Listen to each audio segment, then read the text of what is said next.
In cold blood. Truman Capote. I, the last to see them alive. The village of Holcomb stands on the high wheat plains of western Kansas, a lonesome area that other Kansans call out there. Some 70 miles east of the Colorado border, the countryside, with its hard blue skies and desert-clear air, has an atmosphere that is rather more far west than Middle West. The local accent is barbed with a prairie twang, a ranch-hand nasalness, and the men, many of them, wear narrow frontier trousers, Stetsons, and high-heeled boots with pointed toes. The land is flat, and the views are awesomely extensive. Horses, herds of cattle, a white cluster of grain elevators rising as gracefully as Greek temples are visible long before a traveler reaches them. Holcomb, too, can be seen for great distances. Not that there's much to see, simply an aimless congregation of buildings divided in the center by the mainline tracks of the Santa Fe Railroad, a haphazard hamlet bounded on the south by a brown stretch of the Arkansas, pronounced Arkansas, River, on the north by a highway, Route 50, and on the east and west by prairie lands and wheat fields.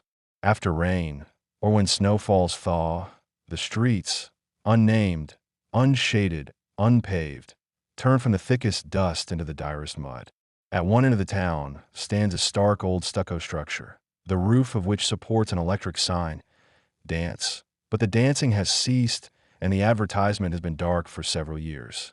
Nearby is another building with an irrelevant sign, this one in flaking gold on a dirty window, Holcomb Bank. The bank closed in 1933, and its former counting rooms have been converted into apartments. It is one of the town's two apartment houses, the second being a ramshackle mansion known, because a good part of the local school's faculty lives there, as the teacherage. But the majority of Holcomb's homes are one-story frame affairs, with front porches. Down by the depot, the postmistress, a gaunt woman who wears a rawhide jacket and denims and cowboy boots, presides over a falling-apart post office. The depot itself, with its peeling sulfur-colored paint, is equally melancholy.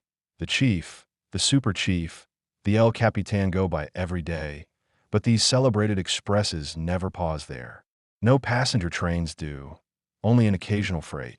Up on the highway, there are two filling stations, one of which doubles as a meagerly supplied grocery store, while the other does extra duty as a cafe.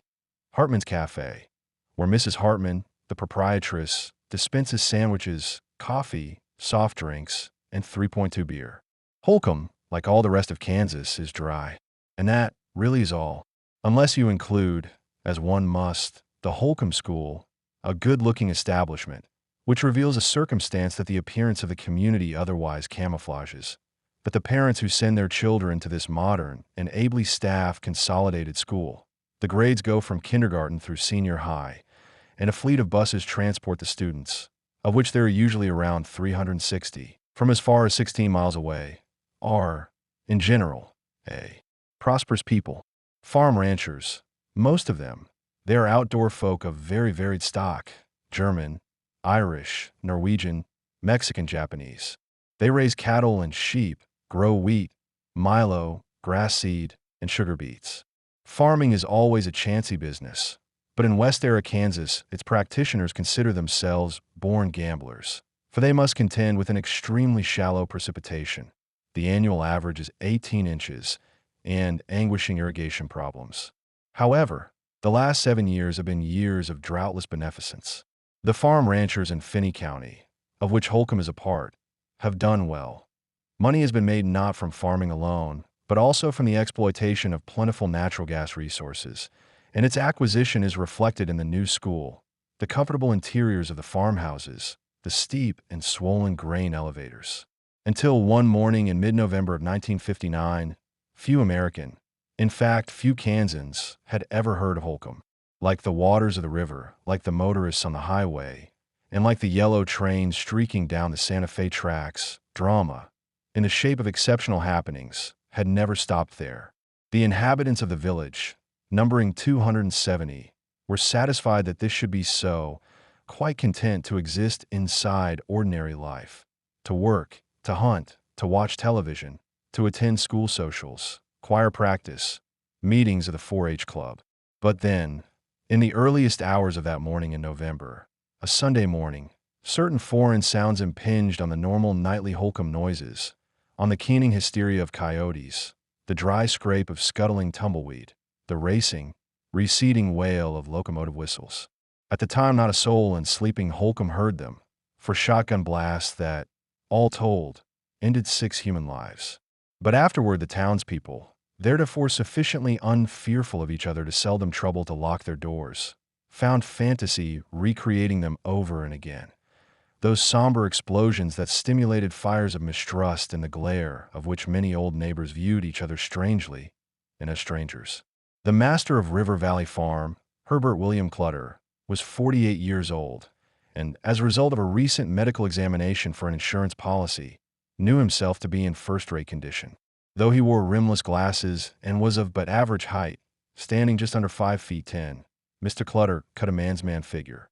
His shoulders were broad, his hair had held its dark color, his square-jawed, confident face retained a healthy-hued youthfulness, and his teeth, unstained and strong enough to shatter walnuts, were still intact. He weighed 154, the same as he had the day he graduated from Kansas State University, where he had majored in agriculture. He was not as rich as the richest man in Holcomb, Mr. Taylor Jones, a neighboring rancher. He was, however, the community's most widely known citizen, prominent both there and in Garden City, the close-by county seat, where he hard-headed the building committee for the newly completed First Methodist Church, an $800,000 edifice. He was currently chairman of the Kansas Conference of Farm Organizations, and his name was everywhere respectfully recognized among Midwestern agriculturists, as it was in certain Washington offices, where he had been a member of the Federal Farm Credit Board during the Eisenhower administration. Always certain of what he wanted from the world, Mr. Clutter had in large measure obtained it. On his left hand, on what remained of a finger once mangled by a piece of farm machinery, he wore a plain gold band, which was the symbol, a quarter-century old, of his marriage to the person he had wished to marry, the sister of a college classmate, a timid, pious, delicate girl named Bonnie Fox, who was 3 years younger than he. She had given him 4 children, a trio of daughters, then a son. The eldest daughter, Ivana, married and the mother of a boy 10 months old, lived in northern Illinois, but visited Holcomb frequently. Indeed, she and her family were expected within the fortnight. Former parents planned a sizable Thanksgiving reunion of the Clutter clan, which had its beginnings in Germany. The first immigrant Clutter, or Clotter, as the name was then spelled, arrived here in 1880. 50-odd kinfolk had been asked, several of whom would be traveling from places as far away as Palatka, Florida. Nor did Beverly, the child next in age to Ivana, any longer reside at River Valley Farm. She was in Kansas, studying to be a nurse. Beverly was engaged to a young biology student, of whom her father very much approved. Invitations to the wedding, scheduled for Christmas week, were already printed, which left, still living at home, the boy, Kenyon, who at 15 was taller than Mr. Clutter, and one sister, a year older, the town darling, Nancy. In regard to his family, Mr. Clutter had just one serious cause for disquiet: his wife's health. She was nervous. She suffered little spells, such were the sheltering expressions used by those close to her. Not that the truth concerning poor Bonnie's afflictions was in the least a secret. Everyone knew she had been an on-and-off psychiatric patient the last half-dozen years. Yet even upon the shadowed terrain sunlight had very lately sparkled.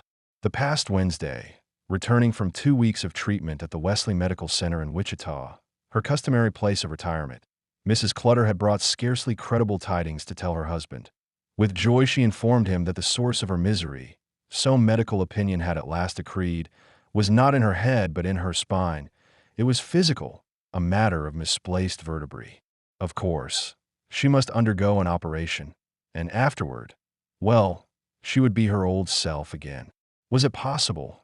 The tension, the withdrawals, the pillow-muted sobbing behind locked doors, all due to an out-of-order backbone?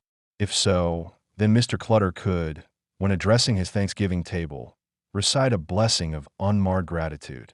Ordinarily, Mr. Clutter's mornings began at 6:30, clanging milk pails and the whispery chatter of the boys who brought them.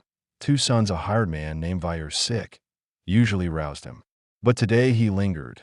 Let Vyer's 6 sons come and leave. For the previous evening, of Friday the 13th, had been a tiring one, though in part exhilarating.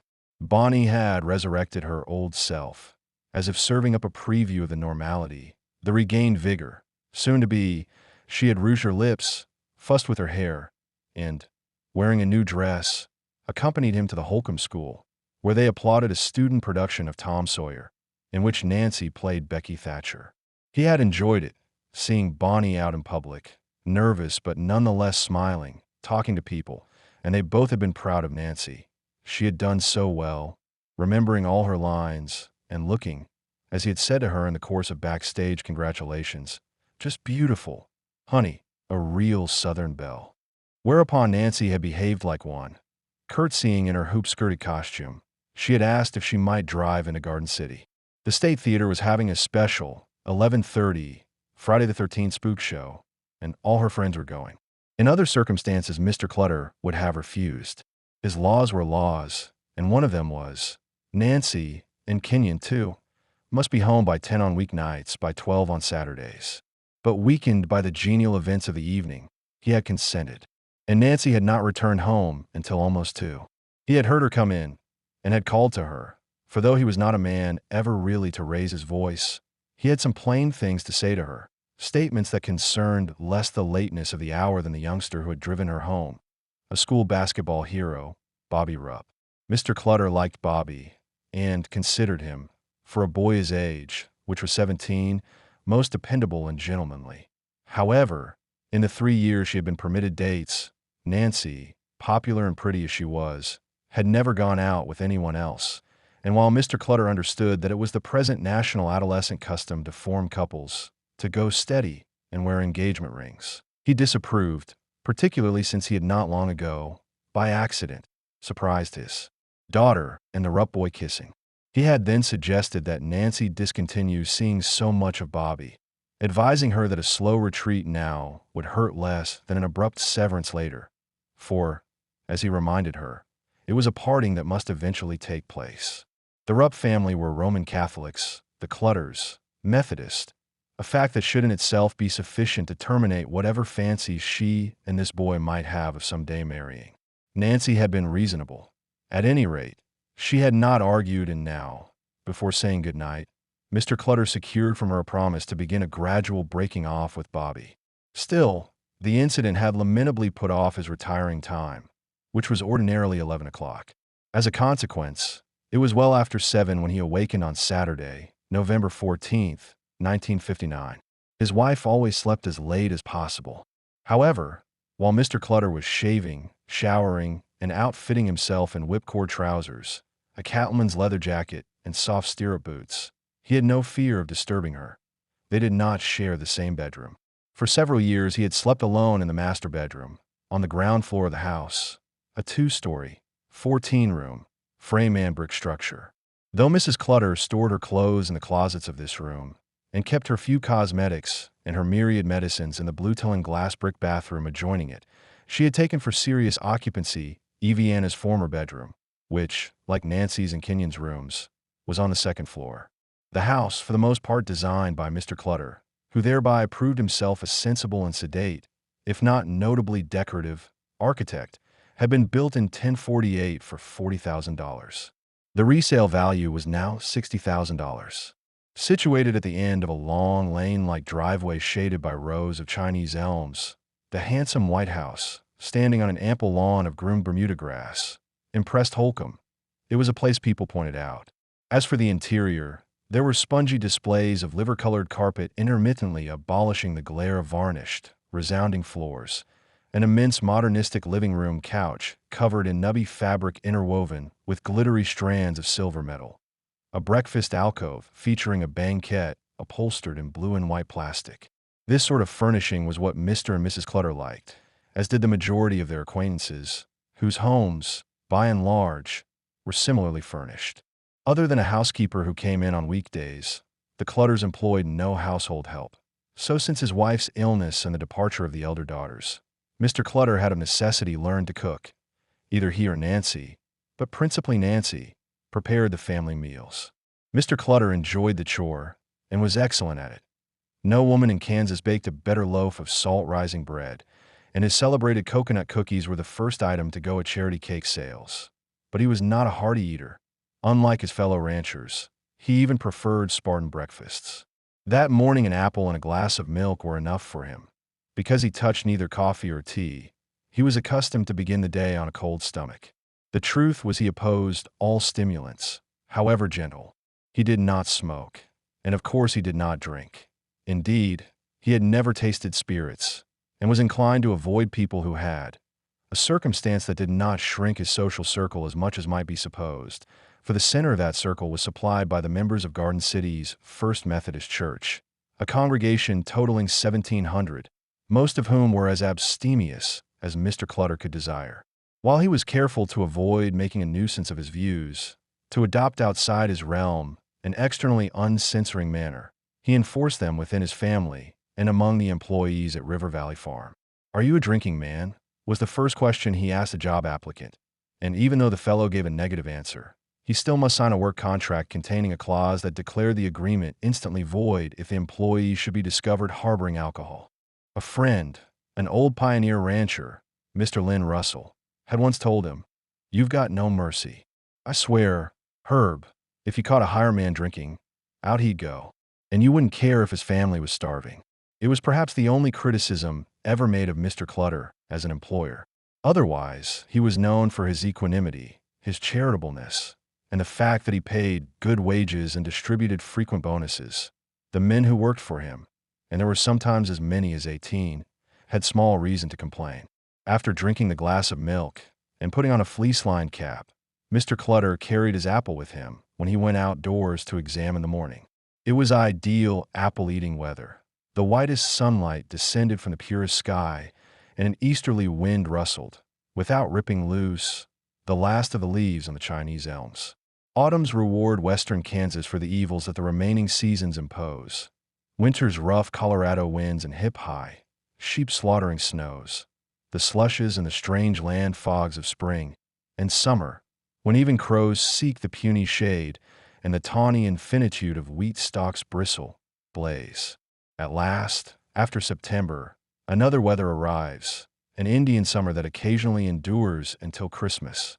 As Mr. Clutter contemplated this superior specimen of the season, he was joined by a part collie mongrel, and together they ambled off toward the livestock corral, which was adjacent to one of 3 barns on the premises. One of these barns was a mammoth Quonset hut. It brimmed with grain Westland sorghum, and one of them housed a dark, pungent hill of Milo grain worth considerable money, $100,000.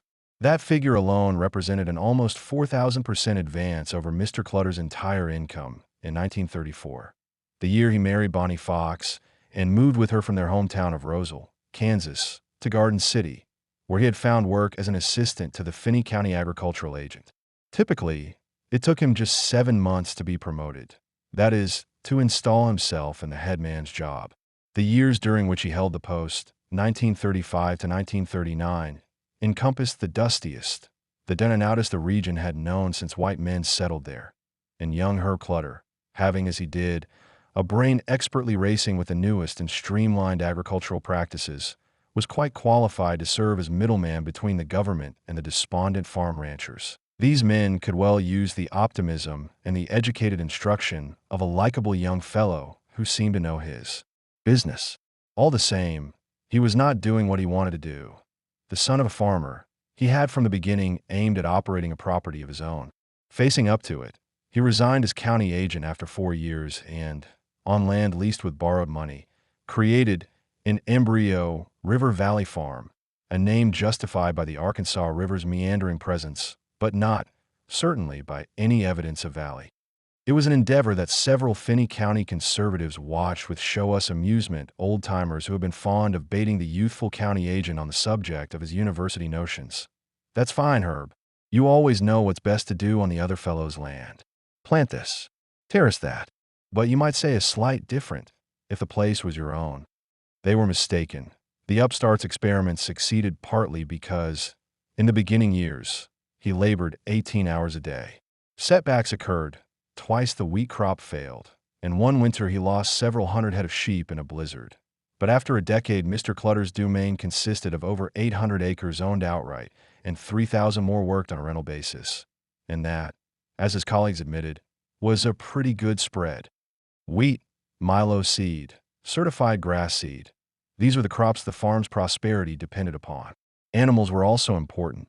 Sheep, and especially cattle. A herd of several hundred Hereford bore the Clutter brand, though one would not have suspected it from the scant contents of the livestock corral, which was reserved for ailing steers, a few milking cows, Nancy's cats, and Babe, the family favorite, an old fat workhorse who never objected to lumbering about with 3 and 4 children astride her broad back. Mr. Clutter now fed Babe the core of his apple, calling good morning to a man raking debris inside the corral, Alfred Stokeline, the sole resident employee. The Stokelines and their 3 children lived in a house not 100 yards from the main house. Except for them, the Clutters had no neighbors within half a mile. A long-faced man with long brown teeth, Stokeline asked, "Have you some particular work in mind today? 'Cause we got a sick un. The baby. Me and Miss has been up and down with her most of the night. I've been thinking to carry her to doctor."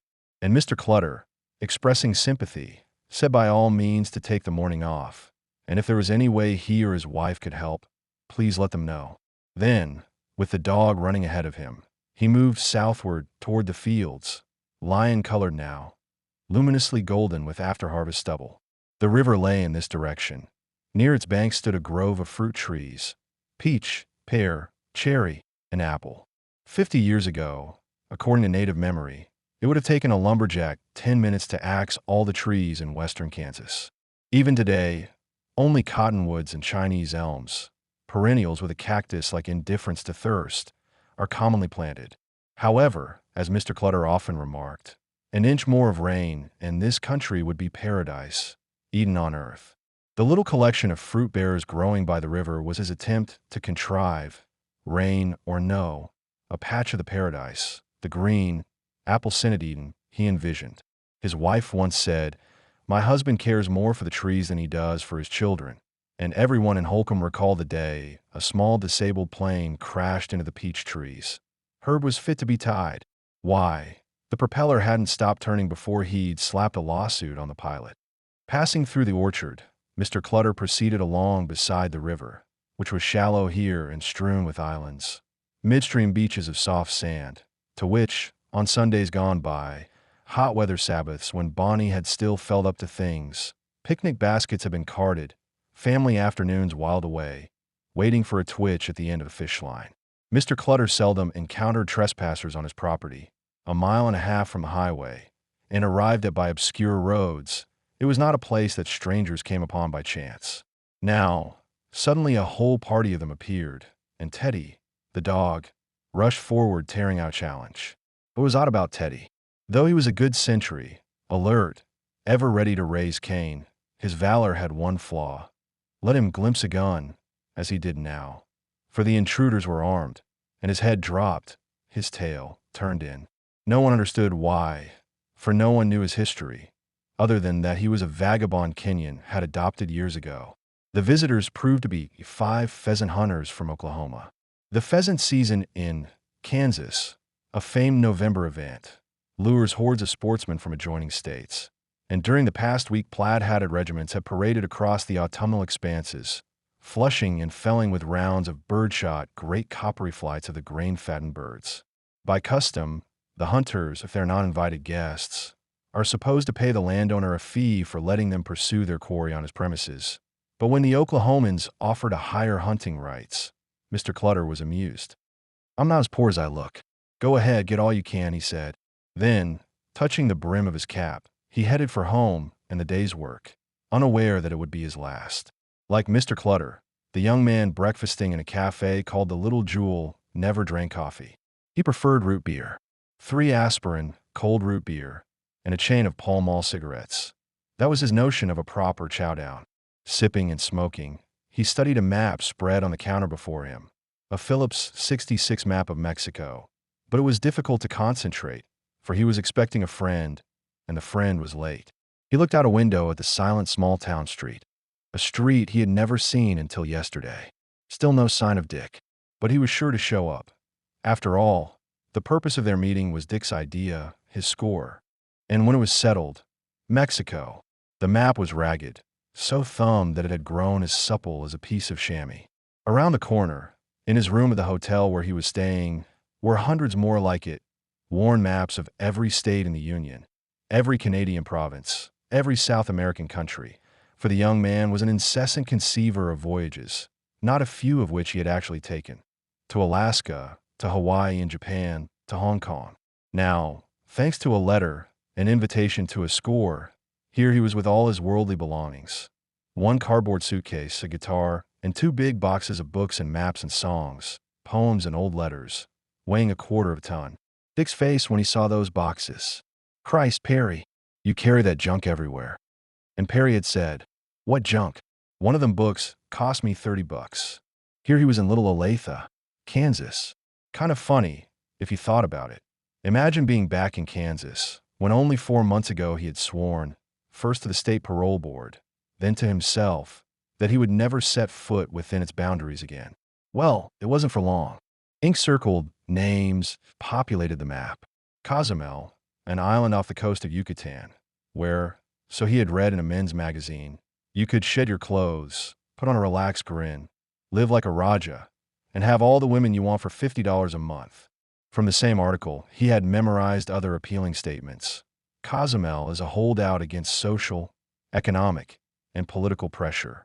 No official pushes any private person around on this island.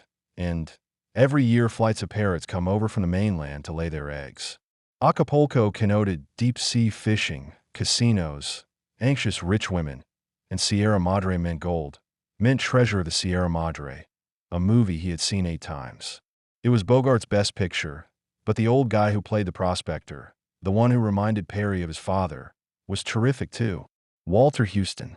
Yes, and what he had told Dick was true. He did know the ins and outs of hunting gold, having been taught them by his father, who was a professional prospector. So why shouldn't they, the two of them, buy a pair of pack horses and try their luck in the Sierra Madre? But Dick, the practical Dick, had said, "Whoa, honey, whoa. I seen that show. Ends up everybody nuts. On account of fever and bloodsuckers, mean conditions all around." Then, when they got the gold, remember, big wind came along and blew it all away. Perry folded the map. He paid for the root beer and stood up. Sitting, he had seemed a more than normal-sized man, a powerful man, with the shoulders, the arms, the thick, crouching torso of a weightlifter. Weightlifting was in fact his hobby, but some sections of him were not in proportion to others. His tiny feet, encased in short black boots with steel buckles, would have neatly fitted into a delicate lady's dancing slippers. When he stood up, he was no taller than a 12-year-old child, and suddenly looked, strutting on stunted legs that seemed grotesquely inadequate to the grown-up bulk they supported, not like a well-built truck driver, but like a retired jockey, overblown and muscle-bound, outside the drugstore. Perry stationed himself in the sun. It was 9:15, and Dick was a half-hour late. However, if Dick had not hammered home the every-minute importance of the next 24 hours, he would not have noticed it. Time rarely weighed upon him, for he had many methods of passing it. Among them, mirror gazing. Dick had once observed, every time you see a mirror, you go into a trance like he was looking at some gorgeous piece of, my God, don't you ever get tired? Far from it. His own face enthralled him. Each angle of it induced a different impression. It was a change face, and mirror-guided experiments had taught him how to ring the changes, how to look now ominous, now impish, now soulful. A tilt of the head, a twist of the lips, and the corrupt gypsy became the gentle romantic. His mother had been a full-blooded Cherokee. It was from her that he had inherited his coloring, the iodine skin, the dark, moist eyes, the black hair, which he kept brilliantined and was plentiful enough to provide him with sideburns and a slippery spray of bangs. His mother's donation was apparent. That of his father, a freckled, ginger-haired Irishman, was less so. It was as though the Indian blood had routed every trace of the Celtic strain. Still, pink lips and a perky nose confirmed its presence, as did a quality of roguish animation, of uppity Irish egotism, which often activated the Cherokee mask and took control completely when he played the guitar and sang.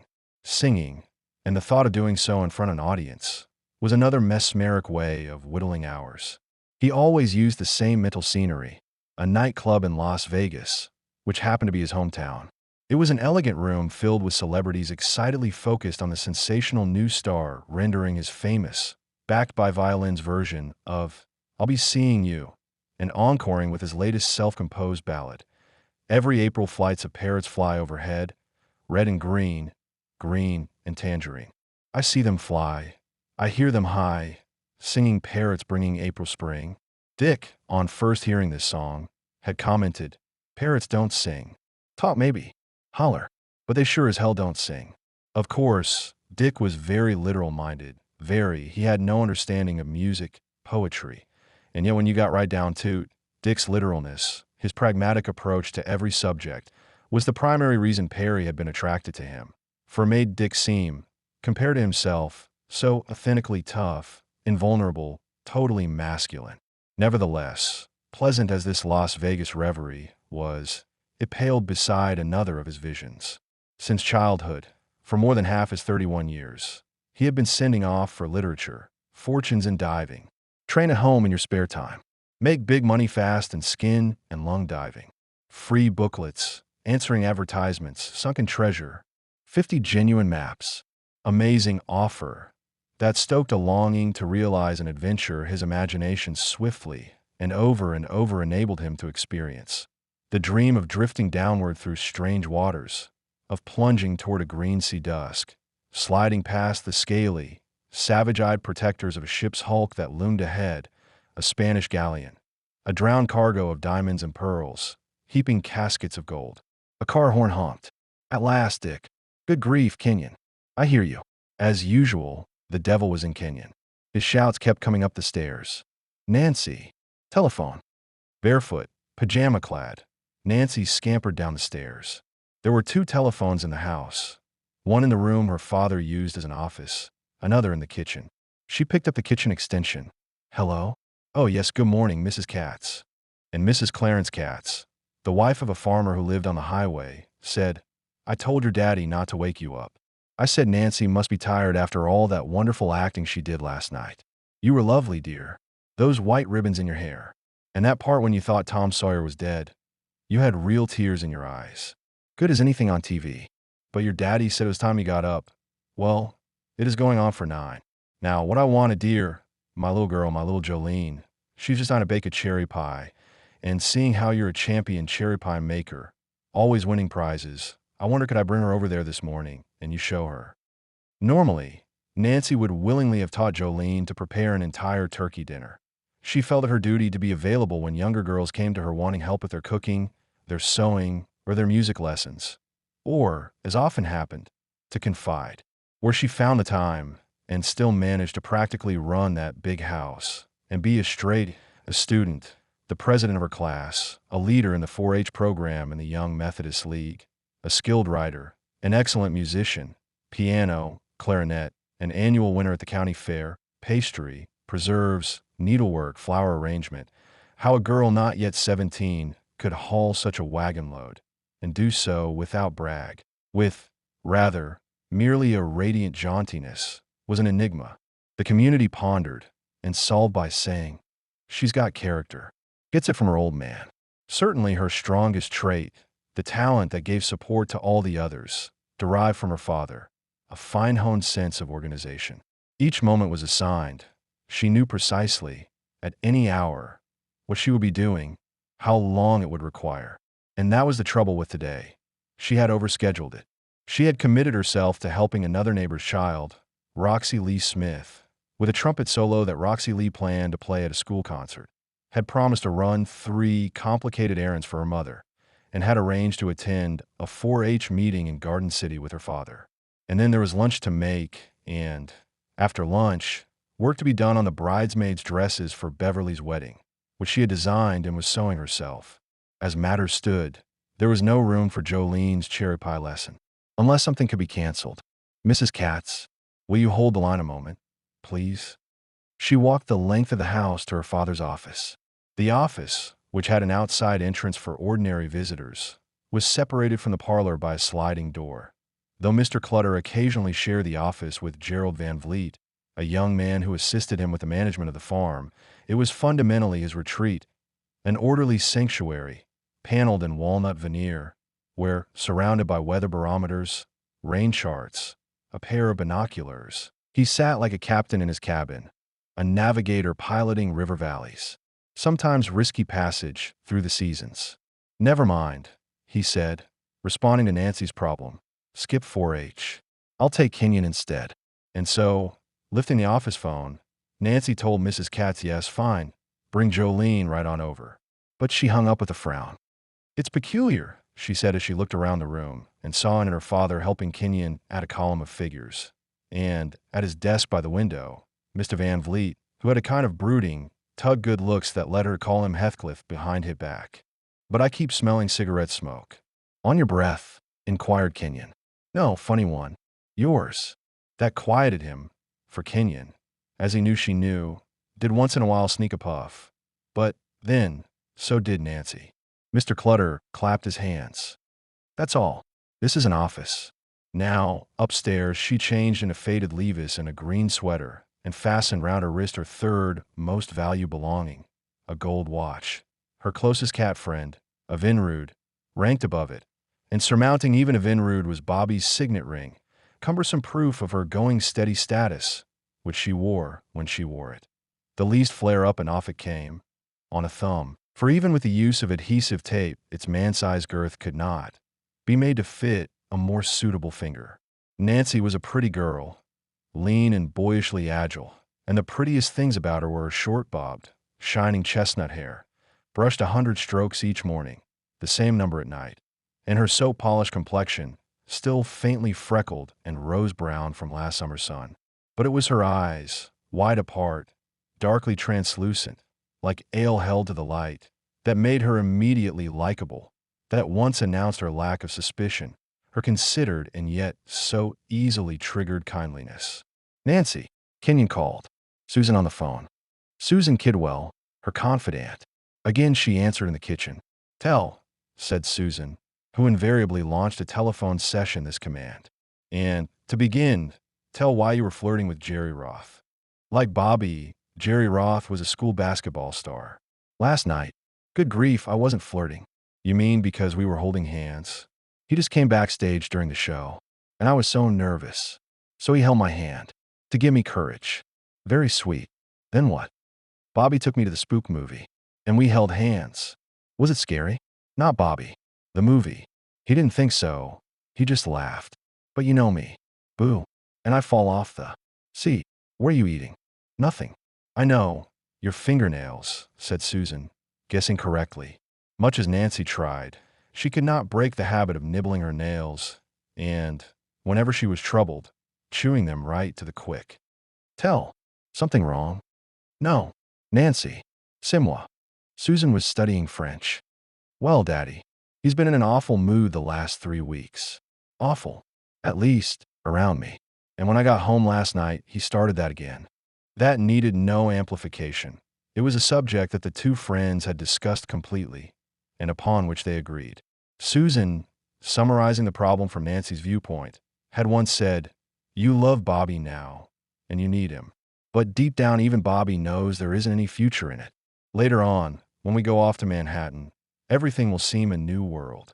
Kansas State University is in Manhattan, and the two girls plan to enroll there as art students and to room together. Everything will change, whether you want it to or not. But you can't change it now, living here in Holcomb, seeing Bobby every day, sitting in the same classes, and there's no reason to. Because you and Bobby are a very happy thing, and it will be something happy to think back about, if you're left alone. Can't you make your father understand that?" No, she could not. Because, as he explained it to Susan, whenever I start to say something, he looks at me as though I must not love him, or as though I loved him less. And suddenly I'm tongue-tied. I just want to be his daughter and do as he wishes. To this Susan had no reply. It embodied emotions, a relationship, beyond her experience. She lived alone with her mother, who taught music at the Holcomb School, and she did not remember her own father very clearly, for years ago, in their native California, Mr. Kidwell had one day left home and not come back. "And, anyway," Nancy continued now, "I'm not sure it's me." That's making him grouchy. Something else. He's really worried about something. Your mother. No other friend of Nancy's would have presumed to make such suggestion. Susan, however, was privileged. When she had first appeared in Holcombe, a melancholy, imaginative child, willowy, wan and sensitive, then 8, a year younger than Nancy, the Clutters had so ardently adopted her that the fatherless little girl California soon came to seem a member of the family. For years the two friends had been inseparable, each, by virtue of the rarity of similar and equal sensibilities, irreplaceable to the other. But then, this past September, Susan had transferred from local school to the vaster, supposedly superior one in Garden City. It was the usual procedure for Holcombe students who intended going on to college, but Mr. Clutter, a diehard community booster, considered such defections an affront to community spirit. The Holcombe school was good enough for his children, and there they would remain. Thus, the girls were no longer always together, and Nancy deeply felt the daytime absence of her friend, the one person with whom she need be neither brave nor reticent. Well, but we're all so happy about Mother. You heard the wonderful news. Then Nancy said, "Listen," and hesitated, as if summoning nerve to make an outrageous remark. Why do I smelling smoke? Honestly, I think I'm losing my mind. I get into the car, I walk into a room, and it's as though somebody had just been there, smoking a cigarette. It isn't Mother. It can't be Kenyon. Kenyon wouldn't dare, nor, very likely, would any visitor to the Clutter home, which was pointedly devoid of ashtrays. Slowly, Susan grasped the implication, but it was ludicrous. Regardless of what his private anxieties might be, she could not believe that Mr. Clutter was finding secret solace in tobacco. Before she could ask if this was really what Nancy meant, Nancy cut her off. "Sorry, Susie. I've got to go. Mrs. Katz is here." Dick was driving a black 1949 Chevrolet sedan. As Perry got in, he checked the back seat to see if his guitar was safely there. The previous night, after playing for a party of Dick's friends, he had forgotten and left in the car. It was an old Gibson guitar, sandpapered and waxed to a honey yellow finish. Another sort of instrument lay beside it, a 12-gauge pump-action shotgun, brand new, blue-barreled, and with a sportsman scene of pheasants in flight etched along the stock. A flashlight, a fishing knife, a pair of leather gloves, and a hunting vest fully packed with shells contributed further atmosphere to this curious still life. "You wearing that?" Perry asked, indicating the vest. Dick rapped his knuckles against the windshield. "Knock, knock. Excuse me, sir. We've been out hunting and lost our way. If we could use the phone." "Sí, señor. Yo comprendo." "A cinch," said Dick. "I promise you. Honey, we'll blast hair all over them." "Walls." "Those walls," said Perry. A dictionary buff, a devotee of obscure words, he had been intent on improving his companion's grammar and expanding his vocabulary ever since they had celled together at Kansas State Penitentiary. Far from resenting these lessons, the pupil, to please his tutor, once composed a sheaf of poems, and though the verses were very obscene, Perry, who thought them nevertheless hilarious, had had the manuscript leather-bound in a prison shop and its title, "Dirty Jokes," stamped in gold. Dick was wearing a blue jumper suit. Lettering stitched across the back of it advertised Bob Sand Body Shop. He and Perry drove along the main street of Olathe until they arrived at the Bob Sands establishment, an auto repair garage, where Dick had been employed since his release from the penitentiary in mid-August. A capable mechanic, he earned $60 a week. He deserved no salary for the work he planned to do this morning, but Mr. Sands, who left him in charge on Saturdays, would never know he had paid his hireling to overhaul his own car. With Perry assisting him, he went to work. They changed the oil, adjusted the clutch, recharged the battery, replaced a throw-out bearing, and put new tires on the rear wheels. All necessary undertakings, for between today and tomorrow the aged Chevrolet was expected to perform punishing feats. "Because the old man was around," said Dick, answering Perry, who wanted to know why he had been late in meeting him at the Little Jewel. "I didn't want him to see me taking the gun out of the house." "Christ, then he would have knowed I wasn't telling the truth." "Known. But what did you say?" "Finally?" "Like we said. I said we'd be gone overnight.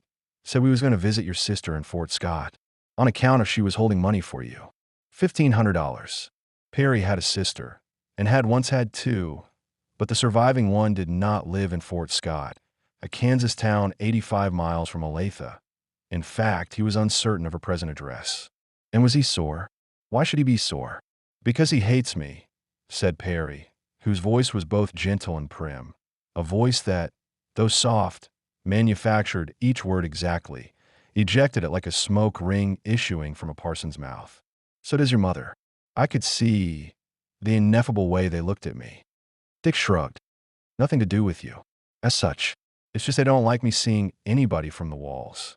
Twice married, twice divorced, now 28 and the father of 3 boys. Dick had received his parole on the condition that he reside with his parents. The family, which included a younger brother, lived on a small farm near Olathe. Anybody wearing the fraternity pin, he added, and touched a blue dot tattooed under his left eye, an insignia, a visible password, by which certain former prison inmates could identify him. I understand, said Perry. I sympathize with that. They're good people. She's a real sweet person, your mother. Dick nodded. He thought so too. At noon they put down their tools, and Dick, racing the engine, listening to the consistent hum, was satisfied that a thorough job had been done. Nancy and her protege, Jolene Katz, were also satisfied with their morning's work. Indeed, the latter, a thin 13-year-old, was agog with pride. For the longest while she stared at the blue ribbon winner, the oven-hot cherries simmering under the crisp lattice crust, and then she was overcome, and hugging Nancy asked, Honest, did I really make it myself? Nancy laughed, returned the embrace, and assured her that she had, with a little help. Jolene urged that they sample the pie at once. No nonsense about leaving it to cool. Please, let's both have a piece. And you too, she said to Mrs. Clutter, who had come into the kitchen. Mrs. Clutter smiled, attempted to. Her head ached, and said thank you, but she hadn't the appetite. As for Nancy, she hadn't the time. Roxy Lee Smith and Roxy Lee's trumpet solo awaited her, and afterward those errands for her mother, one of which concerned a bridal shower that some Garden City girls were organizing for Beverly, and another the Thanksgiving gala. You go, dear. I'll keep Jolene company until her mother comes for her, Mrs. Clutter said, and then, addressing the child with unconquerable timidity, added, if Jolene doesn't mind keeping me company. As a girl, she had won an elocution prize. Maturity, it seemed, had reduced her voice to a single tone, that of topology, and her personality to a series of gestures blurred by the fear that she might give offense, in some way displease. I hope you understand, she continued after her daughter's departure. I hope you won't think Nancy rude. Goodness, no. I just love her to death. Well, everybody does. There isn't anybody like Nancy. Do you know what Mrs. Stringer says? Said Jolene, naming her home economics teacher. One day she told the class, Nancy Clutter is always in a hurry, yet she always has time. And that's one definition of a lady. Yes, replied Mrs. Clutter. All my children are very efficient. They don't need me. Jolene had never before been alone with Nancy's strange mother, but despite discussions she had heard, she felt much at ease, for Mrs. Clutter, though unrelaxed herself, had a relaxing quality, as is generally true of defenseless persons who present no threat.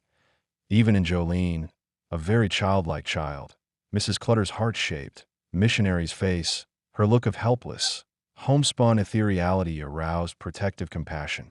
But to think that she was Nancy's mother, an aunt, that seemed possible, a visiting spinster aunt, slightly odd but nice.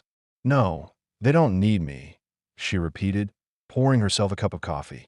Though all the other members of the family observed her husband's boycott of this beverage, she drank 2 cups every morning and often as not ate nothing else the rest of the day.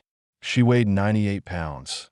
Rings, a wedding band, and one set with a diamond modest to the point of meekness, wobbled on one of her bony hands. Jolene cut a piece of pie. Boy, she said, wolfing it down. I'm going to make one of these every day, 7 days a week. Well, you have all those little brothers, and boys can eat a lot of pie. Mr. Clutter and Kenyon, I know they never get tired of them. But the cook does. Nancy just turns up her nose. It'll be the same with you. No, why do I say that? Mrs. Clutter, who wore rimless glasses, removed them and pressed her eyes.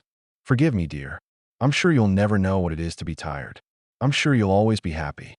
Jolene was silent. The note of panic in Mrs. Clutter's voice had caused her to have a shift of feeling.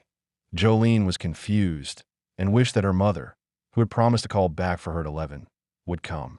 Presently, more calmly, Mrs. Clutter asked, "Do you like miniature things? Tiny things?" and invited Jolene into the dining room to inspect the shelves of a whatnot on which were arranged assorted Lilliputian gewgaws, scissors, thimbles, crystal flower baskets, toy figurines, forks and knives. "I've had some of these since I was a child. Daddy and Mama, all of us, spent part of most years in California, by the ocean, and there was a shop that sold such precious little things. These cups, a set of dollhouse teacups, anchored to a diminutive tray, trembled in the palm of her hand. Daddy gave them to me. I had a lovely childhood. The only daughter of a prosperous wheat grower named Fox, the adored sister of 3 older brothers. She had not been spoiled but spared, led to suppose that life was a sequence of agreeable events. Kansas autumns, California summers, a round of teacup gifts. When she was 18, inflamed by a biography of Florence Nightingale, she enrolled as a student nurse at St. Rose's Hospital in Great Bend, Kansas. She was not meant to be a nurse, and after 2 years she confessed it. A hospital's realities, scenes, odors sickened her. Yet to this day she regretted not having completed the course and received her diploma, just to prove, as she had told a friend, that I once succeeded at something. Instead, she had met and married Herb, a college classmate of her oldest brother, Glenn. Actually, since the two families lived within 20 miles of each other, she had long known him by sight. But the Clutters, plain farm people, were not on visiting terms with the well-to-do and cultivated Foxes. However, Herb was handsome, he was pious, he was strong-willed, he wanted her, and she was in love. "Mr. Clutter travels a great deal," she said to Jolene. "Oh, he's always headed somewhere. Washington and Chicago and Oklahoma and Kansas City. Sometimes it seems like he's never home. But wherever he goes, he remembers how I dote on tiny things." She unfolded a little paper fan. "He brought me this from San Francisco. It only cost a penny. But isn't it pretty?" The second year of the marriage, Ivana was born, and 3 years later, Beverly. After each confinement, the young mother had experienced an inexplicable despondency, seizures of grief that sent her wandering from room to room in a hands-wringing daze. Between the births of Beverly and Nancy, 3 more years elapsed, and these were the years of the Sunday picnics and of summer excursions to Colorado, the years when she really ran her own home and was the happy center of it. But with Nancy and then with Kenyon, the pattern of postnatal depression repeated itself, and following the birth of her son, the mood of misery that descended never altogether lifted. It lingered like a cloud that might rain or might not. She knew good days, and occasionally they accumulated into weeks, months, but even on the best of the good days, those days when she was otherwise her old self, the affectionate and charming Bonnie her friends cherished, she could not summon the social vitality her husband's pyramiding activities required. He was a joiner, a born leader. She was not, and stopped attempting to be. And so, along paths bordered by tender regard, by total fidelity, they began to go their semi-separate ways. His a public route, a march of satisfying conquests, and hers a private one that eventually wound through hospital corridors. But she was not without hope. Trust in God sustained her, and from time to time secular sources supplemented her faith in his forthcoming mercy. She read of a miracle medicine, heard of a new therapy, or, as most recently, decided to believe that a pinched nerve was to blame. "Little things really belong to you," she said, folding the fan. "They don't have to be left behind. You can carry them in shoebox. Carry them where to? Why, wherever you go. You might be gone for a long time." Some years earlier, Mrs. Clutter had traveled to Wichita for 2 weeks of treatment and remained 2 months, on the advice of a doctor who had thought the experience would aid her to regain a sense of adequacy and usefulness. She had taken an apartment, then found a job as a file clerk at the Y.W.C.A. Her husband, entirely sympathetic, had encouraged the adventure, but she had liked it too well, so much that it seemed to her unchristian, and the sense of guilt she in consequence developed ultimately outweighed the experiment's therapeutic value. Or you might never go home, and it's important always to have with you something of your own. That's really yours. The doorbell rang. It was Jolene's mother. Mrs. Clutter said, "Goodbye, dear," and pressed into Jolene's hand the paper fan. It's only a penny thing, but it's pretty." Afterward, Mrs. Clutter was alone in the house. Kenyon and Mr. Clutter had gone to Garden City. Gerald Van Vliet had left for the day, and the housekeeper, the blessed Mrs. Helm to whom she could confide anything, did not come to work on Saturdays. She might as well go back to bed, the bed she so rarely abandoned that poor Mrs. Helm had to battle for the chance to change its linen twice a week. There were 4 bedrooms on the second floor, and hers was the last at the end of a spacious hall, which was bare except for a baby crib that had been bought for the visits of her grandson. If cots were brought in and the hall was used as a dormitory, Mrs. Clutter estimated, the house could accommodate 20 guests during the Thanksgiving holidays. The others would have to lodge at motels or with neighbors. Among the Clutter kinfolk, the Thanksgiving get-together was an annual turnabout to do, and this year Herb was the appointed host, so it had to be done. But coinciding as it did with the preparations for Beverly's wedding, Mrs. Clutter despaired of surviving either project. Both involved the necessity of making decisions, a process she had always disliked and had learned to dread, for when her husband was off on one of his business journeys, she was continually expected, in his absence, to supply snap judgments concerning the affairs of the farm, and it was unendurable, a torment. What if she made a mistake? What if Herb should be displeased? Better to lock the bedroom door and pretend not to hear, or say, as she sometimes did, "I can't. I don't know. Please." The room she so seldom left was austere. Had the bed been made, a visitor might have thought it permanently unoccupied. An oak bed, a walnut bureau, a bedside table, nothing else except lamps, one curtained window, and a picture of Jesus walking on the water. It was as though by keeping this room impersonal, by not importing her intimate belongings, but leaving them mingled with those of her husband, she lessened the offense of not sharing his quarters. The only used drawer in the bureau contained a jar of Vicks Vapor Rub, Kleenex, an electric heating pad, a number of white nightgowns, and white cotton socks. She always wore a pair of these socks to bed, for she was always cold, and, for the same reason, she habitually kept her windows closed. Summer before last, on a sweltering August Sunday, when she was secluded here, a difficult incident had taken place. There were guests that day, a party of friends who had been invited to the farm to pick mulberries, and among them was Wilma Kidwell, Susan's mother. Like most of the people who were often entertained by the Clutters, Mrs. Kidwell accepted the absence of the hostess without comment, and assumed, as was the custom, that she was either indisposed or away in Wichita. In any event, when the hour came to go to the fruit orchard, Mrs. Kidwell declined. A city-bred woman, easily fatigued, she wished to remain indoors. Later, while she was awaiting the return of the mulberry pickers, she heard the sound of weeping, heartbreaking. "Bonnie," she called, and ran up the stairs, ran down the hall to Bonnie's room. When she opened it, the heat gathered inside the room was like a sudden, awful hand over her mouth. She hurried to open a window. "Don't," Bonnie cried. "I'm not hot. I'm cold. I'm freezing. Lord, Lord, Lord." She flailed her arms. "Please, Lord, don't let anybody see me this way." Mrs. Kidwell sat down on the bed. She wanted to hold Bonnie in her arms, and eventually Bonnie let herself be held. "Wilma," she said, "I've been listening to you, Wilma. All of you. Laughing. Having a good time. I'm missing out on everything. The best years, the children, everything. A little while, and even Kenyon will be grown up a man. And how will he remember me? As a kind of ghost, Wilma." Now, on this final day of her life, Mrs. Clutter hung in the closet the calico house dress she had been wearing and put on one of her trailing nightgowns and a fresh set of white socks. Then, before retiring, she exchanged her ordinary glasses for a pair of reading spectacles. Though she subscribed to several periodicals, the Ladies' Home Journal, McCall's, Reader's Digest, and Together, Mid-Month Magazine for Methodist families, none of these rested on the bedside table. Only a Bible. A bookmark lay between its pages, a stiff piece of watered silk upon which an admonition had been embroidered. "Take ye heed, watch and pray, for ye know not when the time is." The two young men had little in common, but they did not realize it, for they shared a number of surface traits. Both, for example, were fastidious, very attentive to hygiene and the condition of their fingernails.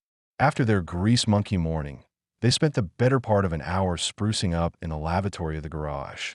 Dick, stripped to his briefs, was not quite the same, as Dick fully clothed. In the latter state, he seemed a flimsy, dingy blonde youth of medium height, fleshless and perhaps sunken-chested. Disrobing revealed that he was nothing of the sort, but, rather, an athlete constructed on a welterweight scale. The tattooed face of a cat, blue and grinning, covered his right hand. On one shoulder a blue rose blossomed. More markings, self-designed and self-executed, ornamented his arms and torso. The head of a dragon with a human skull between its open jaws. Bosomy nudes. A gremlin brandishing a pitchfork. The word peace accompanied by a cross radiating, in the form of crude strokes, rays of holy light. And two sentimental concoctions. One a bouquet of flowers dedicated to Mother Dad. The other a heart that celebrated the romance of Dick and Carol, whom he had married when he was 19, and from whom he had separated 6 years later in order to do the right thing by another young lady, the mother of his youngest child. I have 3 boys who I will definitely take care of, he had written in applying for parole. My wife is remarried. I have been married twice, only I don't want anything to do with my second wife. But neither Dick's physique nor the inky gallery adorning it made as remarkable an impression as his face, which seemed composed of mismatching parts. It was as though his head had been halved like an apple, then put together a fraction off-center. Something of the kind had happened. The imperfectly aligned features were the outcome of a car collision in 1950, an accident that left his long-jawed and narrow face tilted, the left side rather lower than the right, with the results that the lips were slightly aslant, the nose askew, and his eyes not only situated at uneven levels, but of uneven size, the left eye being truly serpentine, with venomous, sickly blue squint that, although it was involuntarily acquired, seemed nevertheless to warn of bitter sediment at the bottom of his nature. But Perry had told him, the eye doesn't matter, because you have a wonderful smile. One of those smiles really work. It was true that the tightening action of a smile contracted his face into its correct proportions, and made it possible to discern a less unnerving personality, an American-style good kid with an outgrown crew cut, sane enough but not too bright. Actually, he was very intelligent. An I.Q. test taken in prison gave him a rating of 130. The average subject, in prison or out, scores between 90 and 110. Perry, too, had been maimed, and his injuries, received in a motorcycle wreck, were severer than Dick's. He had spent half a year in a state of Washington hospital and another 6 months on crutches, and though the accident had occurred in 1952, his chunky, dwarfish legs, broken in 5 places and pitifully scarred, still pained him so severely that he had become an aspirin addict. While he had fewer tattoos than his companion, they were more elaborate, not the self-inflicted work of an amateur, but epics of art contrived by Honolulu and Yokohama masters. Cookie, the name of a nurse who had been friendly to him when he was hospitalized, was tattooed on his right biceps. Blue-furred, orange-eyed, red-fanged, a tiger snarled upon his left biceps. A spitting snake, coiled around a dagger, slithered down his arm, and elsewhere skulls gleamed, a tombstone loomed, a chrysanthemum flourished. "Okay, beauty. Put away the comb," said Dick, dressed now and ready to go. Having discarded his work uniform, he wore gray khakis, a matching shirt, and, like Perry, ankle-high black boots. Perry, who could never find trousers to fit his truncated lower half, wore blue jeans rolled up at the bottom and a leather windbreaker. Scrubbed, combed, as tidy as 2 dudes setting off on a double date, they went out to the car. The distance between Olathe, a suburb of Kansas City, and Holcomb, which might be called a suburb of Garden City, is approximately 400 miles. A town of 11,000, Garden City began assembling its founders soon after the Civil War. An itinerant buffalo hunter, Mr. C.J. Buffalo Jones, had much to do with its subsequent expansion from collection of huts and hitching posts into an opulent ranching center with razzle-dazzle saloons, an opera house, and the plushiest hotel anywhere between Kansas City and Denver. In brief, a specimen of frontier fanciness that rivaled a more famous settlement 50 miles east of it, Dodge City. Along with Buffalo Jones, who lost his money and then his mind, the last years of his life were spent haranguing street groups against the wanton extermination of the beasts he himself had so profitably slaughtered. The glamours of the past are today entombed. Some souvenirs exist, A moderately colorful row of commercial buildings is known as the Buffalo Block, and the once splendid Windsor Hotel, with its still splendid high-ceilinged saloon and its atmosphere of spittoons and potted palms, endures amid the variety stores and supermarkets as a Main Street landmark. One comparatively unpatronized, for the Windsor's dark, huge chambers and echoing hallways, evocative as they are, cannot compete with the air-conditioned amenities offered at the trim little Hotel Warren, or with the Wheatlands Motel's individual television sets and heated swimming pool. Anyone who has made the coast-to-coast journey across America, whether by train or by car, has probably passed through Garden City, but it is reasonable to assume that few travelers remember the event. It seems just another fair-sized town in the middle, almost the exact middle, of the continental United States. Not that the inhabitants would tolerate such an opinion, perhaps rightly. Though they may overstate the case, look all over the world, and you won't find friendlier people or fresher air or sweeter drinking water. And I could go to Denver at triple the salary, but I've got 5 kids, and I figure there's no better place to raise kids than right here. Swell schools with every kind of sport. We even have a junior college. And I came out here to practice law. A temporary thing. I never planned to stay. But when the chance came to move, I thought, why go? What the hell for? Maybe it's not New York, but who wants New York? Good neighbors, people who care about each other. That's what counts. And everything else a decent man needs. We've got that, too. Beautiful churches, a golf course, the newcomer to Garden City, once he has adjusted to the nightly after-8 silence of Main Street, discovers much to support the defensive boastings of the citizenry. A well-run public library, a competent daily newspaper, green lawn and shady squares here and there, placid residential streets where animals and children are safe to run free, a big, rambling park complete with a small menagerie. See the polar bears. See Penny the elephant. And a swimming pool that consumes several acres, world's largest free swim pool. Such accessories, and the dust and the winds and the ever-calling train whistles, add up to a hometown that is probably remembered with nostalgia by those who have left it, and that for those who have remained, provides a sense of roots and contentment. Without exception, Garden Citians deny that the population of the town can be socially graded.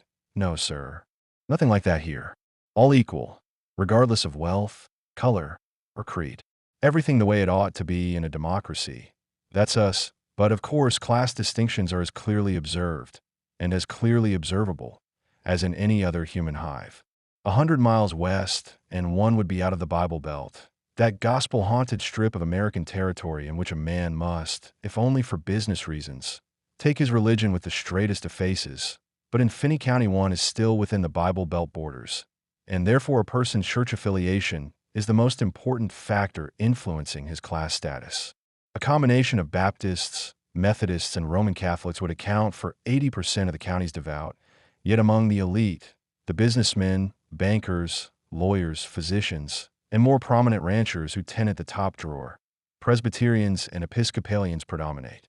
An occasional Methodist is welcomed, and once in a while a Democrat infiltrates, but on the whole the establishment is composed of right-wing Republicans of the Presbyterian and Episcopalian faiths.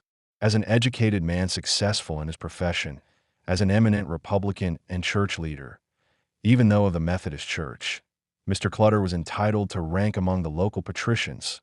But just as he had never joined the Garden City Country Club, he had never sought to associate with the reigning coterie. Quite the contrary, for their pleasures were not his. He had no use for card games, golf, cocktails, or buffet suppers served at 10, or, indeed, for any pastime that he felt did not accomplish something, which is why, instead of being part of a golfing foursome on this shining Saturday, Mr. Clutter was acting as chairman of a meeting of the Finney County 4-H Club. 4-H stands for Head, Heart, Hands, Health, and the club motto claims we learn to do by doing. It is a national organization with overseas branches whose purpose is to help those living in rural areas, and the children particularly, develop practical abilities and moral character. Nancy and Kenyon had been conscientious members from the age of 6. Toward the end of the meeting, Mr. Clutter said, "Now I have something to say concerning one of our adult members." His eyes singled out a chubby Japanese woman, surrounded by 4 chubby Japanese children. "You all know Mrs. Hulko Ashida." Know how the Ashidas moved here from Colorado, started farming out to Holcomb 2 years ago. A fine family, the kind of people Holcomb's lucky to have. As anyone will tell you, anyone who has been sick and had Mrs. Ashida walk nobody can calculate how many miles to bring them some of the wonderful soup she makes, or the flowers she grows where you wouldn't expect a flower could grow. And last year, the county fair, you will recall how much she contributed to the success of the 4-H exhibits. So I want to suggest we honor Mrs. Ashida with an award at our achievement banquet next Tuesday. Her children tugged at her, punched her. The oldest boy shouted, "Hey Ma, that's you."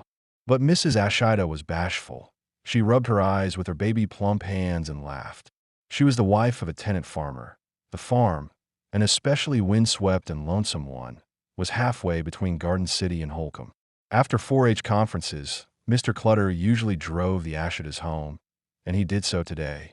"Gosh, that was a jolt," said Mrs. Ashida as they rolled along Route 50 in Mr. Clutter's pickup truck. "Seems like I'm always thanking you, Herb. But thanks." She had met him on her second day in Finney County. It was the day before Halloween, and he and Kenyon had come a call, bringing a load of pumpkins and squash. All through that first hard year, gifts had arrived, of produce that the Ashidas had not yet planted baskets of asparagus lettuce. And Nancy often brought Babe by for the children to ride. "You know, in most ways, this is the best place we've ever lived." Hideo says the same. "We sure hate to think about leaving. Starting all over again." "Leaving?" protested Mr. Clutter, and slowed the car. "Well, Herb, the farm here, the people we're working for, Hideo thinks we could do better. Maybe in Nebraska. But nothing's settled. It just talks so far." Her hearty voice, always on the verge of laughter, made the melancholy news sound somehow cheerful. But seeing that she had saddened Mr. Clutter, she turned to other matters. "Herb, give me a man's opinion," she said. "Me and the kids, we've been saving up. We want to give Hideo something on the grand side for Christmas. What he needs is teeth. Now, if your wife was to give you 3 gold teeth, would that strike you as a wrong kind of present? I mean, asking a man to spend Christmas in the dentist chair? You beat all. Don't ever try to get away from here. We'll hog-tie you," said Mr. Clutter. "Yes, yes, by all means, gold teeth." Was me, I'd be tickled." His reaction delighted Mrs. Ashida, for she knew he would not approve her plan unless he meant it. He was a gentleman. She had never known him to act the squire, or to take advantage or break a promise. She ventured to obtain a promise now. "Look, Herb, at the banquet. No speeches, huh? Not for me. You're different. The way you can stand up and talk to hundreds of people, thousands, and be so easy, convince anybody about whatever. Just nothing scares you," she said, commenting upon a generally recognized quality of Mr. Clutter's, a fearless self-assurance that set him apart, and while it created respect, also limited the affections of others a little. "I can't imagine you afraid. No matter what happened, you'd talk your way out of it." By mid-afternoon, the black Chevrolet had reached Emporia, Kansas, a large town, almost a city, and a safe place. So the occupants of the car had decided to do a bit of shopping. They parked on a side street, then wandered about until a suitably crowded variety store presented itself. The first purchase was a pair of rubber gloves. These were for Perry, who, unlike Dick, had neglected to bring old gloves of his own. They moved on to a counter displaying women's hosiery. A spell of indecisive quibbling. Perry said, "I'm for it." Dick was not. "What about my eye? They're all too light color to hide that." "Miss," said Perry, attracting a salesgirl's attention, "you got any black stockings?" When she told him no, he proposed that they try another store. "Black's foolproof." But Dick had made up his mind. Stockings of any shade were unnecessary, an encumbrance, a useless expense. "I've already invested enough money in this operation, and after all, anyone they encountered would not live to bear witness." No witnesses, he reminded Perry, for what seemed to Perry the millionth time. It rankled in him, the way Dick mouthed those 2 words, as though they solved every problem. It was stupid not to admit that there might be a witness they hadn't seen. "The ineffable happens. Things do take a turn," he said. But Dick, smiling boastfully, boyishly, did not agree. "Get the bubbles out of your blood. Nothing can go wrong." No, because the plan was Dick's, and from first footfall to final silence, flawlessly devised. Next, they were interested in rope. Perry studied the stock, tested it. Having once served in the merchant marine, he understood rope and was clever with knots. He chose a white nylon cord, as strong as wire and not much thicker. They discussed how many yards of it they required. The question irritated Dick, for it was part of a greater quandary, and he could not, despite the alleged perfection of his overall design, be certain of the answer. Eventually, he said, "Christ, how the hell should I know? You damn well better." Dick tried. There's him, her, the kid and the girl, and maybe the other two. But it's Saturday. They might have guests. Let's count on 8, or even 12. The only sure thing is every one of them has got to go. Seems like a lot of it to be so sure about. Ain't that what I promised you? Honey, plenty of hair on them, those walls. Perry shrugged. Then we'd better buy the whole roll. It was 100 yards long, quite enough for 12. Kenyon had built the chest himself, a mahogany hope chest, lined with cedar, which he intended to give Beverly as a wedding present. Now, working on it in the so-called den in the basement, he applied a last coat of varnish. The furniture of the den, a cement-floored room that ran the length of the house, consisted almost entirely of examples of his carpentry: shelves, tables, stools, a ping-pong table, and Nancy's needlework, chintz slipcovers that rejuvenated a decrepit couch, curtains, pillows bearing legends. Happy? And you don't have to be crazy to live here, but it helps. Together, Kenyon and Nancy had made a paint-splattered attempt to deprive the basement room of its unremovable dourness, and neither was aware of failure. In fact, they both thought their den a triumph and a blessing. Nancy because it was a place where she could entertain the gang without disturbing her mother, and Kenyon because here he could be alone, free to bang, saw, and mess with his inventions, the newest of which was an electric deep-dish frying pan. Adjoining the den was a furnace room, which contained a tool-littered table piled with some of his other works in progress, an amplifying unit, an elderly wind-up Victrola that he was restoring to service. Kenyon resembled neither of his parents physically. His crew-cut hair was hemp-colored, and he was 6 feet tall and lanky, though hefty enough to have once rescued a pair of full-grown sheep by carrying them 2 miles through a blizzard, sturdy, strong, but cursed with a lanky boy's lack of muscular coordination. This defect, aggravated by an inability to function without glasses, prevented him from taking more than a token part in those team sports: basketball, baseball. They were the main occupation of most of the boys who might have been his friends. He had only one close friend, Bob Jones, the son of Taylor Jones, whose ranch was a mile west of the Clutter home. Out in rural Kansas, boys start driving cars very young. Kenyon was 11 when his father allowed him to buy, with money he had earned raising sheep, an old truck with a Model A engine, the Coyote wagon, he and Bob called it. Not far from River Valley Farm, there is a mysterious stretch of countryside known as the Sand Hills. It is like a beach without an ocean, and at night coyotes slink among the dunes, assembling in hordes to howl. On moonlit evenings the boys would descend upon them, set them running, and try to outrace them in the wagon. They seldom did, for the scrawniest coyote can hit 50 miles an hour, whereas the wagon's top speed was 35, but it was a wild and beautiful kind of fun, the wagon skidding across the sand, the fleeing coyotes framed against the moon. As Bob said, it sure made your heart hurry. Equally intoxicating, and more profitable, were the rabbit roundups the two boys conducted. Kenyon was a good shot, and his friend a better one, and between them they sometimes delivered 100 rabbits to the Rabbit Factory, a Garden City processing plant that paid 10 cents a head for the animals, which were then quick frozen and shipped to mink growers.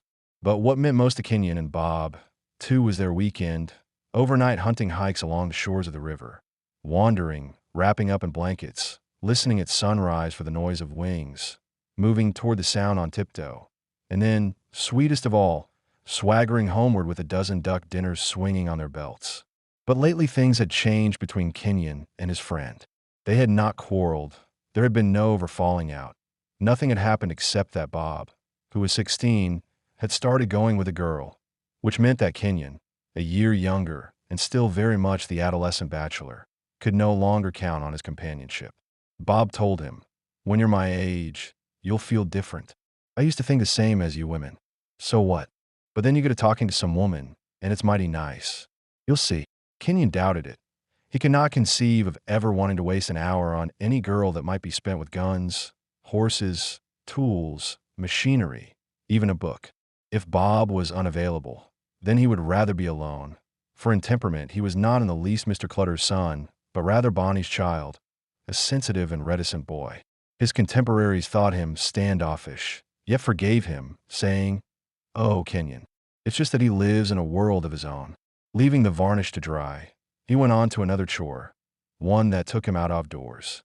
He wanted to tidy up his mother's flower garden, a treasured patch of disheveled foliage that grew beneath her bedroom window.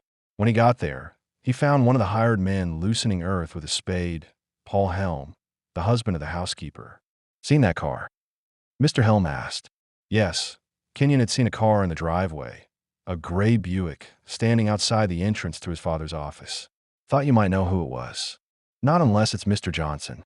Dad said he was expecting him."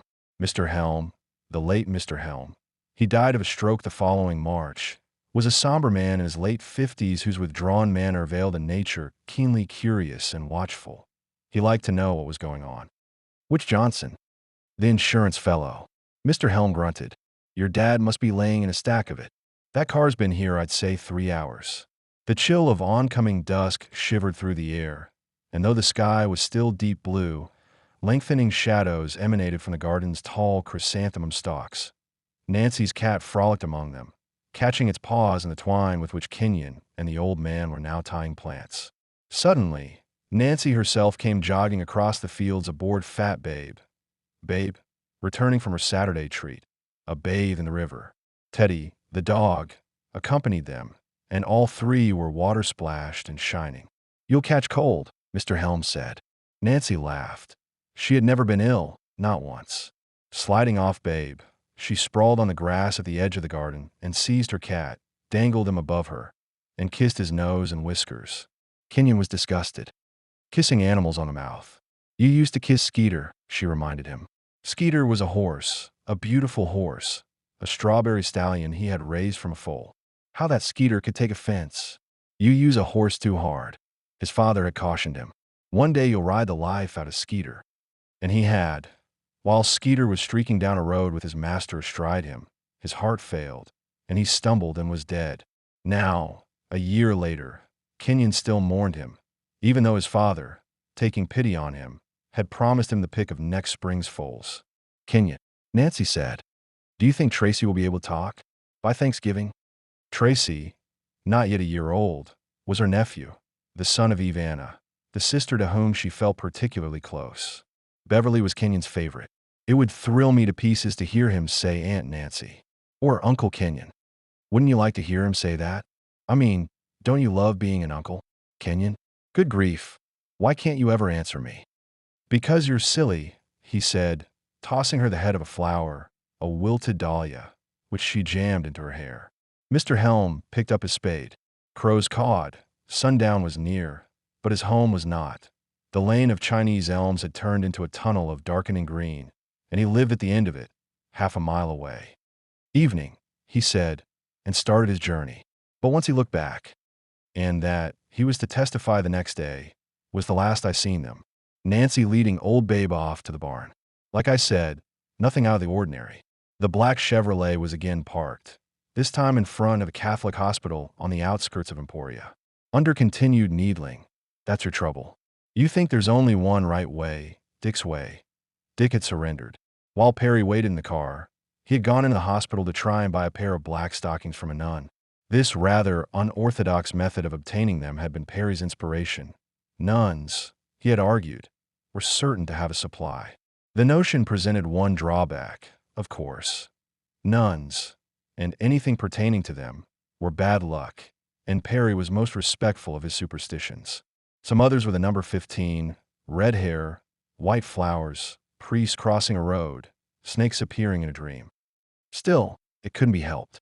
The compulsively superstitious person is also very often a serious believer in fate. That was the case with Perry. He was here, and embarked on the present errand, not because he wished to be, but because fate had arranged the matter. He could prove it, though he had no intention of doing so, at least within Dick's hearing, for the proof would involve his confessing the true and secret motive behind his return to Kansas, a piece of parole violation he had decided upon for a reason quite unrelated to Dick's score or Dick's summoning letter. The reason was that several weeks earlier he had learned that on Thursday, November 12th, another of his former cellmates, was being released from Kansas State Penitentiary at Lansing, and more than anything in the world, he desired a reunion with this man, his real and only friend, the brilliant Willie J.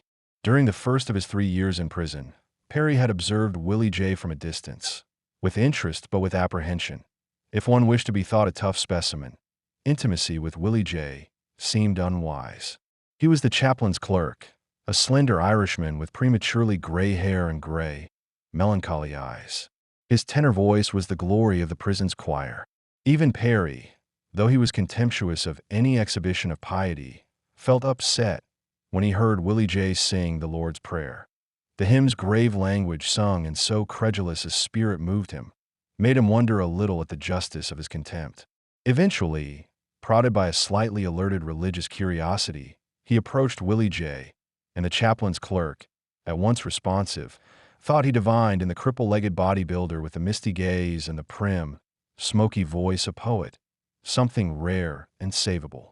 An ambition to bring this boy to God engulfed him.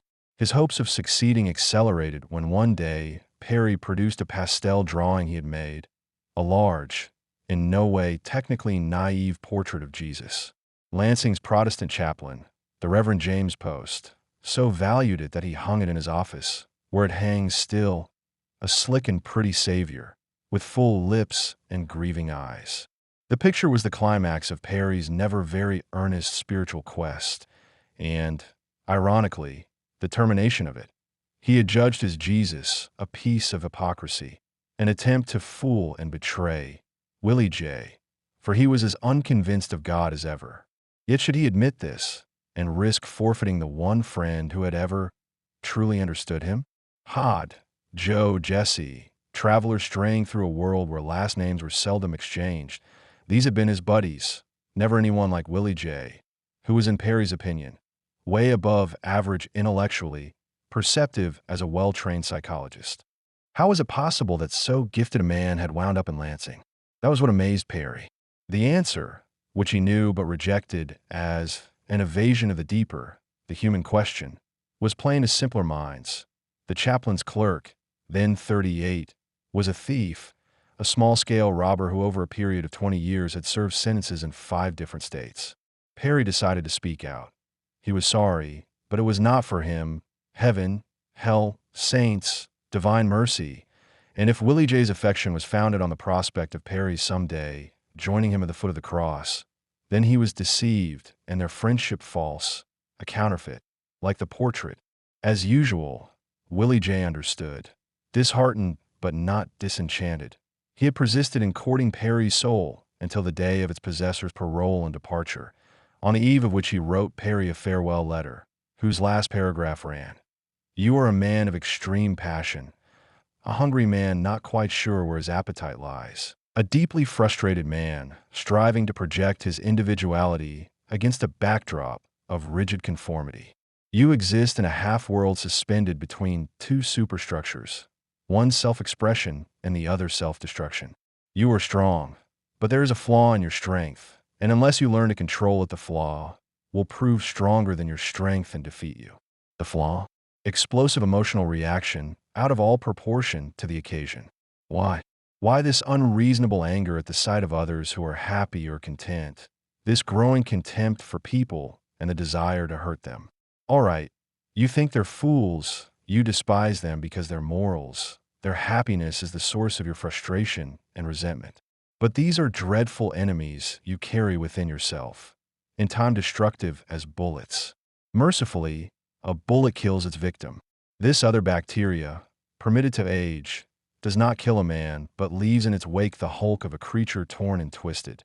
There is still fire within his being, but it is kept alive by casting upon it faggots of scorn and hate.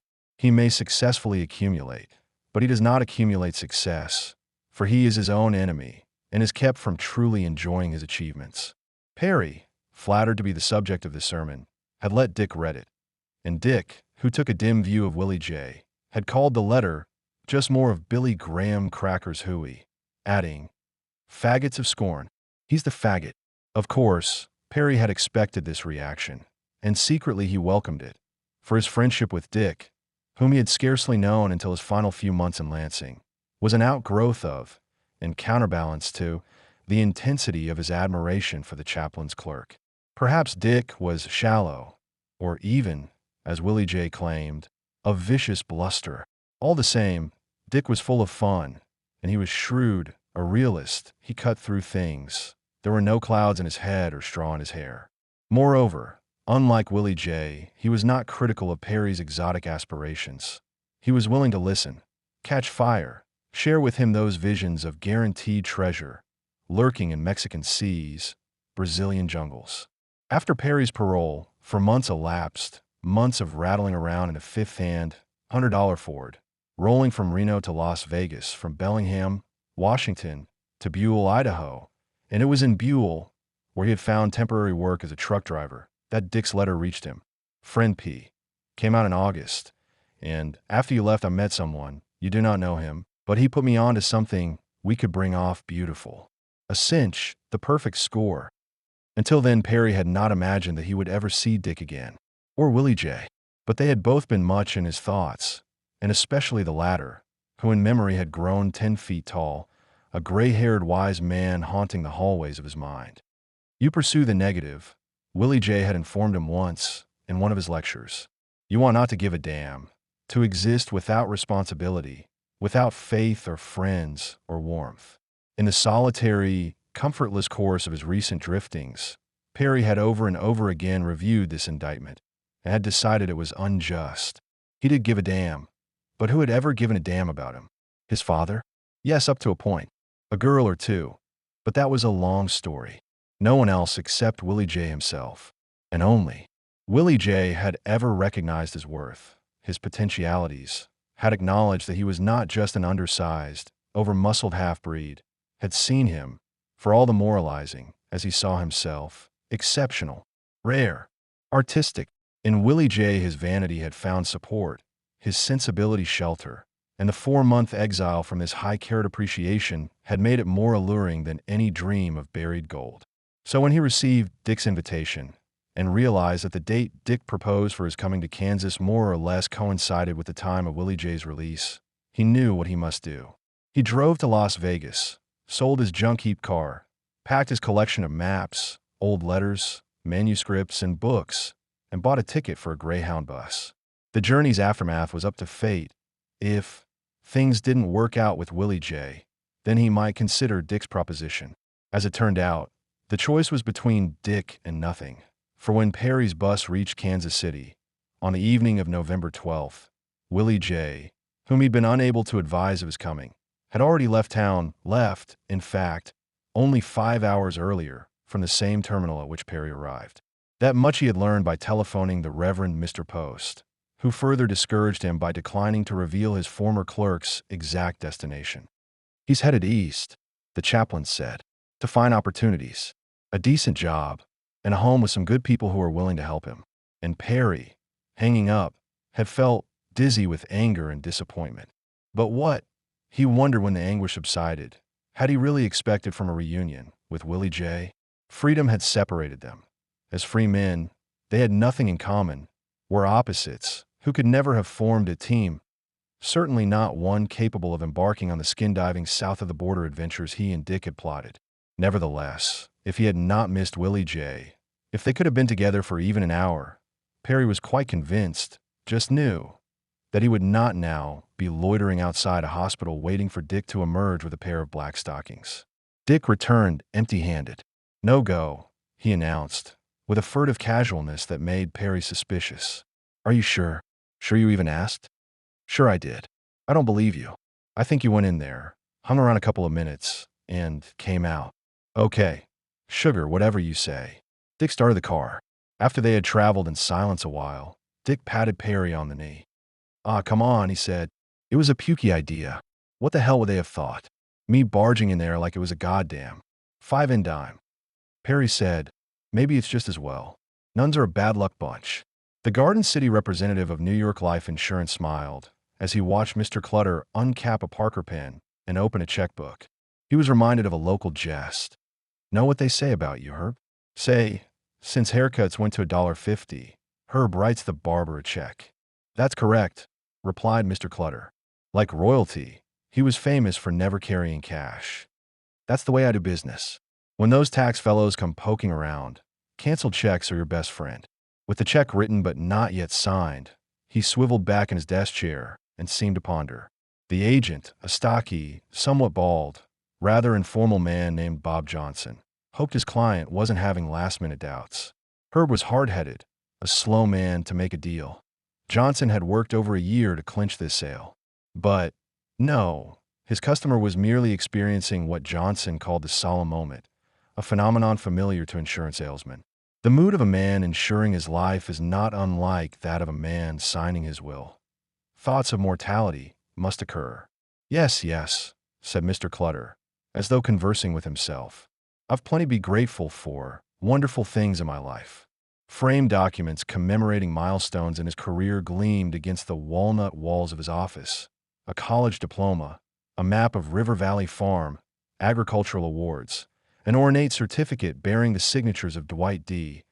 Eisenhower and John Foster Dulles, which cited his services to the Federal Farm Credit Board. The kids. We've been lucky there. Shouldn't say it, but I'm real proud of them. Take Kenyon. Right now he kind of leans toward being an engineer or a scientist, but you can't tell me my boy's not a born rancher. God willing, he'll run this place someday. You ever met Eviana's husband? Don Jarkoff? Veterinarian. I can't tell you how much I think of that boy. Veer too. Veer English. The boy my girl Beverly had the good sense to settle on. If anything ever happened to me, I'm sure I could trust those fellows to take responsibility. Bonnie by herself. Bonnie wouldn't be able to carry on an operation like this. Johnson, a veteran at listening to ruminations of this sort, knew it was time to intervene. Why, Herb, he said, you're a young man, 48, and from the looks of you, for what the medical report tells us, we're likely to have you around a couple of weeks more. Mr. Clutter straightened, reached again for his pen. Tell the truth, I feel pretty good, and pretty optimistic. I've got an idea a man could make some real money around here the next few years.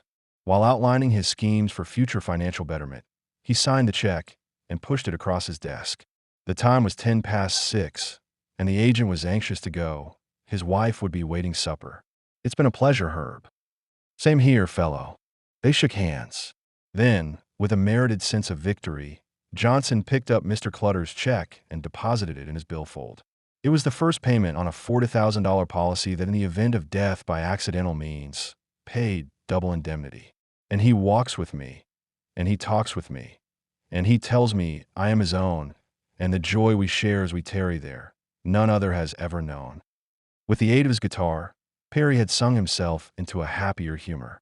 He knew the lyrics of some 200 hymns and ballads, a repertoire ranging from the old rugged cross to Cole Porter, and in addition to the guitar, he could play the harmonica, the accordion, the banjo, and the xylophone. In one of his favorite theatrical fantasies, his stage name was Perry O. Parsons, a star who billed himself as the one man symphony. Dick said, how about a cocktail? Personally, Perry didn't care what he drank, for he was not much of a drinker. Dick, however, was choosy, and in bars his usual choice was an orange blossom. From the car's glove compartment, Perry fetched a pint bottle containing a ready-mixed compound of orange flavoring and vodka. They passed the bottle to and fro. Though dusk had established itself, Dick, doing a steady 60 miles an hour, was still driving without headlights. But then the road was straight, the country was as level as a lake, and other cars were seldom sighted. This was out there, or getting near it. Christ, said Perry, glaring at the landscape, flat and limitless under the sky's cold, lingering green, empty and lonesome except for the far between flickerings of farmhouse lights. He hated it, as he hated the Texas plains, the Nevada desert. Spaces horizontal and sparsely inhabited had always induced in him a depression accompanied by agoraphobic sensations. Seaports were his heart's delight, crowded, clanging, ship-clogged, sewage-scented cities, like Yokohama, where as an American Army private he'd spent summer during the Korean War. Christ, and they told me to keep away from Kansas. Never set my pretty foot here again, although they were barring me from heaven. And just look at it. Just feast your eyes. Dick handed him the bottle, the contents reduced by half. Save the rest, Dick said. We may need it. Remember, Dick? All that talk about getting a boat? I was thinking we could buy a boat in Mexico. Something cheap but sturdy. And we could go to Japan. Sail right across the Pacific. Been done. Thousands of people have done it. I'm not conning you, Dick. You'd go for Japan. Wonderful, gentle people with manners like flowers. Really considerate, not just out for your dough. And the women. You've never met a real woman. Yes, I have, said Dick, who claimed still to be in love with his honey blonde first wife, though she had remarried. There are these baths. One place called the Dream Pool. You stretch out, and beautiful knockout-type girls come and scrub you head to toe. You told me. Dick's tone was curt. So, can I repeat myself? Later. Let's talk about it later. Hell, man, I've got plenty on my mind. Dick switched on the radio. Perry switched it off. Ignoring Dick's protest, he strummed his guitar. I came to the garden alone, while the dew was still on the roses, and the voice I hear, falling on my ear, the Son of God discloses. A full moon was forming at the edge of the sky. The following Monday, while giving evidence prior to taking a lie detector test, young Bobby Rupp described his last visit to the Clutter home. There was a full moon, and I thought maybe if Nancy wanted to, we might go for a drive out to McKinney Lake. Or go to the movies in Garden City. But when I called her, it must have been about 10 of 7. She said she'd have to ask her father. Then she came back and said the answer was no, because we'd stayed out so late the night before. But said, why didn't I come over and watch television? I've spent a lot of time at the Clutters watching television. See, Nancy's the only girl I ever dated. I'd known her all my life. We'd gone to school together from the first grade. Always, as long as I can remember, she was pretty and popular. A person, even when she was a little kid. I mean, she just made everybody feel good about themselves. The first time I dated her was when we were in the 8th grade. Most of the boys in our class wanted to take her to the 8th grade graduation dance. And I was surprised, I was pretty proud when she said she would go with me. We were both 12. My dad lent me the car, and I drove her to the dance. The more I saw her, the more I liked her. The whole family, too. There wasn't any other family like them, not around here, not that I know of. Mr. Clutter may have been more strict about some things, religion, and so on, but he never tried to make you feel he was right and you were wrong. We lived 3 miles west of the Clutter place. I used to walk it back and forth, but I always worked summers, and last year I'd save enough to buy my own car, a 55 Ford. So I drove over there, got there a little after 7. I didn't see anybody on the road or on the lane that leads up to the house or anybody outside. Just old Teddy. He barked at me. The lights were on downstairs in the living room and in Mr. Clutter's office. The second floor was dark, and I figured Mrs. Clutter must be asleep if she was home. You never knew whether she was or not, and I never asked. But I found out I was right, because later in the evening, Kenyon wanted to practice his horn. He played baritone horn in the school band, and Nancy told him not to, because he would wake up Mrs. Clutter. Anyway, when I got there, they had finished supper, and Nancy had cleaned up, put all the dishes in the dishwasher, and the 3 of them, the 2 kids and Mr. Clutter, were in the living room. So we sat around like any other night, Nancy and I on the couch, and Mr. Clutter in his chair, the stuffed rocker. He wasn't watching the television so much as he was reading a book, a Rover Boy, one of Kenyon's books. Once he went out to the kitchen and came back with 2 apples. He offered one to me, but I didn't want it, so he ate them both. He had very white teeth. He said apples were why. Nancy was wearing socks and soft slippers, blue jeans, I think a green sweater. She was wearing a gold wristwatch and an ID bracelet I gave her last January for her 16th birthday, with on one side and mine on the other, and she had on a ring, some little silver thing she bought a summer ago, when she went to Colorado with the Kidwells. It wasn't my ring, our ring.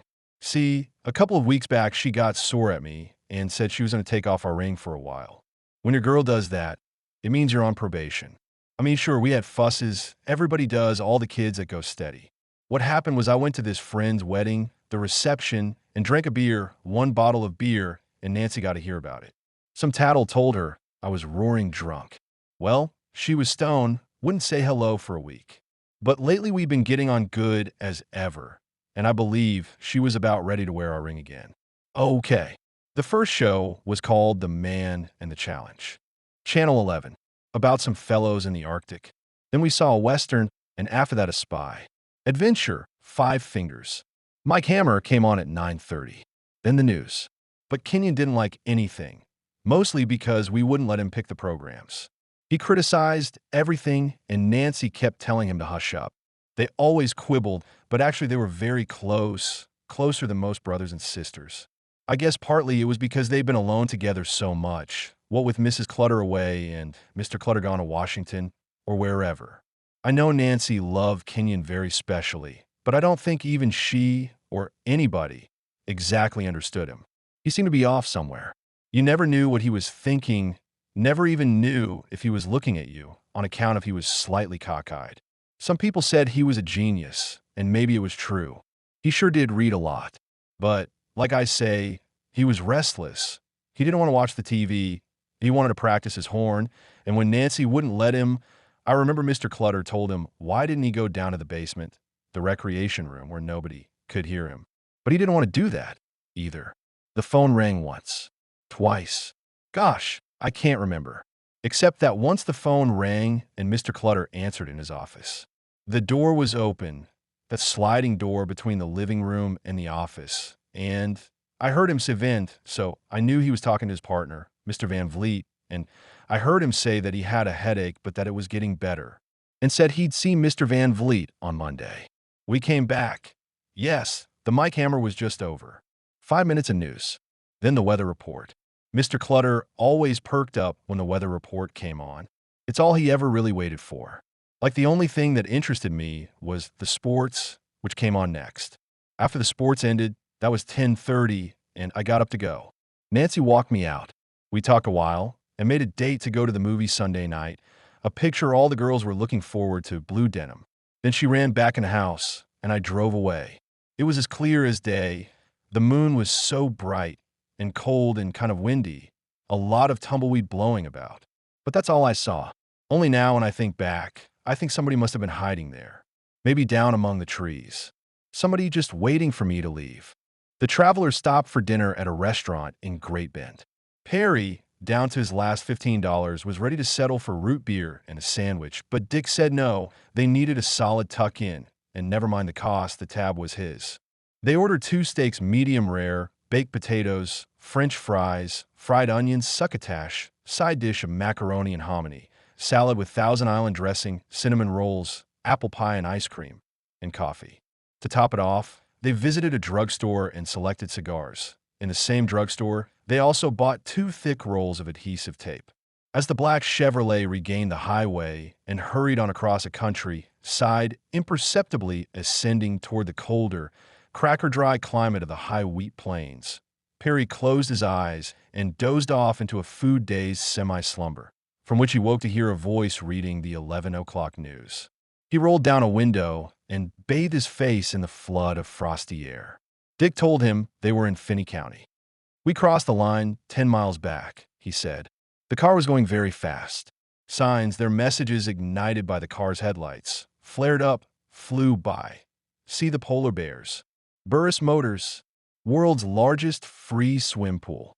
Wheatlands Motel, and finally a bit before street lamps began, howdy, stranger. Welcome to Garden City, a friendly place. They skirted the northern rim of the town. No one was abroad at this nearly midnight hour, and nothing was open except a string of desolately brilliant service stations. Dick turned into one, Curds Phillips 66. A youngster appeared and asked, "Fill her up?" Dick nodded, and Perry, getting out of the car, went inside the station, where he locked himself in the men's room. His legs pained him, as they often did. They hurt as though his old accident had happened 5 minutes before. He shook 3 aspirins out of a bottle, chewed them slowly, for he liked the taste, and then drank water from the basin tap. He sat down on the toilet, stretched out his legs, and rubbed them, massaging the almost unbendable knees. Dick had said they were almost there, only 7 miles more. He unzippered a pocket of his windbreaker and brought out a paper sack. Inside were the recently purchased rubber gloves. They were glue-covered, sticky, and thin, and as he inched them on, one tore. Not a dangerous tear, just a split between the fingers, but it seemed to him an omen. The doorknob turned, rattled. Dick said, "Want some candy? They got a candy machine out here." "No." "You okay?" "I'm fine. Don't be all night." Dick dropped a dime in a vending machine, pulled the lever, and picked up a bag of jelly beans. Munching, he wandered back to the car and lounged there watching the young attendant's efforts to rid the windshield of Kansas dust and the slime of battered insects. The attendant, whose name was James Spoor, felt uneasy. Dick's eyes and sullen expression and Perry's strange, prolonged sojourn in the lavatory disturbed him. The next day, he reported to his employer, "We had some tough customers in here last night," but he did not think, then, or for the longest while, to connect the visitors with the tragedy in Holcomb. Dick said, "Kind of slow around here." "Sure is," James Spoor said. "You're the only body stopped here since 2 hours. Where you coming from?" "Kansas City. Here to hunt. Just passing through. On our way to Arizona. We got jobs waiting there. Construction work." "Any idea the mileage between here and Tucumcari, New Mexico?" "Can't say I do. $3.06. He accepted Dick's money, made change, and said, "You'll excuse me, sir. I'm doing a job, putting a bumper on a truck." Dick waited, ate some jelly beans, impatiently gunned the motor, sounded the horn. Was it possible that he had misjudged Perry's character? That Perry, of all people, was suffering a sudden case of blood bubbles. A year ago, when they first encountered each other, he'd thought Perry a good guy.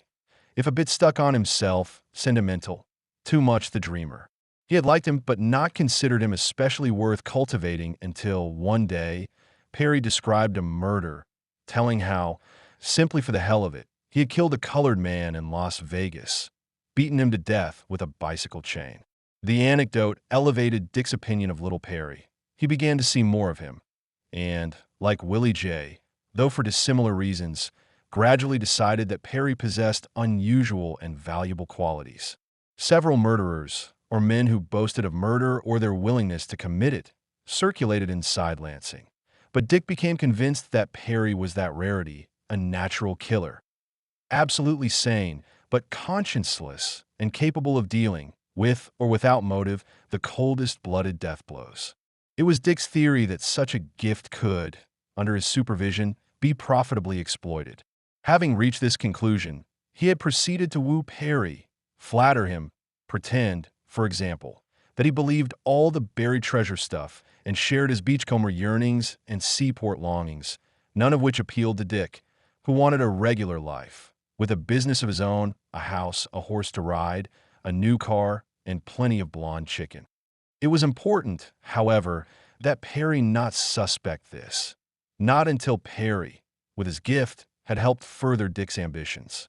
But perhaps it was Dick who had miscalculated, been duped. If so, if it developed that Perry was, after all, only an ordinary punk, then the party was over, the months of planning were wasted. There was nothing to do but turn and go. It mustn't happen. Dick returned to the station. The door to the men's room was still bolted. He banged on it. "For Christ's sake, Perry." "In a minute." "What's the matter? You sick?" Perry gripped the edge of the wash basin and hauled himself to a standing position. His legs trembled. The pain in his knees made him perspire. He wiped his face with a paper towel. He unlocked the door and said, "Okay, let's go." Nancy's bedroom was the smallest, most personal room in the house, girlish and as frothy as a ballerina's tutu. Walls, ceiling, and everything else except a bureau and a writing desk were pink or blue or white. The white and pink bed, piled with blue pillows, was dominated by a big pink and white teddy bear, a shooting gallery prize that Bobby had won in the county fair. A court bulletin board, painted pink, hung above a white-skirted dressing table. Dry gardenias, the remains of some ancient corsage, were attached to it, and old valentines, newspaper recipes, and snapshots of her baby nephew and of Susan Kidwell and of Bobby Rupp. Bobby caught in a dozen actions, swinging a bat, dribbling a basketball, driving a tractor, waiting, in bathing trunks at the edge of McKinney Lake, which was as far as he dared go, for he had never learned to swim. And there were photographs of the two together, Nancy and Bobby. Of these, she liked best one that showed them sitting in a leaf-dappled light amid picnic debris and looking at one another with expressions that, though unsmiling, seemed mirthful and full of delight. Other pictures of horses, of cats deceased but unforgotten, like poor Boobs, who had died not long ago and most mysteriously, she suspected poison, encumbered her desk. Nancy was invariably the last of the family to retire. As she had once informed her friend and home economics teacher, Mrs. Polly Stringer, the midnight hours were her time to be selfish and vain. It was then that she went through her beauty routine, a cleansing, creaming ritual, which on Saturday nights included washing her hair. Tonight, having dried and brushed her hair and bound it in a gauzy bandana, she set out the clothes she intended to wear to church the next morning. Nylons, black pumps, a red velveteen dress, her prettiest, which she herself had made. It was the dress in which she was to be buried. Before saying her prayers, she always recorded in a diary a few occurrences some are here. Forever, I hope. Sue over and we rode Babe down to the river. Sue played her flute. Fireflies, and an occasional outburst, I love him, I do. It was a 5-year diary. In the 4 years of its existence, she had never neglected to make an entry, though the splendor of several events, Eviana's wedding, the birth of her nephew, and the drama of others, her first real quarrel with Bobby, a page literally tear-stained, had caused her to usurp space allotted to the future. A different tinted ink identified each year. 1956 was green and 1957 a ribbon of red, replaced the following year by bright lavender, and now, in 1959, she had decided upon a dignified blue. But as in every manifestation, she continued to tinker with her handwriting, slanting it to the right or to the left, shaping it roundly or steeply, loosely or stingily, as though she were asking, "Is this Nancy? Or that? Or that? Which is me?" Once Mrs. Riggs, her English teacher, had returned a theme with a scribbled comment. "Good. But why written in 3 styles of script?" To which Nancy had replied, "Because I'm not grown up enough to be one person with one kind of signature." Still, she had progressed in recent months, and it was in a handwriting of emerging maturity that she wrote, "Jolene K. came over, and I showed her how to make a cherry pie. Practiced with Roxy. Bobby here, and we watched TV. Left at 11. This is it, this is it, this has to be it. There's the school, there's the garage, now we turn south." To Perry, it seemed as though Dick were muttering jubilant mumbo-jumbo. They left the highway, sped through a deserted Holcomb, and crossed the Santa Fe tracks. The bank, that must be the bank. Now, we turn west, see the trees. This is it, this has to be it. The headlights disclosed a lane of Chinese elms. Bundles of wind-blown thistle scurried across it. Dick doused the headlights, slowed down, and stopped until his eyes were adjusted to the moon-illuminated night. Presently, the car crept forward. Holcomb is 12 miles east of the Mountain Time Zone border, a circumstance that causes some grumbling, for it means that at 7 in the morning, and in winter at 8 or after, the sky is still dark and the stars, if any, are still shining, as they were when the 2 sons of Sick arrived to do their Sunday morning chores. But by 9, when the boys finished work, during which they noticed nothing amiss, the sun had risen, delivering another day of pheasant season perfection. As they left the property and ran along the lane, they waved at an incoming car, and a girl waved back. She was a classmate of Nancy Clutter's, and her name was also Nancy Ewalt. She was the only child of the man who was driving the car, Mr. Clarence Ewalt, a middle-aged sugar beet farmer. Mr. Ewalt was not himself a churchgoer, nor was his wife, but every Sunday he dropped his daughter at River Valley Farm in order that she might accompany the Clutter family to Methodist services in Garden City. The arrangement saved him making 2 back-and-forth trips to town. It was his custom to wait until he had seen his daughter safely admitted to the house. Nancy, a clothes-conscious girl with a film star figure, a bespectacled countenance, and a coy, tiptoe way of walking, crossed the lawn and pressed the front doorbell. The house had 4 entrances, and when, after repeated knockings, there was no response at this one, she moved on to the next, that of Mr. Clutter's office. Here the door was partly open. She opened it somewhat more enough to ascertain that the office was filled only with shadow, but she did not think the Clutters would appreciate her barging right in. She knocked, rang, and at last walked around to the back of the house. The garage was there, and she noted that both cars were in it, 2 Chevrolet sedans, which meant they must be home. However, having applied unavailingly at a 3rd door, which led into a utility room, and a 4th, the door to the kitchen, she rejoined her father, who said, "Maybe they're asleep." But that's impossible. Can you imagine Mr. Clutter missing church? Just to sleep? Come on, then. We'll drive down to the teacherage. Susan ought to know. What's happened? The teacherage, which stands opposite the up-to-date school, is an out-of-date edifice, drab and poignant. Its 20-odd rooms are separated into grace and favor apartments for those members of the faculty unable to find or afford other quarters. Nevertheless, Susan Kidwell and her mother had managed to sugar the pill and install a cozy atmosphere in their apartment. 3 rooms on the ground floor. The very small living room incredibly contained, aside from things to sit on, an organ, a piano, a garden of flowering flower pots, and usually a darting little dog and a large, drowsy cat. Susan, on the Sunday morning, stood at the window of this room watching the street. She is a tall, languid young lady with a pallid, oval face and beautiful pale blue-gray eyes. Her hands are extraordinary, long-fingered, flexible, nervously elegant. She was dressed for church and expected momentarily to see the Clutter's Chevrolet, for she, too, always attended services chaperoned by the Clutter family. Instead, the Ewalts arrived to tell their peculiar tale. But Susan knew no explanation, nor did her mother, who said if there was some change of plan, why, I'm sure they would have telephoned. "Susan, why don't you call the house? They could be asleep, I suppose." "So I did," said Susan, in a statement made at a later date. "I called the house and let the phone ring. At least, I had the impression it was ringing, a minute or more. Nobody answered, so Mr. Ewalt suggested that we go to the house and try to wake them up. But when we got there, I didn't want to do it. Go to the house. I was frightened, and I don't know why, because it never occurred to me. Well, something like that just doesn't. But the sun was so bright, everything looked too bright and quiet. And then I saw that all the cars were there, even Kenyon's old Coyote wagon.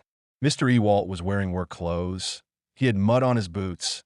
He felt he wasn't properly dressed to go calling on Clutters, especially since he never had. Been in the house, I mean.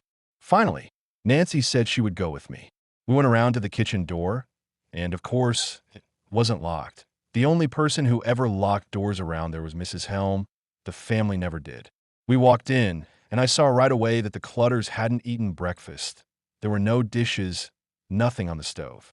Then I noticed something funny, Nancy's purse. It was lying on the floor, sort of open. We passed on through the dining room and stopped at the bottom of the stairs.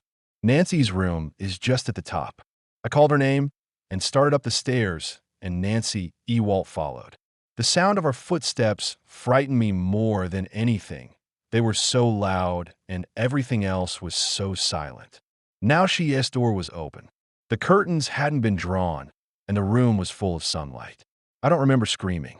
Nancy Walt says I did, screamed and screamed. I only remember Nancy's teddy bear staring at me. And Nancy, and running. In the interim, Mr. Ewalt had decided that perhaps he ought not to have allowed the girls to enter the house alone. He was getting out of the car to go after them when he heard the screams, but before he could reach the house, the girls were running toward him. His daughter shouted, "She's dead," and flung herself into his arms. "It's true, Daddy. Nancy's dead." Susan turned on her. "No, she isn't. And don't you say it. Don't you dare. It's only a nosebleed. She has them all the time. Terrible nosebleed. And that's all it is. There's too much blood. There's blood on the walls. You didn't really look." I couldn't make head nor tails, Mr. Ewalt subsequently testified. I thought maybe the child was hurt. It seemed to me the first thing to do was call an ambulance. Miss Kidwell. Susan, she told me there was a telephone in the kitchen. I found it, right where she said, but the receiver was off the hook, and when I picked it up, I saw the line had been cut. Larry Hendricks, a teacher of English, age 27, lived on the top floor of the teacherage. He wanted to write, but his apartment was not the ideal lair for a would-be author. It was smaller than the Kidwells, and, moreover, he shared it with a wife, 3 active children, and a perpetually functioning television set. It's the only way we can keep the kids pacified. Though as yet unpublished, young Hendricks, a He-Manish exhaler from Oklahoma, who smokes a pipe and has a mustache and a crop of untamed black hair, at least looks literary, In fact, remarkably like youthful photographs of the writer he most admires, Ernest Hemingway. To supplement this teacher's salary, he also drove a school bus. "Sometimes I cover 60 miles a day," he said to an acquaintance, "which doesn't leave much time for writing, except Sundays." Now, that Sunday, November 15th, I was sitting up here in the apartment going through the papers. Most of my ideas for stories, I get them out of the newspapers, you know? Well, the TV was on and the kids were kind of lively, but even so I could hear voices from downstairs, down at Mrs. Kidwell's. But I didn't figure it was my concern, since I was new here, only came to Holcomb when school began. But then Shirley, she'd been out hanging up some clothes, my wife, Shirley, rushed in and said, "Honey, you better go downstairs. They're all hysterical." The two girls, now, they really were hysterical. Susan never has got over it. Never will. Ask me. And poor Mrs. Kidwell. Her health's not too good. She's high-strung to begin with. She kept saying, but it was only later I understood what she meant. She kept saying, "Oh, Bonnie, Bonnie, what happened? You were so happy. You told me it was all over. You said you'd never be sick again." Words to that effect. Even Mr. Ewald, he was about as worked up as a man like that ever gets. He had the sheriff's office on the phone, the Garden City sheriff, and he was telling him that there was something radically wrong over at the Clutter place. The sheriff promised to come straight out, and Mr. Ewald said fine. He'd meet him on the highway. Shirley came downstairs to sit with the women, try and calm them, as if anybody could. And I went with Mr. Ewald, drove with him out to the highway to wait for Sheriff Robinson. On the way, he told me what had happened. When he came to the part about finding the wires cut, right then I thought, and decided I'd better keep my eyes open. Make a note of every detail, in case I was ever called on to testify in court. The sheriff arrived. It was 9:35. I looked at my watch. Mr. Ewald waved at him to follow our car, and we drove out to the Clutters. I'd never been there before, only seen it from distance. Of course, I knew the family. Kenyon was in my sophomore English class, and I directed Nancy in the Tom Sawyer play. But they were such exceptional, unassuming kids you wouldn't have known they were rich or lived in such a big house. And the trees, the lawn, everything so tended and cared for. After we got there, and the sheriff had heard Mr. Ewald's story, he radioed his office and told them to send reinforcements and an ambulance. Said, "There's been some kind of accident." Then we went in the house, the three of us. Went through the kitchen and saw a lady's purse lying on the floor, and the phone where the wires had been cut. The sheriff was wearing a hip pistol, and when we started up the stairs, going to Nancy's room, I noticed he kept his hand on it, ready to draw. Well, it was pretty bad. That wonderful girl, but you would never have known her. She'd been shot in the back of the head with a shotgun held maybe 2 inches away. She was lying on her side, facing the wall, and the wall was covered with blood. The bed covers were drawn up to her shoulders. Sheriff Robinson, he pulled them back, and we saw that she was wearing a bathrobe, pajamas, socks, and slippers like whenever it happened, she hadn't gone to bed yet. Her hands were tied behind her, and her ankles were roped together with the kind of cord you see on Venetian blinds.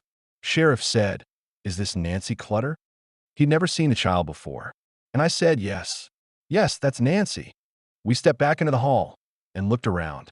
All the other doors were closed. We opened one, and that turned out to be the bathroom. Something about it seemed wrong.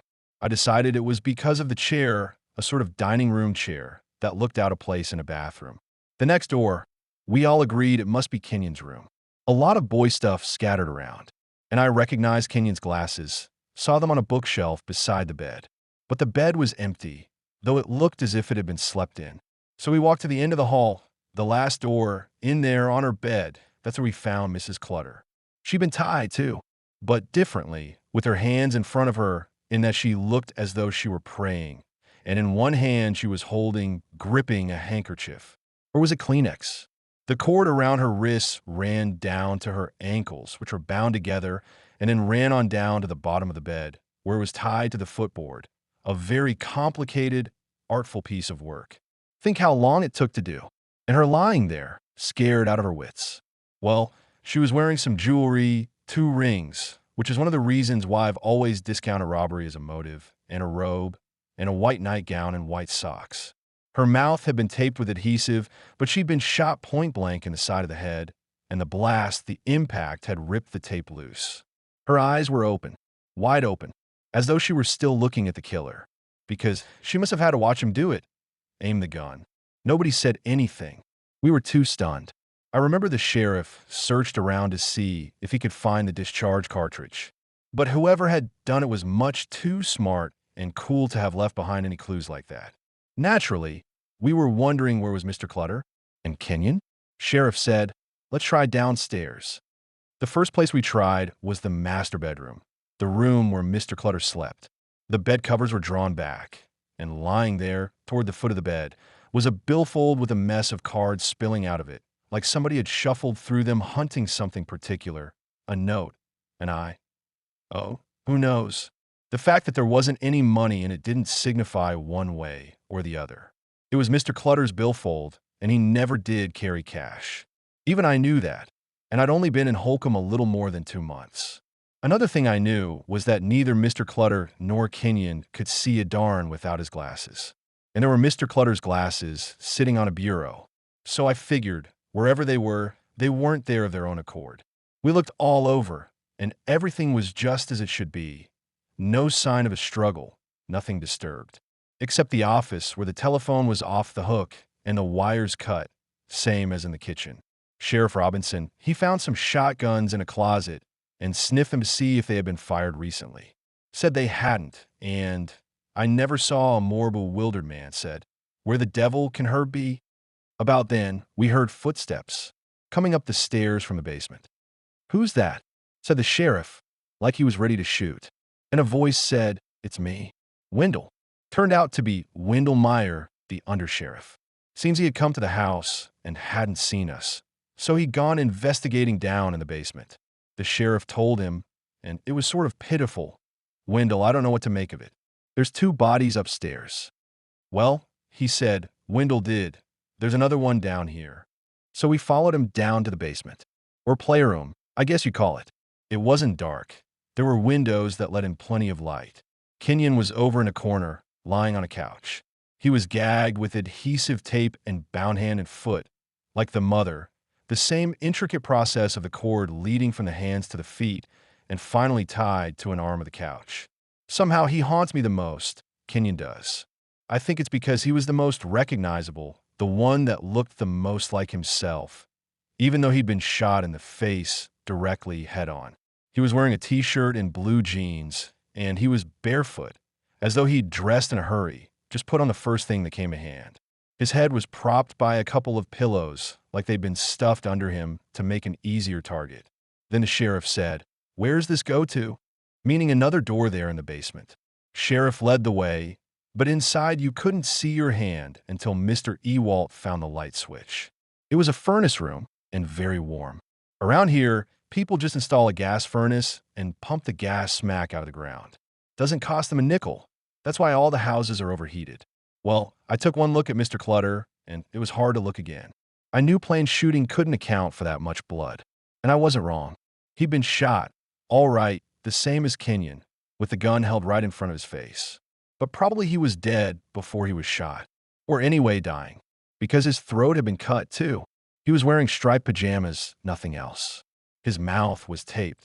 The tape had been wound plumb around his head. His ankles were tied together, but not his hands, or rather he'd managed, God knows how, maybe in rage or pain, to break the cord binding his hands. He was sprawled in front of the furnace, on a big cardboard box that looked as though it had been laid there specially. A mattress box. Sheriff said, "Look here, Wendell." What he was pointing at was a blood-stained footprint on the mattress box. A half-sole footprint with circles, 2 holes in the center, like a pair of eyes. Then one of us, Mr. Ewalt, I don't recall, pointed out something else. A thing I can't get out of my mind. There was a steam pipe overhead, and knotted to it, dangling from it, was a piece of cord, the kind of cord the killer had used. Obviously, at some point, Mr. Clutter had been tied there, strung up by his hands, and then cut down. But why? To torture him? I don't guess we'll never know. Ever know who did it, or why, or what went on in that house that night. After a bit, the house began to fill up. Ambulances arrived, and the coroner and the Methodist minister, a police photographer, state troopers, fellows from the radio, and the newspaper. Oh, a bunch. Most of them had been called out of church, and acted as though they were still there. Very quiet, whispery. It was like nobody could believe it. A state trooper asked me did I have any official business there, and said if not, then I'd better leave. Outside on the lawn, I saw the undersheriff talking to a man, Alfred Stokeline, the hireman. Seems Stokeline lived not 100 yards from the Clutter house, with nothing between his place and theirs except a barn. But he was saying as to how he hadn't heard a sound, said, I didn't know a thing about it till 5 minutes ago when one of my kids come running in and told us the sheriff was here. The missus and me, we didn't sleep 2 hours last night, was up and down the whole time on account of we got a sick baby. But the only thing we heard about 10:30, quarter to 11, I heard a car drive away, and I made the remark to Mrs., there goes Bob Rupp. I started walking home, and on the way, about halfway down the lane, I saw Kenyon's old collie, and that dog was scared. Stood there with its tail between its legs, didn't bark or move. And seeing the dog, somehow that made me feel again. I've been too dazed, too numb, to feel the full viciousness of it. The suffering, the horror. They were dead. A whole family. Gentle, kindly people I knew murdered. You had to believe it because it was really true. 8 nonstop passenger trains hurry through Holcomb every 24 hours. Of these, 2 pick up and deposit mail. An operation that, as the person in charge of it fervently explains, has its tricky side. Yes, sir, you got to keep on your toes. Them trains come through here. Sometimes they're going 100 miles an hour. The breeze alone, why it's enough to knock you down. And when those mail sacks come flying out, sakes alive. It's like playing tackle on a football team. Wham, wham, wham. Not that I'm complaining, mind you. It's honest work, government work, and it keeps me young. Holcomb's mail messenger, Mrs. Sadie Truitt, or Mother Truitt, as the townspeople call her, does seem younger than her years, which amount to 75. A stocky, weathered widow who wears babushka bandanas and cowboy boots, most comfortable things you can put on your feet, soft as a loon feather. Mother Truitt is the oldest native-born Holcombite. Thomas wasn't anybody here, wasn't my kin. Them days, we call this place Sherlock. Then along came this stranger, by the name Holcomb.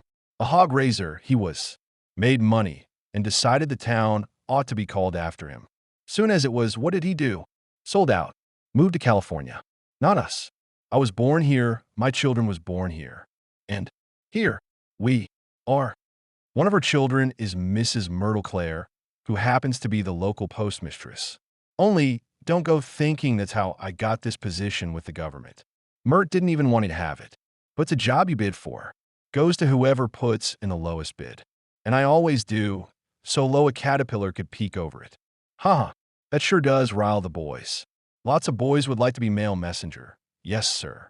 But I don't know how much they'd like it when the snow's high as old Mr. Primo camera and the wind's blowing blue hard, and those sacks come sailing wham. In Mother Truitt's profession, Sunday is a work day like any other. On November 15th, while she was waiting for the westbound 1032, she was astonished to see 2 ambulances cross the railroad tracks and turn toward the Clutter property. The incident provoked her into doing what she had never done before, abandon her duties. Let the mail fall where it may, this was news. That Myrt must hear at once. The people of Holcomb speak of their post office as the Fed building, which seems rather too substantial a title to confer on a drafty and dusty shed. The ceiling leaks, the floorboards wobble, the mailboxes won't shut, the light bulbs are broken, the clock has stopped. Yes, it's a disgrace, agrees the caustic, somewhat original, and entirely imposing lady who presides over this. But the stamps work, don't they? Anyhow, what do I care? Back here my part is real cozy. I've got my rocker and a nice wood stove and a coffee pot and plenty to read. Mrs. Clare is a famous figure in Finney County. Her celebrity derives not from her present occupation, but a previous one, dance hall hostess, an incarnation not indicated by her appearance. She is a gaunt, trouser-wearing, woolen shirt, cowboy-booted, ginger-colored, gingery-tempered woman of unrevealed, that's for me to know and you to guess, but promptly revealed opinions, most of which are announced in a voice rooster crow altitude and penetration. Until 1955, she and her late husband operated the Holcomb Dance Pavilion, an enterprise that, owing to its uniqueness in the area, attracted from 100 around a fast-drinking, fancy-stepping clientele whose behavior, in turn, attracted the interest of the sheriff now and then. We had some tough times, all right, says Mrs. Clare, reminiscing. Some of those bow-legged country boys, you give 'em a little hooch and they're like redskins. Want to scalp everything in sight. Of course, we only sold setups, never the hard stuff itself. Wouldn't have, even if it was legal. My husband, Homer Clare, he didn't hold with it. Neither did I. One day, Homer Clare, he passed on 7 months and 12 days ago today, after a 5-hour operation out in Oregon. He said to me, Mart, we've lived all our lives in hell. Now we're going to die in heaven. The next day, we closed the dance hall. I've never regretted it. Oh, along at first, I miss being a night owl, the tunes, the jollity. But now that Homer's gone, I'm just glad to do my work here at the Federal Building. Sit a spell. Drink a cup of coffee. In fact, on that Sunday morning, Mrs. Clare had just poured herself a cup of coffee from a freshly brewed pot when Mother Truett returned. Mert, she said, but could say no more until she had caught her breath. Mert, there's 2 ambulances gone to the Clutters. Her daughter said, Where's the 1032? Ambulances. Gone to the Clutters. Well, what about it? It's only Bonnie, having one of her spells. Where's the 1032? Mother Truett subsided. As usual, Mert knew the answer, was enjoying the last word. Then a thought occurred to her. But Mert, if it's only Bonnie, why would there be 2 ambulances? A sensible question, as Mrs. Clare, an admirer of logic, though a curious interpreter of it, was driven to admit. She said she would telephone Mrs. Helm. Mabel will know, she said. The conversation with Mrs. Helm lasted several minutes, and was most distressing to Mother Truett, who could hear nothing of it except the non-committal monosyllabic responses of her daughter. Worse, when the daughter hung up, she did not quench the old woman's curiosity. Instead, she placidly drank her coffee, went to her desk, and began to postmark a pile of letters. Mert, Mother Truett said, for heaven's sake, what did Mabel say? I'm not surprised, Mrs. Clare said. When you think how Herb Clutter spent his whole life in a hurry, rushing in here to get his mail with never a minute to say, good morning and thank you, dog, rushing around like a chicken with its head off, joining clubs, running everything, getting jobs maybe other people wanted. And now, look, it's all caught up with him. Well, he won't be rushing anymore. Why, Mert? Why won't he? Mrs. Clare raised her voice. Because he's dead. And Bonnie, too. And Nancy. And the boy. Somebody shot them. Mert, don't say things like that. Who shot them? Without a pause in her postmarking activities, Mrs. Clare replied, the man in the airplane. The one Herb sued for crashing into his fruit trees. If it wasn't him, maybe it was you, or somebody across the street. All the neighbors are rattlesnakes. Varmints looking for a chance to slam the door in your face. It's the same the whole world over. You know that. I don't, said Mother Truett, who put her hands over her ears. I don't know any such thing. Varmints. I'm scared, Mert. Of what? When your time comes, it comes. And tears won't save you. She had observed that her mother had begun to shed a few. When Homer died, I used up all the fear I had in me, and all the grief, too.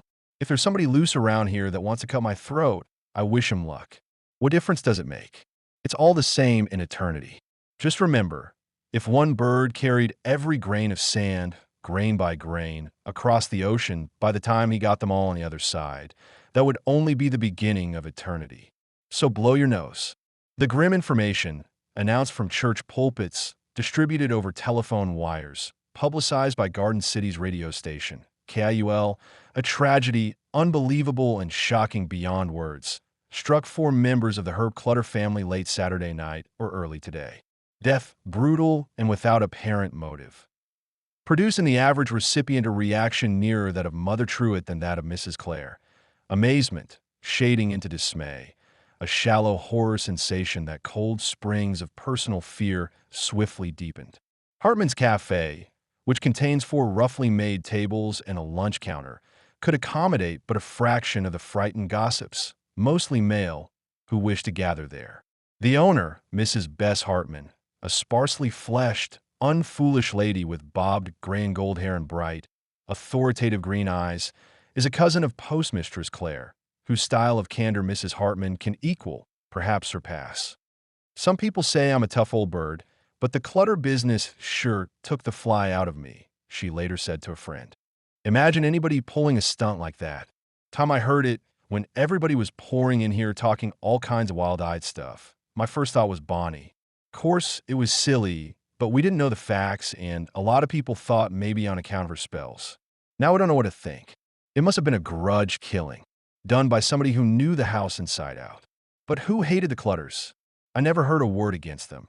They were about as popular as a family can be, and if something like this could happen to them, then who's safe? I ask you?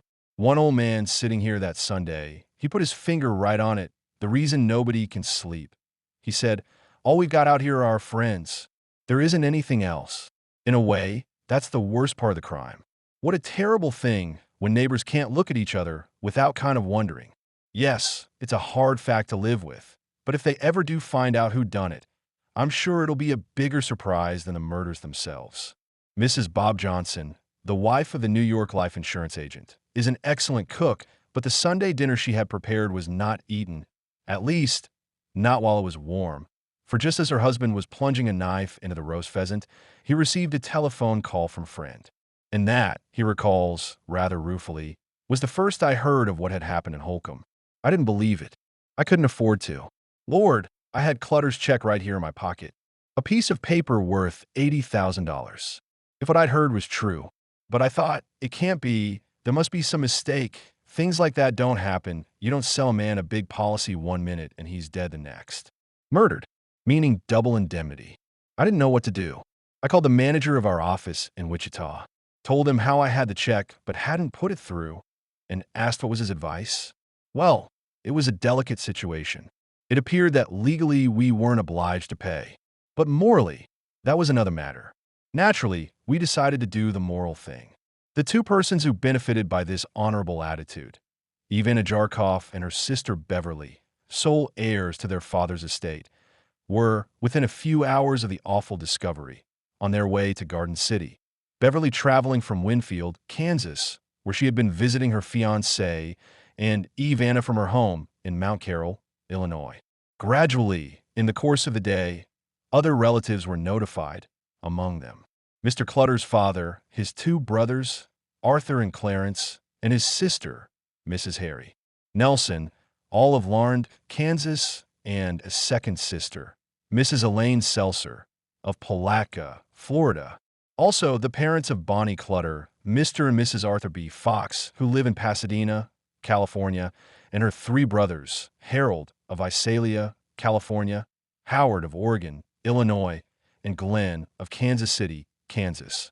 Indeed, the better part of those on the Clutters' Thanksgiving guest list were either telephoned or telegraphed, and the majority set forth at once for what was to be a family reunion not around a groaning board but at the graveside of a mass burial.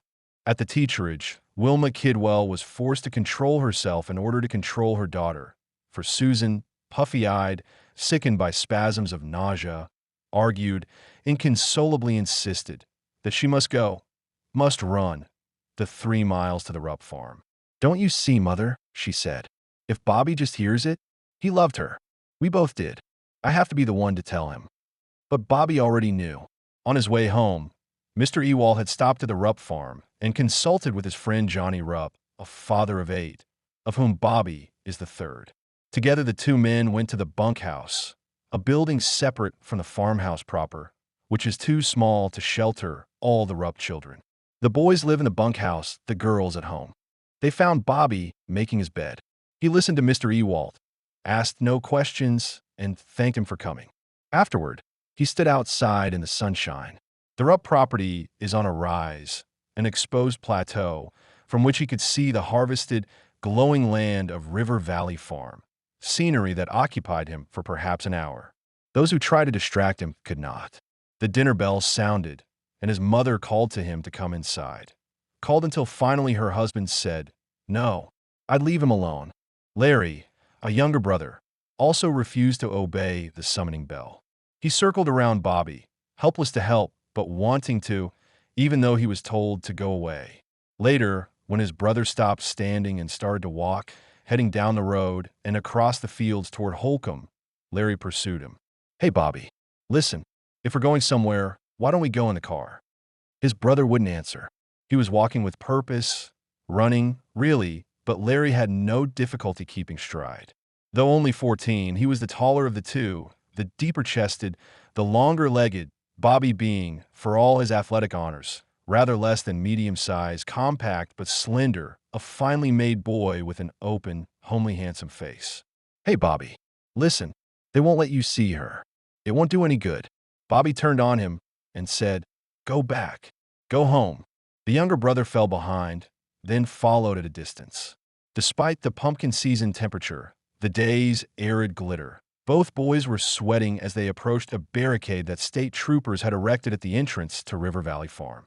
Many friends of the Clutter family, and strangers from all over Finney County as well, had assembled at the site, but none was allowed past the barricade, which soon after the arrival of the Rupp brothers, was briefly lifted to permit the exit of 4 ambulances, the number finally required to remove the victims, and a car filled with men from the sheriff's office. Men who, even at that moment, were mentioning the name of Bobby Rupp. For Bobby, as he was to learn before nightfall, was their principal suspect.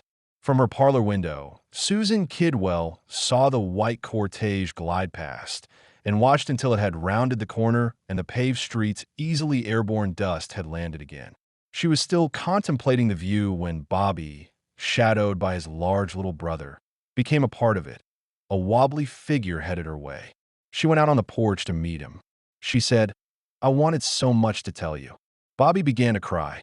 Larry lingered at the edge of the teacherage yard, hunched against a tree. He couldn't remember ever seeing Bobby cry, and he didn't want to, so he lowered his eyes. Far off, in the town of Olathe, in a hotel room where window shades darkened the midday sun, Perry lay sleeping, with a gray portable radio murmuring beside him. Except for taking off his boots, he had not troubled to undress. He had merely fallen face down across the bed, as though sleep were a weapon that had struck him from behind. The boots, black and silver-buckled, were soaking in a wash basin filled with warm, vaguely pink-tinted water. A few miles north, in the pleasant kitchen of a modest farmhouse, Dick was consuming a Sunday dinner. The others at the table, his mother, his father, his younger brother, were not conscious of anything uncommon in his manner. He had arrived home at noon, kissed his mother, readily replied to questions his father put concerning his supposed overnight trip to Fort Scott, and sat down to eat, seeming quite his ordinary self.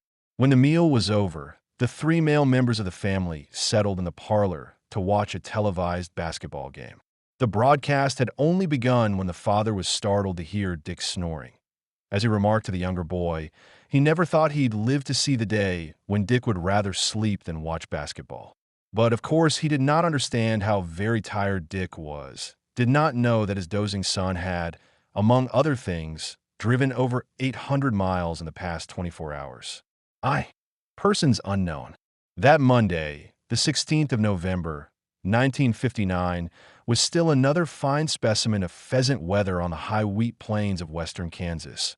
A day gloriously bright-skied, as glittery as mica. Often on such days in years past, Andy Earhart had spent long pheasant hunting afternoons at River Valley Farm, the home of his good friend Herb Clutter, and often, on these sporting expeditions, he'd been accompanied by 3 more of Herb's closest friends, Dr. J.D. Dale, a veterinarian, Carl Myers, a dairy owner, and Everett Ogburn, a businessman. Like Earhart, the superintendent of the Kansas State University Agricultural Experiment Station, all were prominent citizens of Garden City. Today, this quartet of old hunting companions had once again gathered to make the familiar journey, but in an unfamiliar spirit and armed with odd, non-sportive equipment, mops and pails, scrubbing brushes, and a hamper heaped with rags and strong detergents. They were wearing their oldest clothes. For, feeling it their duty, a Christian task, these men had volunteered to clean certain of the 14 rooms in the main house at River Valley Farm. Rooms in which 4 members of the Clutter family had been murdered by, as their death certificates declared, a person or persons unknown. Earhart and his partners drove in silence. One of them later remarked, "It just shut you up. The strangeness of it. Going out there, where we'd always had such a welcome." On the present occasion, a highway patrolman welcomed them. The patrolman, guardian of a barricade that the authorities had erected at the entrance to the farm, waved them on, and they drove a half-mile more down the elm-shaded lane leading to the Clutter house. Alfred Stokeline, the only employee who actually lived on the property, was waiting to admit them. They went first to the furnace room in the basement, where the pajama-clad Mr. Clutter had been found sprawled atop the cardboard mattress box. Finishing there, they moved on to the playroom in which Kenyon had been shot to death. The couch, a relic that Kenyon had rescued and mended and that Nancy had slip-covered and piled with mottoed pillows, was a blood-splashed ruin. Like the mattress box, it would have to be burned. Gradually, as the cleaning party progressed from the basement to the second-floor bedrooms where Nancy and her mother had been murdered in their beds, they acquired additional fuel for the impending fire: blood-soiled bedclothes, mattresses, a bedside rug, a teddy bear doll. Alfred Stokeline, not usually a talkative man, had much to say as he fetched hot water and otherwise assisted in the cleaning up. He wished folks would stop yapping and try to understand why he and his wife, though they lived scarcely 100 yards from the Clutter home, had heard nary a nothing, not the slightest echo of gun thunder of the violence taking place. Sheriff and all them fellas been out here fingerprinting and scratching around. They got good sense. They understand how it was. How come we didn't hear? For one thing, the wind. A west wind, like it was, would carry the sound t'other way. Another thing, there's that big Milo barn between this house and our inn. That old barn, he soak up a lot of racket for it reached us. And did you ever think of this? Him that done it. He must have knowed we wouldn't hear. Else he wouldn't have took the chance shooting off a shotgun 4 times in the middle of the night. Why, he be crazy. Course, you might say he must be crazy anyhow, to go doing what he did. But my opinion, him that done it had it figured out to the final T. He knowed. And there's one thing I know, too. Me and the missus, we've slept our last night on this place. We're moving out to a house alongside the highway. The men worked from noon to dusk. When the time came to burn what they had collected, they piled it on a pickup truck with Stokeline at the wheel, drove deep into the farm's north field, a flat place full of color, though a single color, the shimmering tawny yellow of November wheat stubble. They unloaded the truck and made a pyramid of Nancy's pillows, the bedclothes, the mattresses, the playroom couch. Stokeline sprinkled it with kerosene and struck a match. Of those present, none had been closer to the Clutter family than Andy Earhart. Gentle, genially dignified, a scholar with work-calloused hands and sunburned neck, he'd been a classmate of Herb's at Kansas State University. We were friends for 30 years, he said some time afterward, and during those decades, Earhart had seen his friend evolve from a poorly paid county agricultural agent into one of the region's most widely known and respected farm ranchers. Everything Herb had, he earned, with the help of God. He was a modest man, but a proud man, as he had a right to be. He raised a fine family. He made something of his life. But that life, and what he'd made of it, how could it happen? Earhart wondered as he watched the bonfire catch.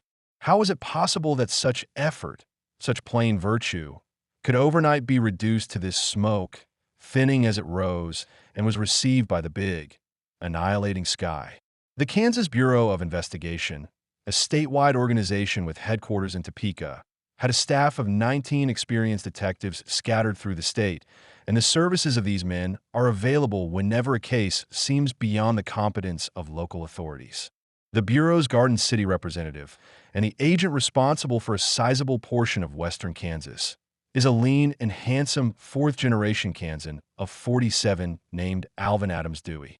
It was inevitable that Earl Robinson, the sheriff of Finney County, should ask Al Dewey to take charge of the Clutter case. Inevitable and appropriate. For Dewey, himself a former sheriff of Finney County from 1947 to 1955, and prior to that, a special agent of the FBI. Between 1940 and 1945, he had served in New Orleans, in San Antonio, in Denver, in Miami, and in San Francisco, was professionally qualified to cope with even as intricate an affair as the apparently motiveless, all but clueless Clutter murders. Moreover, his attitude toward the crime made it, as he later said, a personal proposition. He went on to say that he and his wife were real fond of Herb and Bonnie, and saw them every Sunday at church, visited a lot back and forth, adding, but even if I hadn't known the family and liked them so well, I wouldn't feel any different. Because I've seen some bad things, I sure as hell have. but nothing so vicious as this. However long it takes, it may be the rest of my life, I'm going to know what happened in that house, the why and the who. Toward the end, a total of 18 men were assigned to the case full-time, among them 3 of the KBI's ablest investigators, Special Agents Harold Nye, Roy Church, and Clarence Dunce. With the arrival in Garden City of this trio, Dewey was satisfied that a strong team had been assembled. "Somebody better watch out," he said. "The sheriff's office is on the 3rd floor of the Finney County Courthouse, an ordinary stone and cement building standing in the center of an otherwise attractive tree-filled square."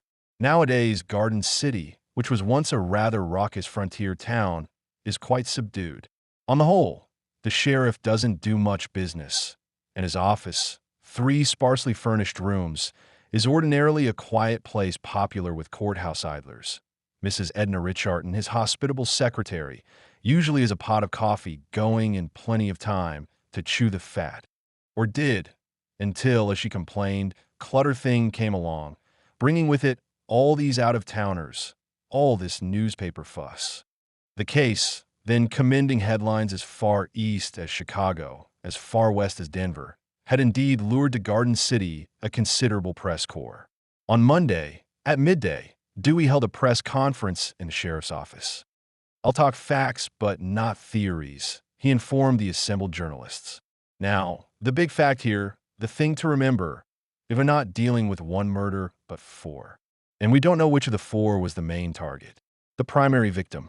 It could have been Nancy or Kenyon, or either of their parents. Some people say, well, it must have been Mr. Clutter, because his throat was cut. He was the most abused. But that's theory, not fact. It would help if we knew in what order the family died, but the coroner can't tell us that. He only knows the murders happened sometime between 11 p.m. Saturday and 2 a.m. Sunday. Then, responding to questions, he said no, neither of the women had been sexually molested, and no, as far as was presently known, nothing had been stolen from the house. And yes, he did think it a queer coincidence that Mr. Clutter should have taken out a $40,000 life insurance policy, with double indemnity, within 8 hours of his death. However, Dewey was pretty darn sure that no connection existed between this purchase and the crime. How could there be one, when the only persons who benefited financially were Mr. Clutter's 2 surviving children, the elder daughters, Mrs. Donald Jarkoff and Miss Beverly Clutter? And yes, he told the reporters, he did have an opinion on whether the murders were the work of 1 man or 2, but he preferred not to disclose it. Actually, at this time, on this subject, Dewey was undecided. He still entertained a pair of opinions, or, to use his word, concepts, and in reconstructing the crime, had developed both a single killer concept and a double killer concept. In the former, the murderer was thought to be a friend of the family, or, at any rate, a man with more than casual knowledge of the house and its inhabitants, someone who knew that the doors were seldom locked, that Mr. Clutter slept alone in the master bedroom on the ground floor, that Mrs. Clutter and the children occupied separate bedrooms on the 2nd floor. This person, so Dewey imagined, approached the house on foot, probably around midnight. The windows were dark, the Clutters asleep, and as for Teddy, the farm's watchdog, well, Teddy was famously gun-shy. He would have cringed at the sight of the intruder's weapon, whimpered, and crept away. On entering the house, the killer first disposed of the telephone installations, one in Mr. Clutter's office, the other in the kitchen, and then, after cutting the wires, he went to Mr. Clutter's bedroom and awakened him. Mr. Clutter, at the mercy of the gun-bearing visitor, was forced to obey instructions, forced to accompany him to the 2nd floor, where they aroused the rest of the family. Then, with cord and adhesive tape supplied by the killer, Mr. Clutter bound and gagged his wife, bound his daughter, who inexplicably had not been gagged, and roped them to their beds. Next, father and son were escorted to the basement, and there Mr. Clutter was made to tape Kenyon and tie him to the playroom couch. Then Mr. Clutter was taken into the furnace room, hit on the head, gagged, and trussed. Now free to do as he pleased, the murderer killed them one by one, each time carefully collecting the discharged shell. When he had finished, he turned out all the lights and left. It might have happened that way, if it was just possible. But Dewey had doubts. If Herb had thought his family was in danger, mortal danger, he would have fought like a tiger. And Herb was no ninny, a strong guy in top condition. Kenyon, too. Big as his dad, bigger, a big-shouldered boy. It's hard to see how one man, armed or not, could have handled the two of them. Moreover, there was reason to suppose that all four had been bound by the same person. In all four instances, the same type of knot, a half-hitch, was used. Dewey and the majority of his colleagues, as well, favored the second hypothesis, which in many essentials followed the first, the important difference being that the killer was not alone, but had an accomplice who helped subdue the family, tape, and tie them. Still, as a theory, this too had its faults. Dewey, for example, found it difficult to understand how two individuals could reach the same degree of rage, the kind of psychopathic rage it took to commit such a crime.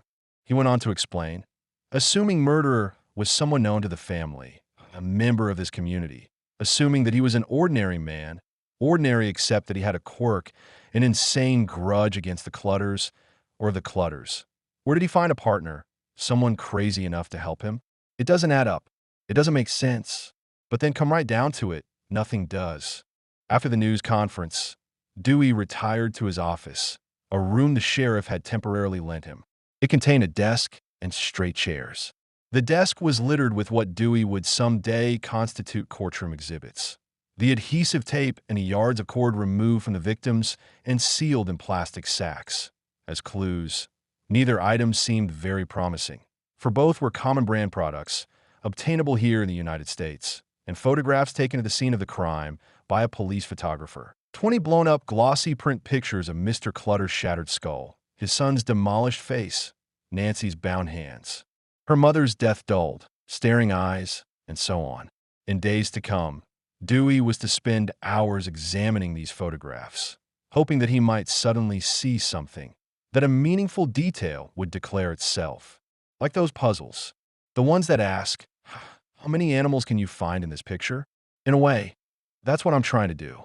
Find the hidden animals. I feel they must be there, if only I could see them. As a matter of fact, one of the photographs, a close-up of Mr. Clutter and the mattress box upon which he lay, already provided a valuable surprise. Footprints, the dusty trackings of shoes with diamond-patterned soles. The prints, not noticeable to the naked eye, registered on film. Indeed, the delineating glare of a flashbulb had revealed their presence with superb exactness. These prints, together with another footmark found on the same cardboard cover, the bold and bloody impression of a cat's paw half-sole, were the only serious clues the investigators could claim. Not that they were claiming them. Dewey and his team had decided to keep secret the existence of this evidence. Among the other articles on Dewey's desk was Nancy Clutter's diary. He had glanced through it, no more than that, and now he settled down to an earnest reading of the day-by-day entries, which began on her 13th birthday and ended some 2 months short of her 17th. The unsensational confidings of an intelligent child who adored animals, who liked to read, cook, sew, dance, ride horseback, a popular, pretty, virginal girl who thought it fun to flirt, but was nevertheless only really and truly in love with Bobby. Dewey read the final entry first. It consisted of 3 lines written an hour or 2 before she died. Jolene K. came over and I showed her how to make a cherry pie. Practiced with Roxy. Bobby here and we watched TV. Left at 11. Young Rupp, the last person known to have seen the family alive, had already undergone one extensive interrogation, and although he'd told a straightforward story of having passed just an ordinary evening with the Clutters, he was scheduled for a second interview, at which time he was to be given a polygraph test. The plain fact was that the police were not quite ready to dismiss him as a suspect. Dewey himself did not believe the boy had anything to do with it. Still, it was true that at this early stage of the investigation, Bobby was the only person to whom a motive, however feeble, could be attributed. Here and there in the diary, Nancy referred to the situation that was supposed to have created the motive. Her father's insistence that she and Bobby break off, stop seeing so much of each other. His objection being that the Clutters were Methodist, the Rupps Catholic, a circumstance that in his view completely canceled any hope the young couple might have of one day marrying. But the diary notation that most tantalized Dewey was unrelated to the Clutter-Rupp, Methodist Catholic impasse. Rather, it concerned a cat, the mysterious demise of Nancy's favorite pet, Boobs, whom, According to an entry dated 2 weeks prior to her own death, she'd found lying in the barn. The victim, or so she suspected without saying why, of a poisoner. Poor boobs. I buried him in a special place. On reading this, Dewey felt it could be very important. If the cat had been poisoned, might not this act have been a small, malicious prelude to the murders? He determined to find this special place where Nancy had buried her pet, even though it meant combing the vast whole of River Valley Farm. While Dewey was occupying himself with the diary, his principal assistants, the agent's church, Dunce and Nye, were crisscrossing the countryside, talking, as Dunce said, to anyone who could tell us anything. The faculty of the Holcomb School, where both Nancy and Kenyon had been honor roll, straight-A students.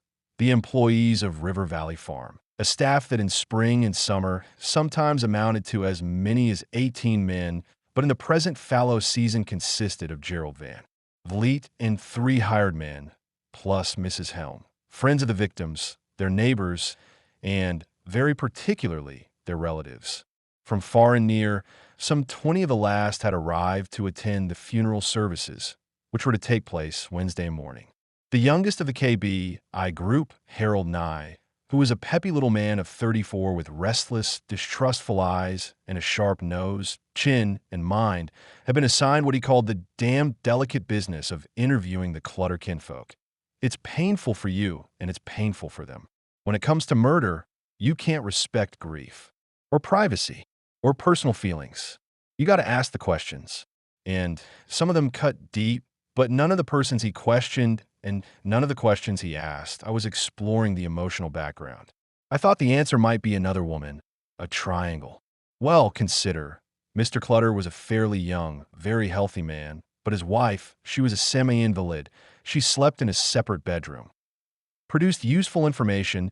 Not even the 2 surviving daughters could suggest a cause for the crime. In brief, Nye learned only this. Of all the people in all the world, the Clutters were the least likely to be murdered. At the end of the day, when the 3 agents convened in Dewey's office, it developed that Dunce and Church had had better luck than Nye, Brother Nye, as the others called him. Members of the KBI are partial to nicknames. Dunce is known as Old Man. Unfairly, since he is not quite 50, a burly but light-footed man with a broad, tomcat face. And Church, who is 60 or so, pink-skinned and professorial-looking, but tough according to his colleagues, and the fastest draw in Kansas, is called Curly because his head is partly hairless. Both men, in the course of their inquiries, had picked up promising leads. Dunce's story concerned a father and son who shall here be known as John Sr. and John Jr. Some years earlier, John had conducted with Mr. Clutter a minor business transaction, the outcome of which angered John Sr., who felt that Clutter had thrown him a queer ball. Now, both John Sr. and his son boozed. Indeed, John Jr. was an often incarcerated alcoholic. One unfortunate day, father and son, full of whiskey courage, appeared at the Clutter home intending to have it out with Herb. They were denied the chance, for Mr. Clutter, an abstainer aggressively opposed to drink and drunkards, seized a gun and marched them off his property. This discourtesy the Johns had not forgiven. As recently as a month ago, John Sr. had told an acquaintance, "Every time I think of that bastard, my hands start to twitch. I just want to choke him." Church's lead was of a similar nature. He, too, had heard of someone admittedly hostile to Mr. Clutter, a certain Mr. Smith, though that is not his true name, who believed that the squire of River Valley Farm had shot and killed Smith's hunting dog. Church had inspected Smith's farm home and seen there, hanging from a barn rafter, a length of rope tied with the same kind of knot that was used to bind the 4 Clutters. Dewey said, "One of those, maybe that's our deal. A personal thing, a grudge that got out of hand. Unless it was robbery," said Nye, though robbery as the motive had been much discussed and then more or less dismissed. The arguments against it were good, the strongest being that Mr. Clutter's aversion to cash was a county legend. He had no safe and never carried large sums of money. Also, if robbery were the explanation, why hadn't the robber removed the jewelry that Mrs. Clutter was wearing, a gold wedding band and a diamond ring? Yet I was not convinced. The whole setup has that robbery smell. What about Clutter's wallet? Someone left it open and empty on Clutter's bed. I don't think it was the owner. And Nancy's purse. The purse was lying on the kitchen floor. How'd it get there? Yes, and not a dime in the house. Well, $2. We found $2 in an envelope on Nancy's desk. And we know Clutter cashed a check for $60 just the day before. We figure there ought to have been at least 50 of that left. So some say, nobody would kill 4 people for $50. And say, sure, maybe the killer did take the money, but just to try and mislead us, make us think robbery was the reason. I wonder, as darkness fell, Dewey interrupted the consultation to telephone his wife, Marie, at their home and warn her that he wouldn't be home for dinner. She said yes. All right, Alvin. But he noticed in her tone an uncharacteristic anxiety. The Deways, parents of 2 young boys, had been married 17 years, and Marie, a Louisiana-born former FBI stenographer, whom he'd met while he was stationed in New Orleans, sympathized with the hardships of his profession. The eccentric hours, the sudden calls summoning him to distant areas of the state. He said, "Anything the matter?" "Not a thing," she assured him. "Only, when you come home tonight, you'll have to ring the bell. I've had all the locks changed." Now he understood and said, "Don't worry, honey. Just lock the doors and turn on the porch light." After he'd hung up, a colleague asked, "What's wrong? Marie scared?" "Hell yes," Dewey said. "Her and everybody else." Not everybody. Certainly not Holcomb's widowed postmistress, the intrepid Mrs. Myrtle Clare, who scorned her fellow townsmen as a lily-livered lot, shaking in their boots, afraid to shut their eyes, and said of herself, "This old girl, she's sleeping good as ever. Anybody want to play a trick on me? Let him try." 11 months later, a gun-toting team of masked bandits took her at her word by invading the post office and relieving the lady of $950. As usual, Mrs. Clare's notions conformed with those of very few. Around here, according to the proprietor of one Garden City hardware store, locks and bolts are the fastest-going item. Folks ain't particular what brand they buy. They just want them to hold. Imagination, of course, can open any door, turn the key, and let terror walk right in.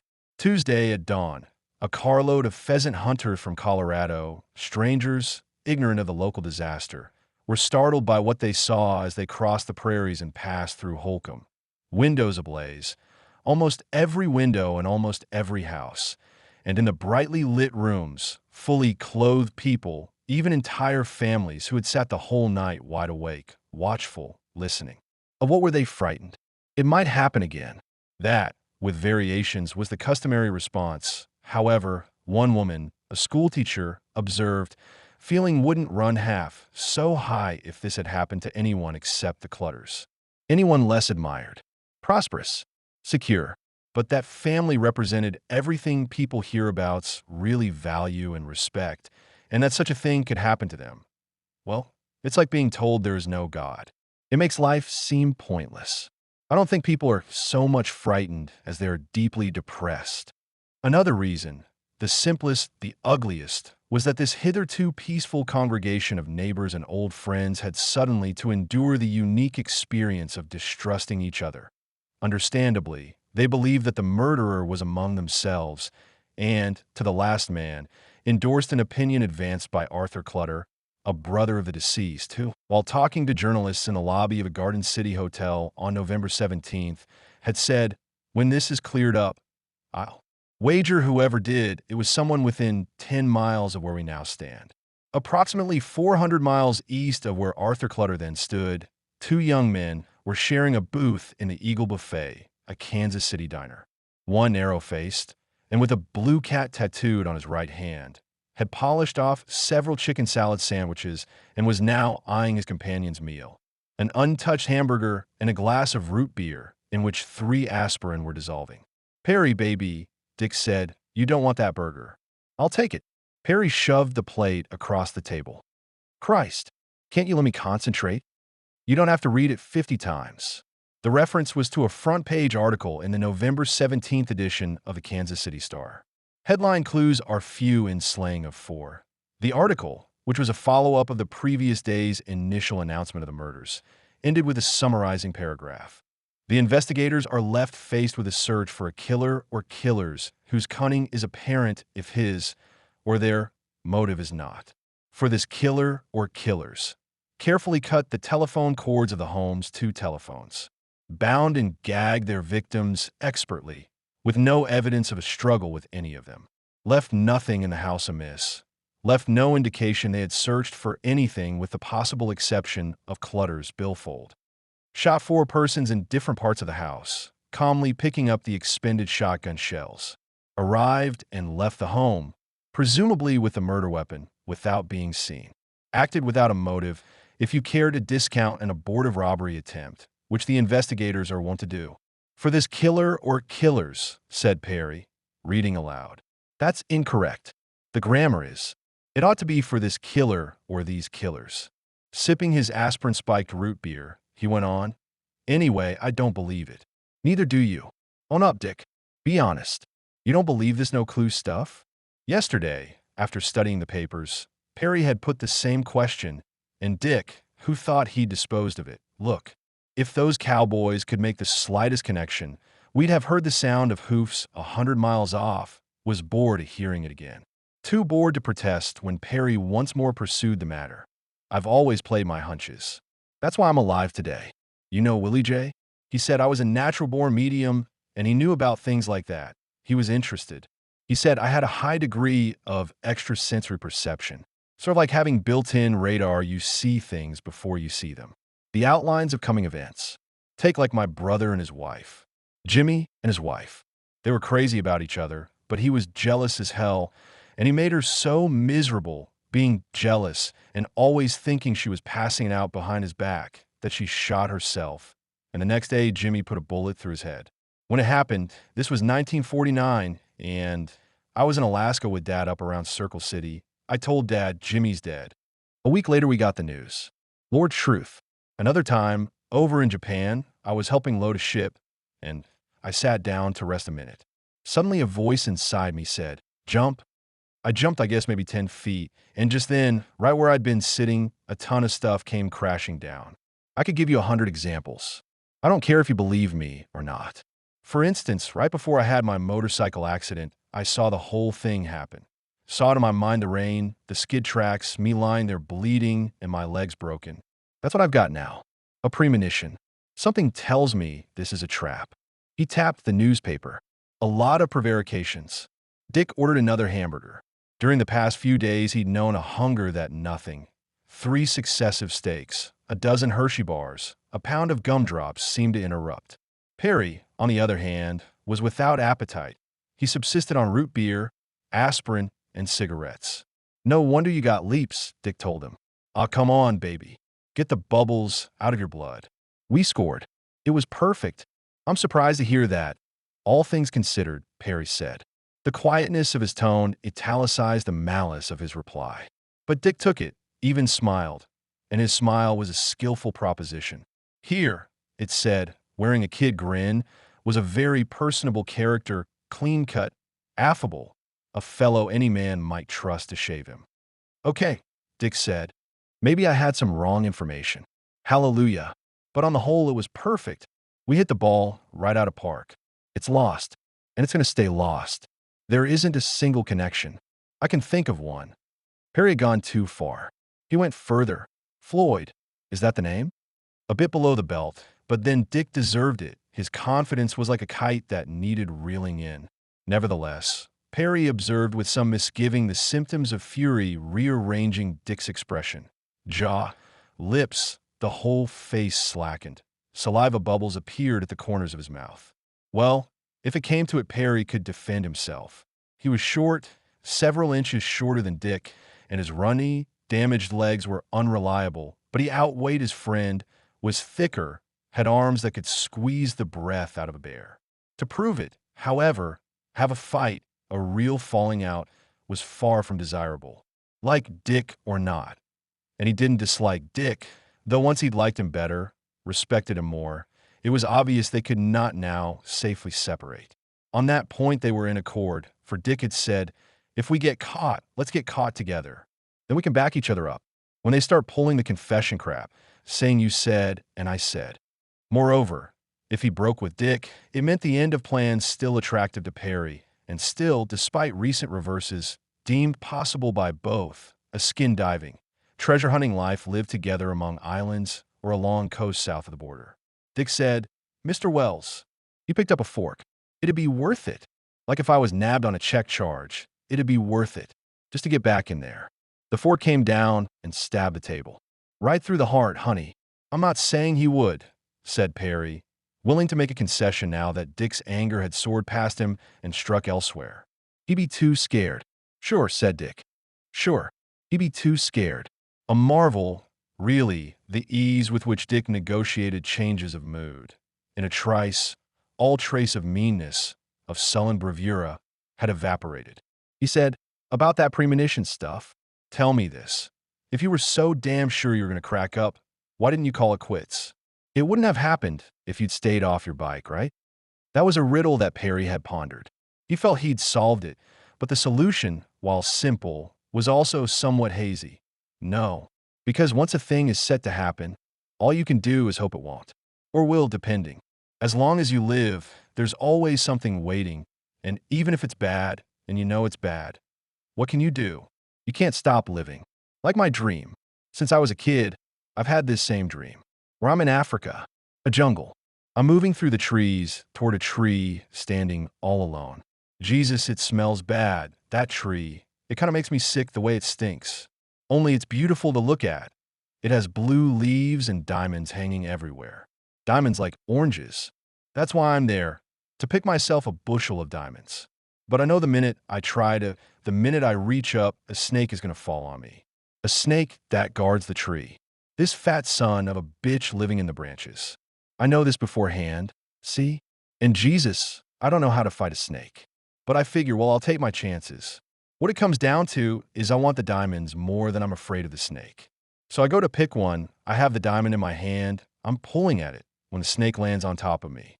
We wrestle around, but he's a slippery son of a bitch and I can't get a hold.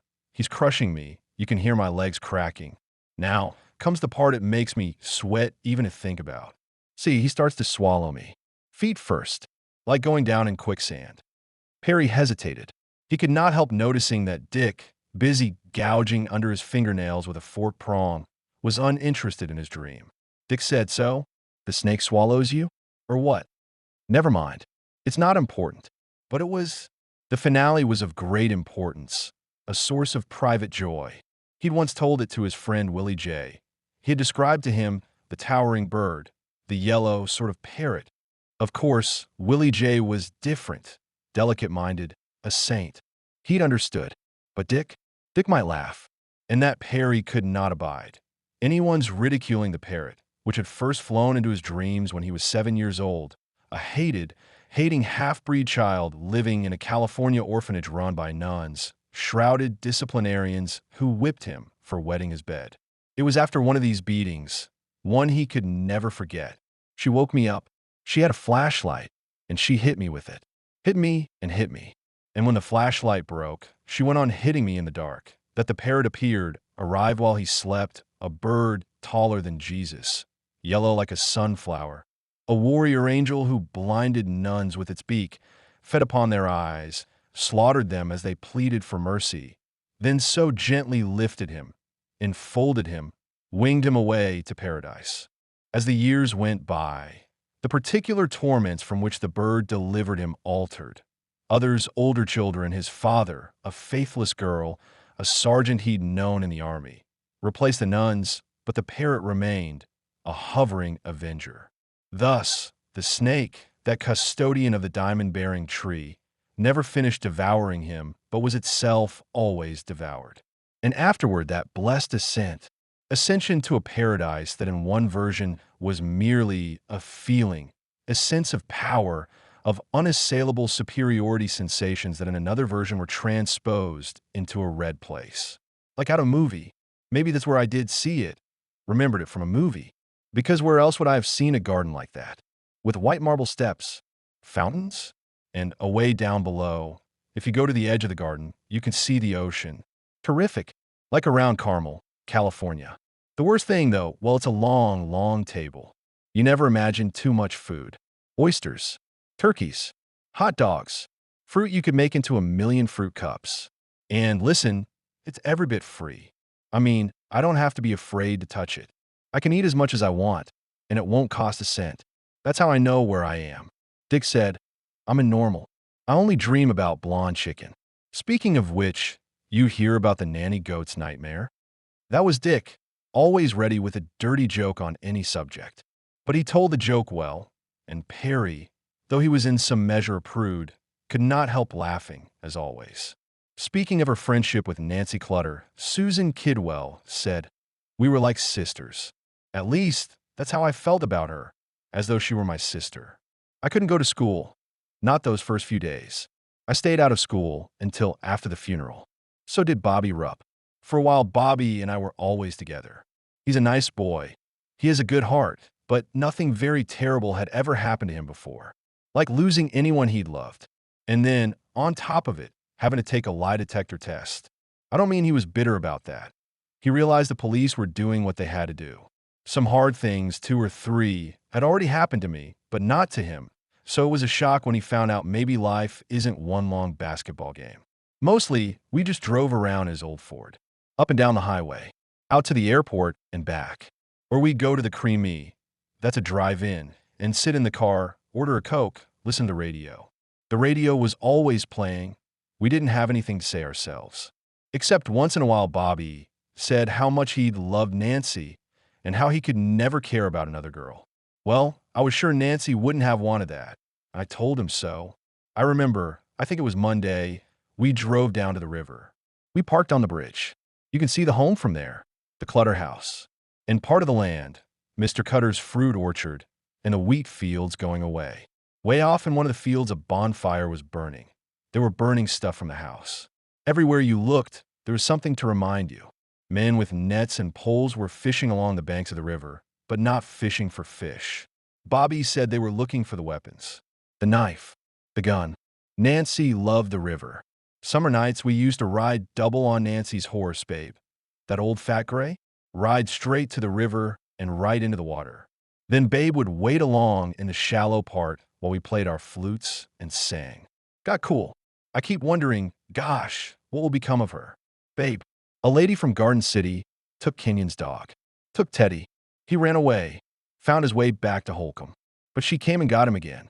And I have Nancy's cat, a Vinrood. But babe, I suppose they'll sell her. Wouldn't Nancy hate that? Wouldn't she be furious? Another day, the day before the funeral, Bobby and I were sitting by the railroad tracks, watching the trains go by. Real stupid, like sheep in a blizzard. When suddenly Bobby woke up and said, we ought to go see Nancy. We ought to be with her. So we drove to Garden City, went to the Philip V. funeral home there on Main Street. I think Bobby's kid brother was with us. Yes, I'm sure he was, because I remember we picked him up after school. And I remember he said how there wasn't going to be any school the next day, so all the Holcomb kids could go to the funeral. And he kept telling us what the kids thought. He said the kids were convinced it was the work of a hired killer. I didn't want to hear about it. Just gossip and talk, everything Nancy despised. Anyway, I don't much care who did it. Somehow it seems beside the point. My friend is gone. Knowing who killed her isn't going to bring her back. What else matters? They wouldn't let us. At the funeral parlor, I mean, they said no one could view the family, except the relatives. But Bobby insisted, and finally the undertaker, he knew Bobby and, I guess, felt sorry for him. He said, all right, be quiet about it, but come on in. Now I wish we hadn't. The 4 coffins, which quite filled the small, flower-crowded parlor, were to be sealed at the funeral services. Very understandably, for despite the care taken with the appearance of the victims, the effect achieved was disquieting. Nancy wore her dress of cherry red velvet, her brother a bright plaid shirt. The parents were more sedately attired, Mr. Clutter in navy blue flannel, his wife in navy blue crepe. And it was this especially that lent the scene an awful aura. The head of each was completely encased in cotton, a swollen cocoon twice the size of an ordinary blown-up balloon, and the cotton, because it had been sprayed with a glossy substance, twinkled like Christmas tree snow. Susan at once retreated. I went outside and waited in the car, she recalled. Across the street a man was raking leaves. I kept looking at him, because I didn't want to close my eyes. I thought, if I do, I'll faint. So I watched him rake leaves and burn them. watched without really seeing him, because all I could see was the dress. I knew it so well. I helped her pick the material. It was her own design, and she sewed it herself. I remember how excited she was the first time she wore it. At a party, all I could see was Nancy's red velvet, and Nancy in it, dancing. The Kansas City Star printed a lengthy account of the Clutter funeral, but the edition containing the article was 2 days old before Perry, lying abed in a hotel room, got around to reading it. Even so, he merely skimmed through, skipped about among the paragraphs. 1,000 persons, the largest crowd in the 5-year history of the First Methodist Church, attended services for the 4 victims today. Several classmates of Nancy's from Holcomb High School wept as the Reverend Leonard Cowan said, "God offers us courage, love, and hope even though we walk through the shadows of the valley of death." I'm sure he was with them in their last hours. Jesus has never promised us we would not suffer pain or sorrow, but he has always said he would be there to help us bear the sorrow and the pain. On the unseasonably warm day, about 600 persons went to the Valley View Cemetery on the north edge of the city. There, at graveside services, they recited the Lord's Prayer. Their voices, massed together in a low whisper, could be heard throughout the cemetery. 1,000 people. Perry was impressed. He wondered how much the funeral had cost. Money was greatly on his mind, though not as relentlessly as it had been earlier in the day. A day he'd begun without the price of a cat's meow. The situation had improved since then. Thanks to Dick, he and Dick now possessed a pretty fair stake. Enough to get them to Mexico. Dick, smooth, smart. Yes, you had to hand it to him. Christ, it was incredible how he could con a guy. Like the clerk in the Kansas City, Missouri clothing store, the first of the places Dick had decided to hit. As for Perry, he'd never tried to pass a check. He was nervous, but Dick told him, "All I want you to do is stand there. Don't laugh, and don't be surprised at anything I say. You got to play these things by ear." For the task proposed, it seemed Dick had perfect pitch. He breezed in, breezily introduced Perry to the clerk as a friend of mine about to get married, and went on, "I'm his best man," helping him kind of shop around for the clothes he'll want. Haha, what you might say is haha true so. The salesman ate it up, and soon Perry, stripped of his denim trousers, was trying on a gloomy suit that the clerk considered ideal for an informal ceremony. After commenting on the customer's oddly proportioned figure, the oversized torso supported by the undersized legs, he added, "I'm afraid we haven't anything that would fit without alteration." "Oh," said Dick, "that was, okay. There was plenty of time. The wedding was a week tomorrow." That's settled. They then selected a gaudy array of jackets and slacks regarded as appropriate for what was to be, according to Dick, a Florida honeymoon. "You know the Eden Rock?" Dick said to the salesman.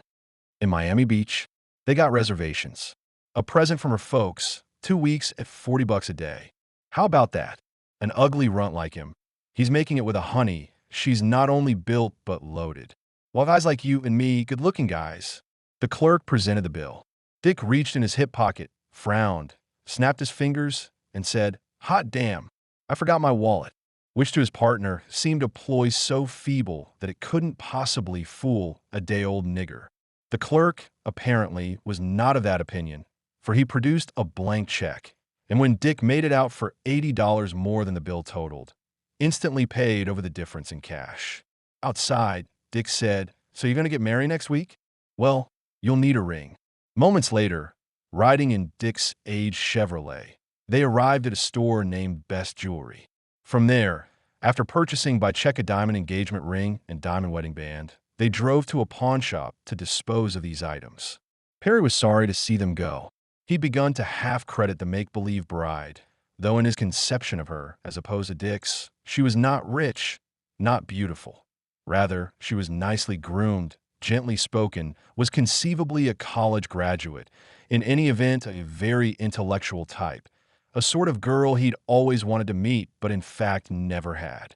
Unless you counted Cookie, the nurse he'd known when he was hospitalized as a result of his motorcycle accident. A swell kid, Cookie, and she had liked him, pitted him, babied him, inspired him to read serious literature. Gone with the Wind, This Is My Beloved. Sexual episodes of a strange and stealthy nature had occurred, and love had been mentioned, and marriage too. But eventually, When his injuries had mended, he'd told her goodbye and given her, by way of explanation, a poem he pretended to have written. There's a race of men that don't fit in, a race that can't stay still. So they break the hearts of kith and kin, and they roam the world at will. They range the field, and they rove the flood, and they climb the mountain's crest. Theirs is the curse of the gypsy blood, and they don't know how to rest. If they just went straight, they might go far. They are strong and brave and true, but they're always tired of the things that are, and they want the strange and new. He had not seen her again, or ever heard from or of her, yet several years later he'd had her name tattooed on his arm. And once, when Dick asked who Cookie was, he'd said, "Nobody. A girl I almost married." That Dick had been married twice, and had fathered 3 sons was something he envied. A wife, children, those were experiences a man ought to have, even if, as with Dick, they didn't make him happy or do him any good. The rings were pawned for $150. They visited another jewelry store, Goldman's, and sauntered out of there with a man's gold wristwatch. Next stop, an Elko camera store where they bought an elaborate motion picture camera. Cameras are your best investment, Dick informed Perry. Easiest thing to hawk or sell. Cameras and TV sets. This being the case, they decided to obtain several of the latter, and, having completed the mission, went on to attack a few more clothing emporiums, Shepherd and Foster's, Rothschild's, Shopper's Paradise. By sundown, when the stores were closing, their pockets were filled with cash, and the car was heaped with saleable, pawnable wares. Surveying this harvest of shirts and cigarette lighters, expensive machinery, and cheap cuff links, Perry felt elatedly tall. Now Mexico, a new chance, a really living life. But Dick seemed depressed. He shrugged off Perry's praises. "I mean it, Dick. You were amazing. Half the time, I believed you myself." And Perry was puzzled. He could not fathom why Dick, usually so full of himself, should suddenly, when he had good cause to gloat, be meek, look wilted and sad. Perry said, "I'll stand you a drink." They stopped at a bar. Dick drank 3 orange blossoms. After the third, he abruptly asked, "What about Dad?" "I feel, oh, Jesus, he's such a good old guy. And my mother, well, you saw her." "What about them?" "Me, I'll be off in Mexico, or wherever. But they'll be right here when those checks start to bounce. I know Dad. I want to make them good, like he tried to before. And he can't. He's old and he's sick. He ain't got anything." "I sympathize with that," said Perry truthfully. Without being kind, he was sentimental, and Dick's affection for his parents, his professed concern for them, did indeed touch him. "But hell, Dick, it's very simple," Perry said. "We can pay off the checks. Once we're in Mexico, once we get started down there, we'll make money. Lots of it." Ow, ow. What did Dick mean? The question dazed Perry. After all, such a rich assortment of ventures had been discussed. Prospecting for gold, skin diving for sunken treasure. These were but 2 of the projects Perry had ardently proposed. And there were others. The boat, for instance. They had often talked of a deep-sea fishing boat, which they would buy, man themselves, and rent to vacationers. This though neither had ever skippered a canoe or hooked a guppy. Then, too, there was quick money to be made chauffeuring stolen cars across South American borders. You get paid $500 a trip, or so Perry had read somewhere. But of the many replies he might have made, he chose to remind Dick of the fortune awaiting them on Cocos Island, a land speck off the coast of Costa Rica. "No fooling, Dick," Perry said. "This is authentic. I've got a map. I've got the whole history. It was buried there back in 1821 Peruvian bullion, jewelry. $60 million. That's what they say it's worth. Even if we didn't find all of it, even if we found only some of it. Are you with me, Dick?" Heretofore, Dick had always encouraged him, listened attentively to his talk of maps, tales of treasure, but now, and it had not occurred to him before, he wondered if all along Dick had only been pretending, just kidding him. The thought, acutely painful, passed, for Dick, with a wink and a playful jab, said, "Sure, honey. I'm with you. All the way." It was 3 in the morning, and the telephone rang again. Not that the hour mattered. Al Dewey was wide awake anyway, and so were Marie and their sons, 9-year-old Paul and 12-year-old Alvin Adams Dewey, Jr., for who could sleep in a house, a modest one-story house, where all night the telephone had been sounding every few minutes. As he got out of bed, Dewey promised his wife, "This time I'll leave it off the hook." But it was not a promise he dared keep. True, many of the calls came from news-hunting journalists or would-be humorists or theorists. "Al, listen, fella, I've got this deal figured. It's suicide and murder. I happen to know Herb was in a bad way financially. He was spread pretty thin. So what does he do? He takes out this big insurance policy, shoots Bonnie and the kids, and kills himself with a bomb. A hand grenade stuffed with buckshot. Or anonymous persons with poison pen mines, know them less.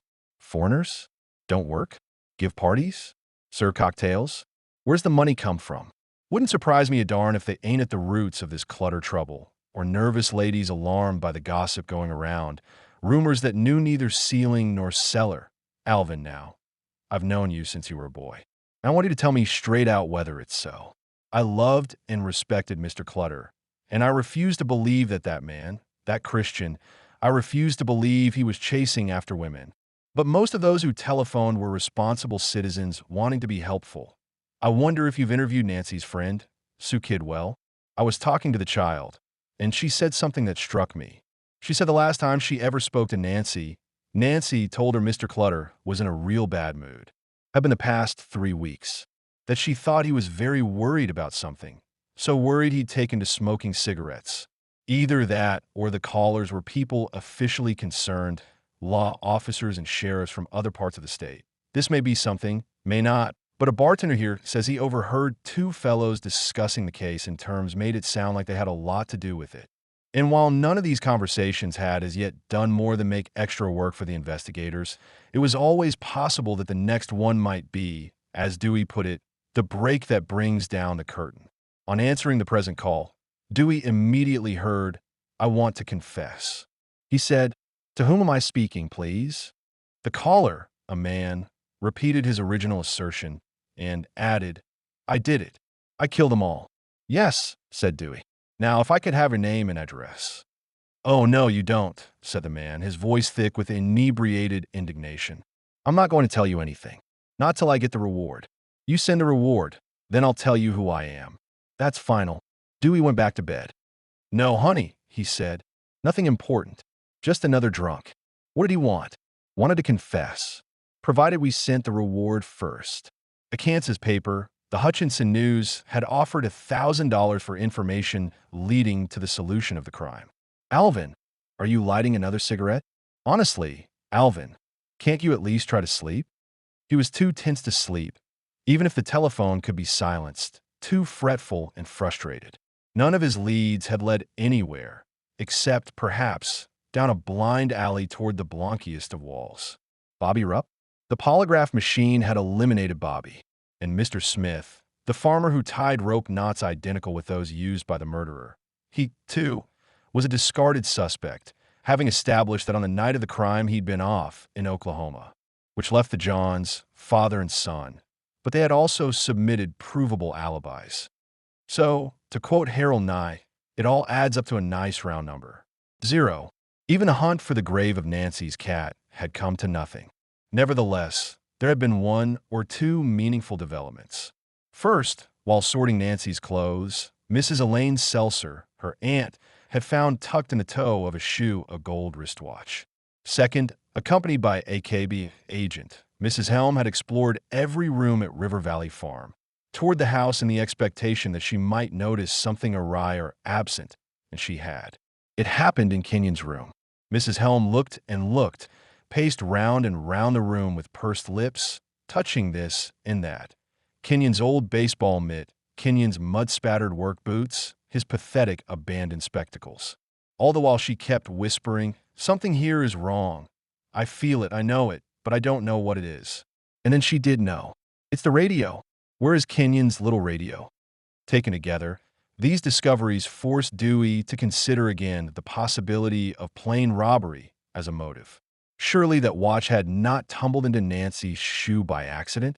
She must, lying there in the dark, have heard sounds, footfalls, perhaps voices, that led her to suppose thieves were in the house, and so believing must have hurriedly hidden the watch, a gift from her father that she treasured. As for the radio, a gray portable made by Zenith. No doubt about it, the radio was gone. All the same, Dewey could not accept the theory that the family had been slaughtered for paltry profit. A few dollars and a radio? To accept it would obliterate his image of the killer, or rather, killers.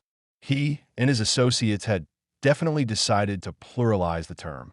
The expert execution of the crimes was proof enough that at least one of the pair commanded in a moderate amount of cool-headed slyness, and must be, a person too clever to have done such a deed without calculated motive. Then, too, Dewey had become aware of several particulars that reinforced his conviction that at least one of the murderers was emotionally involved with the victims, and fell for them, even as he destroyed them, a certain twisted tenderness. How else explain the mattress box? The business of the mattress box was one of the things that most tantalized Dewey. Why had the murderers taken the trouble to move the box from the far end of the basement room and lay it on the floor in front of the furnace? Unless the intention had been to make Mr. Clutter more comfortable, to provide him, while he contemplated the approaching knife, with a couch less rigid than cold cement. And in studying the death scene photographs, Dewey had distinguished other details that seemed to support his notion of a murderer now and again moved by considerate impulses. Or, he could never quite find the word he wanted, something fussy and soft. Those bed covers. Now, what kind of person would do that? Tie up two women the way Bonnie and the girl were tied, and then draw up the bed covers, tuck them in like sweet dreams and good night. Or the pillow under Kenyon's head. At first, I thought maybe the pillow was put there to make his head a simpler target. Now I think, no, it was done for the same reason a mattress box was spread on the floor, to make the victim more comfortable.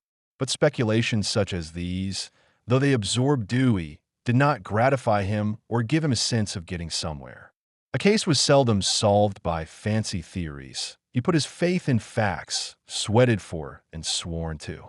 The quantity of facts to be sought and sifted, and the agenda plan to obtain them, promised perspiration aplenty, entailing as it did the tracking down, the checking out, of hundreds of people, among them all former River Valley Farm employees, friends and family, anyone with whom Mr. Clutter had done business.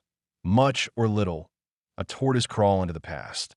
For, as Dewey had told his team, we have to keep going till we know the Clutters better than they ever knew themselves. Until we see the connection between what we found last Sunday morning and something that happened maybe 5 years ago. The link. Got to be one.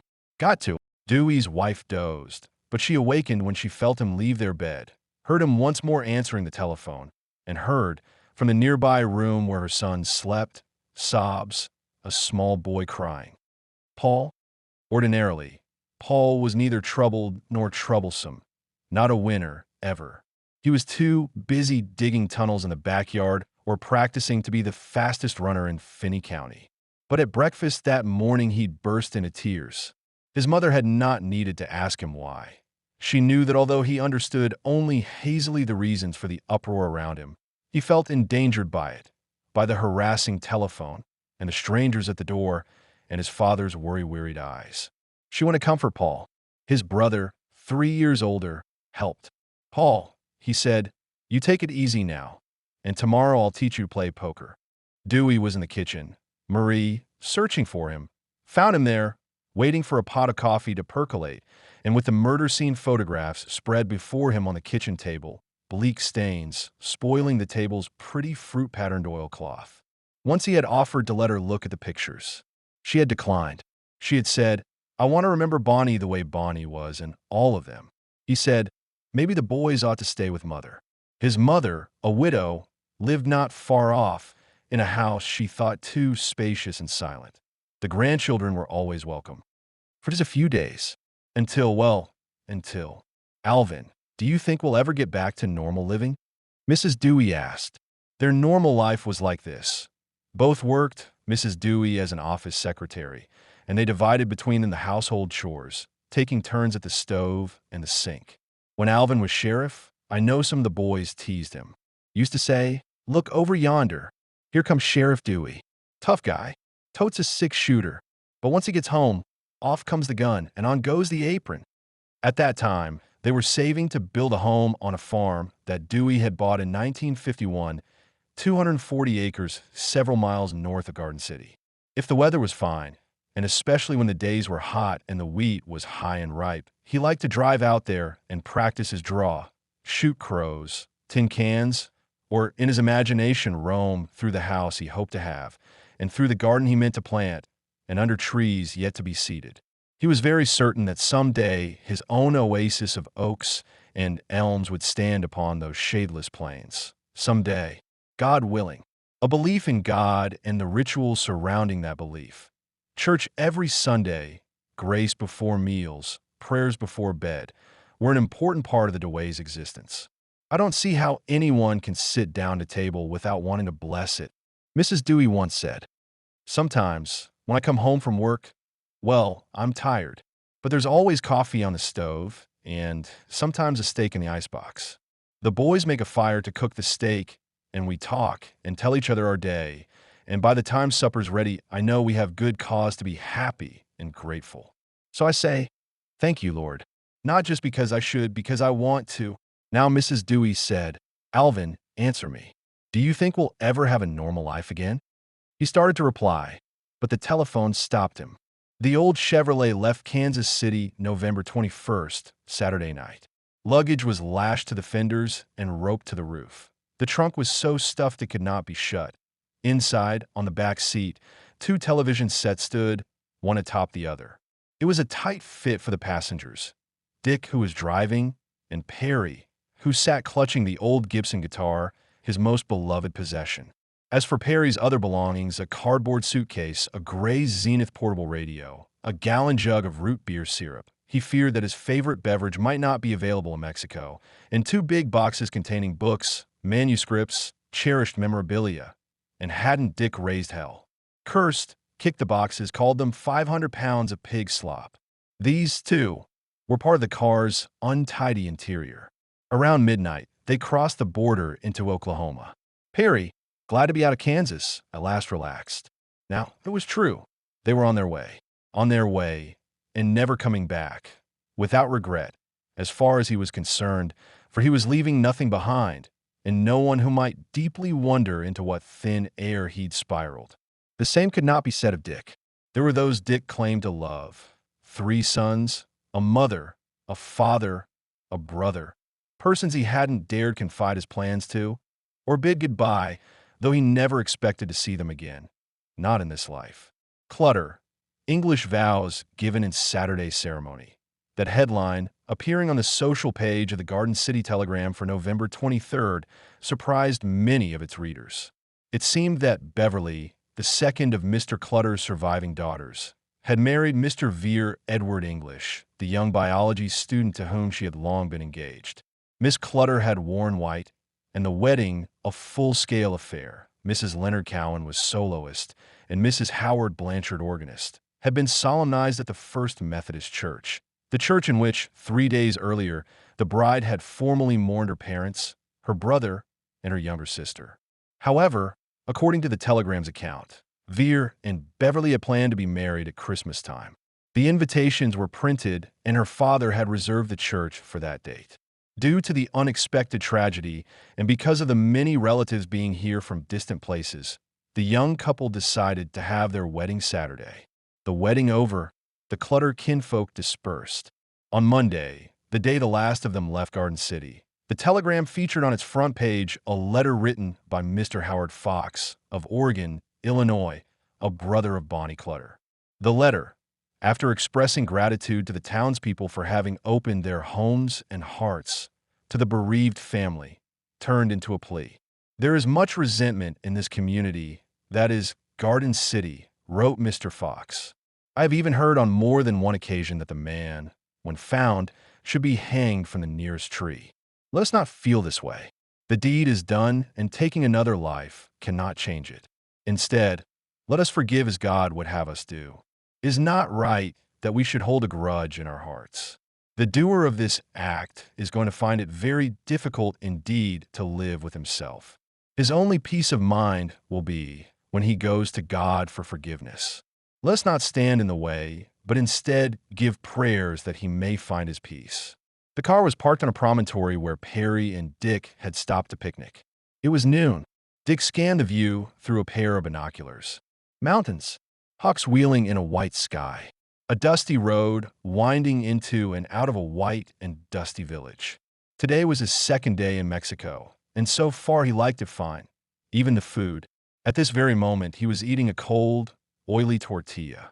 They had crossed the border at Laredo, Texas, the morning of November 23rd, and spent the first night in a San Luis Potosi brothel. They were now 200 miles north of their next destination, Mexico City. "Know what I think?" said Perry.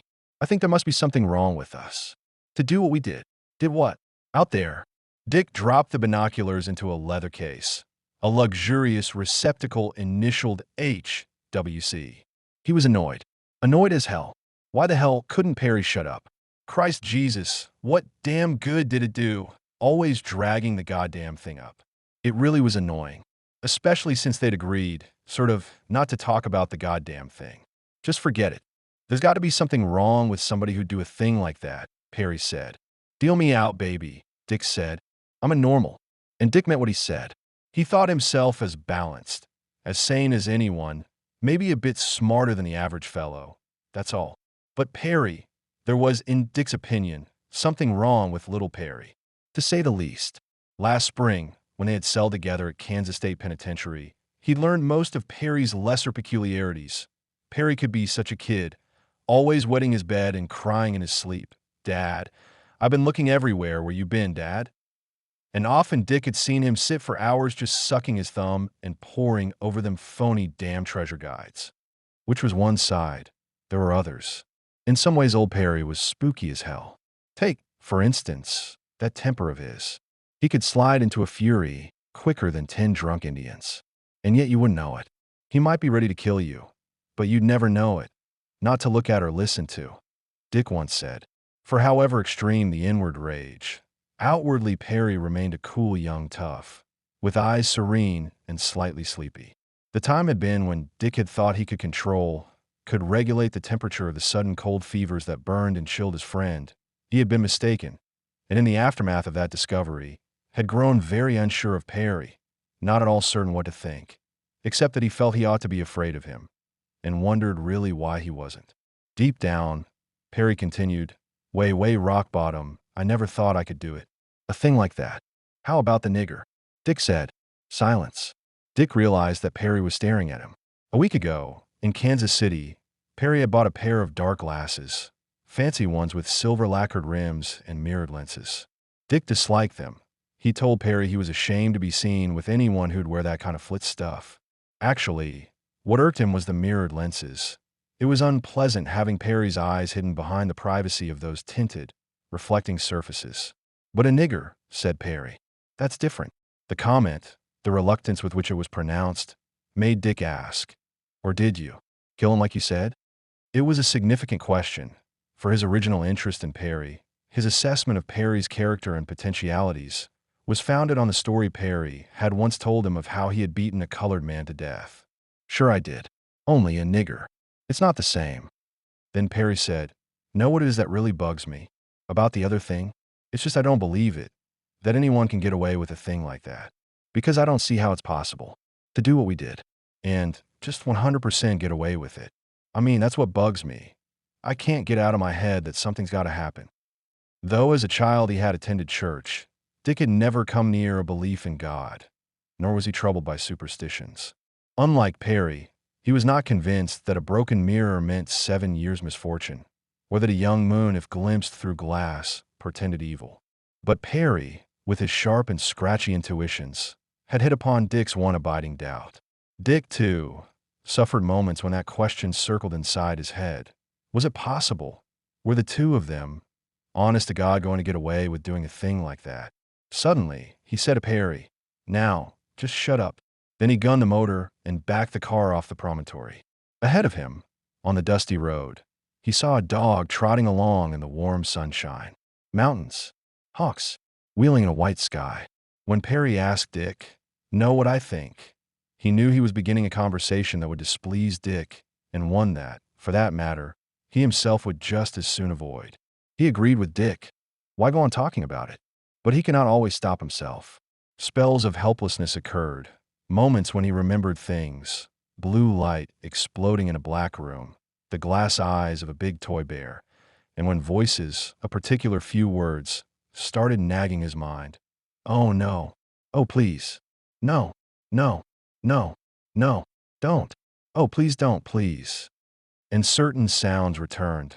A silver dollar rolling across a floor, boot steps on hardwood stairs, and the sounds of breathing, the gasps, the hysterical inhalations of a man with a severed windpipe. When Perry said, "I think there must be something wrong with us," he was making an admission he hated to make. After all, it was painful to imagine that one might be not just right, particularly if whatever was wrong was not your own fault, but maybe a thing you were born with. Look at his family. Look at what had happened there. His mother, an alcoholic, had strangled to death on her own vomit. Of her children, 2 sons and 2 daughters, only the younger girl, Barbara, had entered ordinary life, married, begun raising a family. Fern, the other daughter, jumped out of a window of a San Francisco hotel. Perry had ever since tried to believe she slipped, for he'd loved Fern. She was such a sweet person, so artistic, a terrific dancer, and she could sing too. If she'd ever had any luck at all, with her looks and all, she could have got somewhere, been somebody. It was sad to think of her climbing over a windowsill and falling 15 floors. And there was Jimmy, the older boy, Jimmy, who had one day driven his wife to suicide and killed himself the next. Then he heard Dick say, "Deal me out, baby. I'm a normal." Wasn't that a horse's laugh? But never mind, let it pass. Deep down, Perry continued, way rock bottom, I never thought I could do it. A thing like that. And at once he recognized his error. Dick would, of course, answer by asking, "How about the nigger?" When he'd told Dick that story, it was because he'd wanted Dick's friendship, wanted Dick to respect him, think him hard, as much the masculine type as he had considered Dick to be. And so one day after they had both read and were discussing a Reader's Digest article entitled, "How Good a Character Detective Are You?" As you wait in a dentist's office or a railway station, try studying the giveaway signs and people around you. Watch the way they walk, for example. A stiff-legged gait can reveal a rigid, unbending personality. A shambling walk a lack of determination. Perry had said, "I've always been an outstanding character detective. Otherwise, I'd be dead today. Like if I couldn't judge when to trust somebody. You never can much. But I've come to trust you, Dick. You'll see I do, because I'm going to put myself in your power. I'm going to tell you something I never told anybody. Not even Willie J. About the time I fix a guy." And Perry saw, as he went on, that Dick was interested. He was really listening. It was a couple summers ago, out in Vegas. I was living in this old boarding house that used to be a fancy cat house. But all the fancy was gone. It was a place they should have torn down 10 years back. Anyway, it was sort of coming down by itself. The cheapest rooms were in the attic, and I lived up there. So did this nigger. His name was King. He was a transient. We were the only two up there. Us and a million cucarachas. King, he wasn't too young, but he'd done road work and other outdoor stuff. He had a good build. He wore glasses, and he read a lot. He never shut his door. Time I passed by, he was always lying there buck naked, was out of work, and said he'd saved a few dollars from his job, said he wanted to stay in bed a while, read and fan himself and drink beer. The stuff he read, it was just junk, comic books and cowboy junk. He was okay. Sometimes we'd have a beer together, and once he lent me $10. I had no cause to hurt him. But one night we were sitting in the attic. It was so hot you couldn't sleep. So I said, "Come on, King, let's go for a drive." I had an old car I'd stripped and souped and painted silver. The Silver Ghost, I called it. We went for a long drive. Drove way out in the desert. Out there was cool. We parked and drank a few more beers. King got out of the car, and I followed after him. He didn't see I'd picked up this chain. A bicycle chain I kept under the seat. Actually, I had no real idea to do it till I did it. I hit him across the face. Broke his glasses. I kept right on. Afterward, I didn't feel a thing. I left him there and never heard a word about it. Maybe nobody ever found him. Just buzzards. There was some truth in the story. Perry had known, under the circumstances stated, a Negro named King. But if the man was dead today, it was none of Perry's doing. He'd never raised a hand against him. For all he knew, King might still be lying abed somewhere, fanning himself and sipping beer. Or did you kill him like you said? Dick asked. Perry was not a gifted liar, or a prolific one. However, Once he had told a fiction, he usually stuck by it. Sure I did. Only a nigger. It's not the same. Presently, he said, know what it is that really bugs me? About that other thing? It's just I don't believe it that anyone can get away with a thing like that. And he suspected that Dick didn't, either. For Dick was at least partly inhabited by Perry's mystical moral apprehensions. Thus, now just shut up. The car was moving. 100 feet ahead, a dog trotted along the side of the road. Dick swerved toward it. It was an old, half-dead mongrel, brittle-boned and mangy, and the impact, as it met the car, was little more than what a bird might make. But Dick was satisfied. Boy, he said, and it was what he always said after running down a dog, which was something he did whenever the opportunity arose. Boy, we sure splattered him. Thanksgiving passed, and the pheasant season came to a halt, but not the beautiful Indian summer, with its flow of clear, pure days. The last of the out-of-town newsmen, convinced that the case was never going to be solved, left Garden City. But the case was by no means closed for the people of Finney County, and least of all for those who patronized Holcomb's favorite meeting place, Hartman's Cafe. Since the trouble started, we've been doing all the business we can handle, Mrs. Hartman said, gazing around her snug domain, every scrap of which was being sat or stood or leaned upon by tobacco-scented, coffee-drinking farmers, farm helpers, and ranch hands. Just a bunch of old women, added Mrs. Hartman's cousin, Postmistress Claire, who happened to be on the premises. If it was spring and work to be done, they wouldn't be here. But wheat's winter's on the way. They got nothing to do but sit around and scare each other. You know Bill Brown, down to the Telegram? See the editorial he wrote? That one, he called it another crime, said, it's time for everyone to stop wagging loose tongues. Because that's a crime, too, telling plain-out lies. But what can you expect? Look around you. Rattlesnakes, varmints, rumor mongers. See anything else? Huh, like dash you do. One rumor originating in Hartman's Cafe involved Taylor Jones, a rancher whose property adjoins River Valley Farm. In the opinion of a good part of the cafe's clientele, Mr. Jones and his family, not the Clutters, were the murderer's intended victims. It makes harder sense, argued one of those who held this view. Taylor Jones, he's a richer man than Herb Clutter ever was. Now, pretend the fellow who done it wasn't anyone from hereabouts. Pretend he'd been maybe hired to kill, and all he had was instructions on how to get to the house.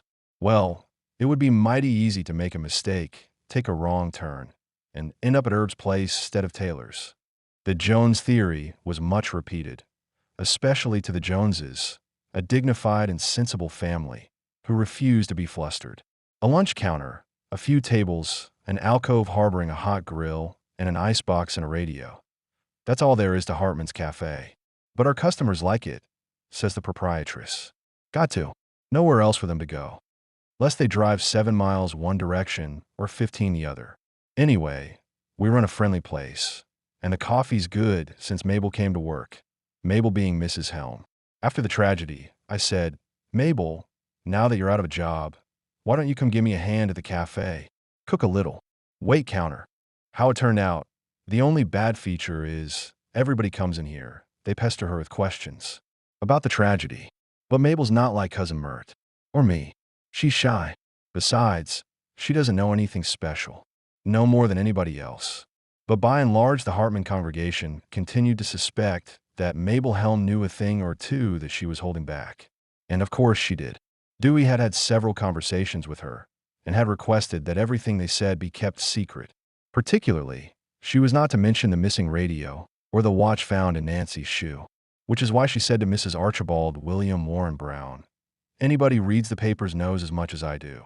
More, because I don't read them. Square, squat, in the earlier 40s, an English woman fitted out with an accent almost incoherently upper class. Mrs. Archibald William Warren Brown did not at all resemble the cafe's other frequenters, and seemed, within that setting, like a peacock trapped in a turkey pen. Once explaining to an acquaintance why she and her husband had abandoned family estates in the north of England, exchanging the hereditary home, the jolliest, oh, the prettiest old priory, for an old and highly unjolly farmhouse on the plains of western Kansas, Mrs. Warren Brown said, taxes, my dear. Death duties. Enormous. Criminal death duties. That's what drove us out of England. Yes, we left a year ago. Without regrets. None. We love it here, just adore it.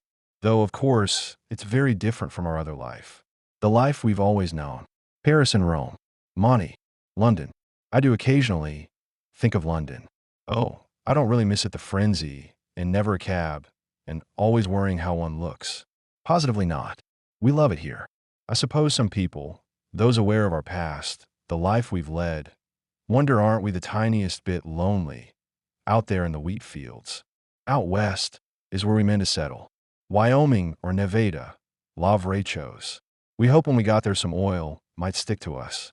But on our way we stopped to visit friends in Garden City, friends of friends, actually, but they couldn't have been kinder. Insisted we linger on. And we thought, well, why not?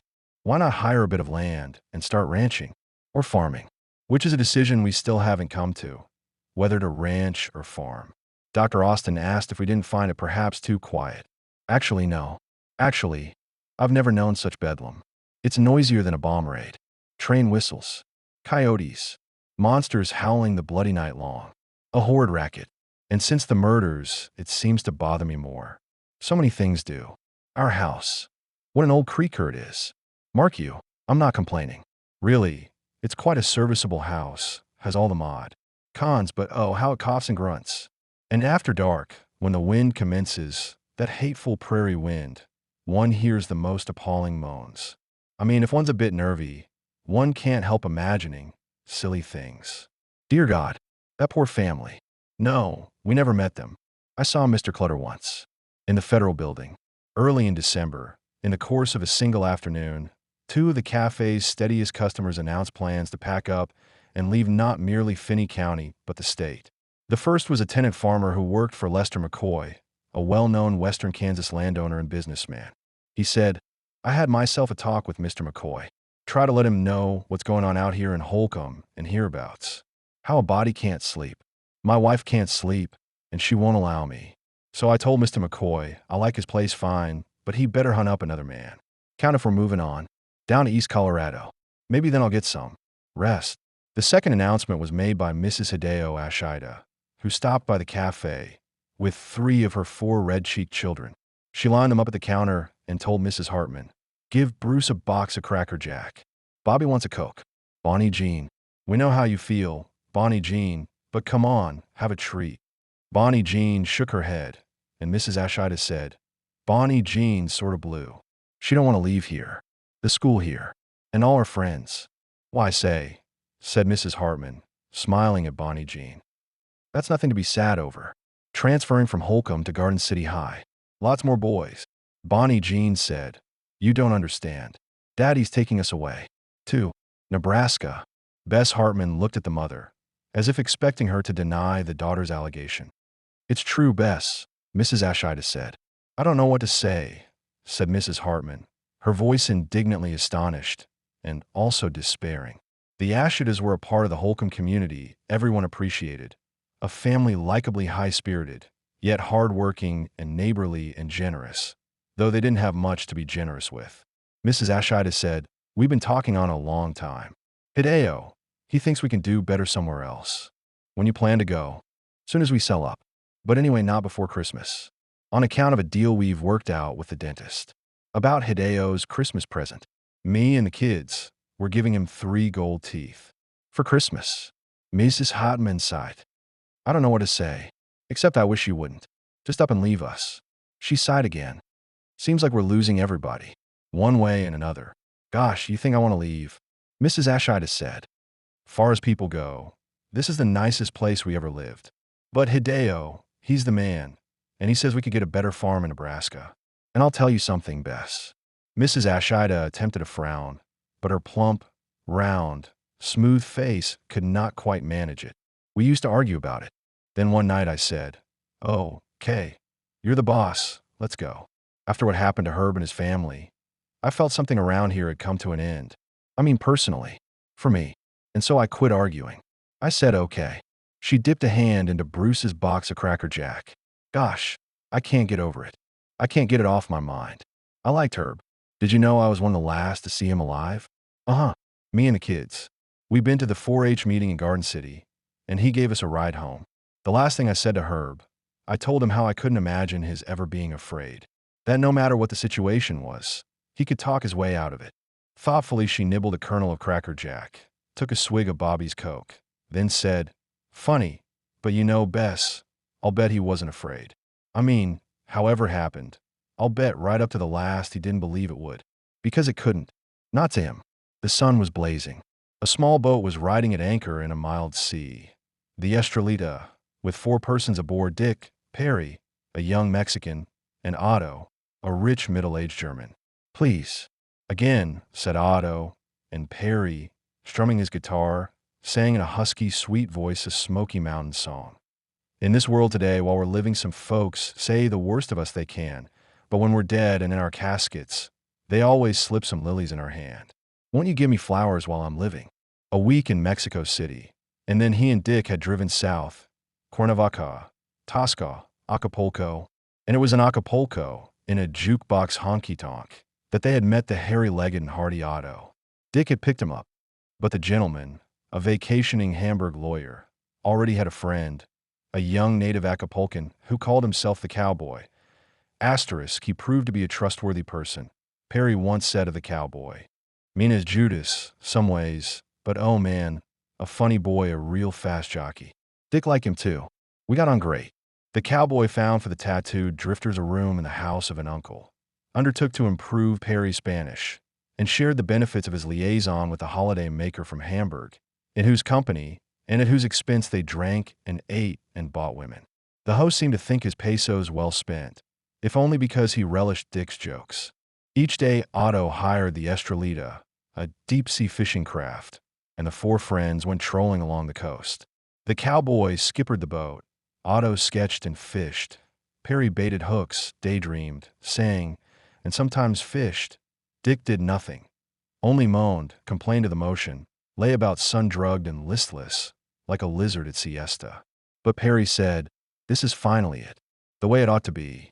Still, he knew that it couldn't continue, that it was, in fact, destined to stop that very day. The next day, Otto was returning to Germany, and Perry and Dick were driving back to Mexico City, at Dick's insistence. "Sure, baby," he'd said when they were debating the matter. "It's nice and all, with the sun on your back. But the dough's gone. And after we've sold the car, what do we got left?"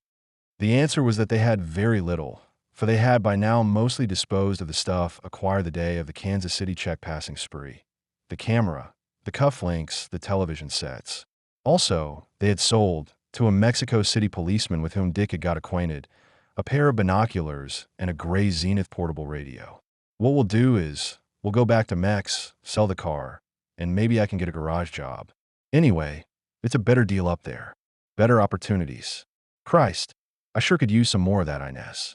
Inez was a prostitute who had accosted Dick on the steps of the Palace of Fine Arts in Mexico City. The visit was part of a sightseeing tour taken to please Perry. She was 18, and Dick had promised to marry her.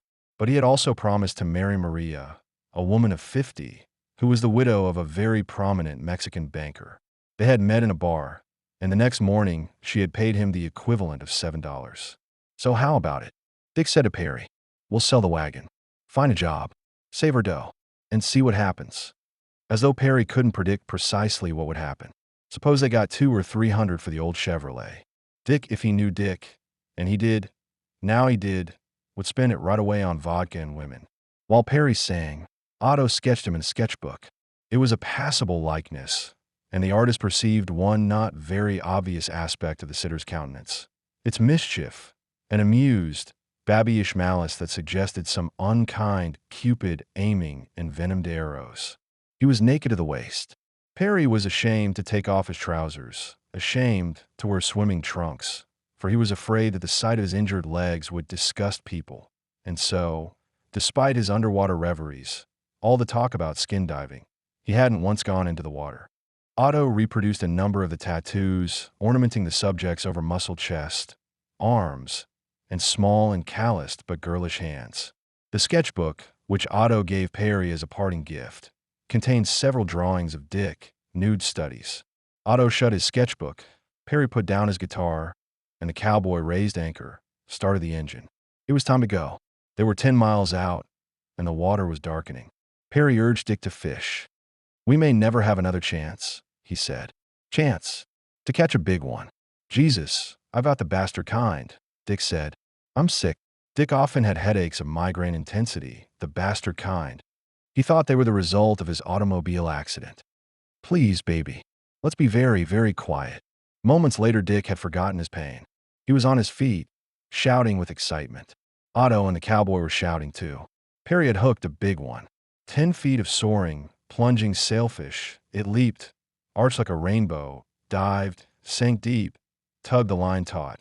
Rose flew, fell, rose. An hour passed, and part of another, before the sweat-soaked sportsman reeled it in.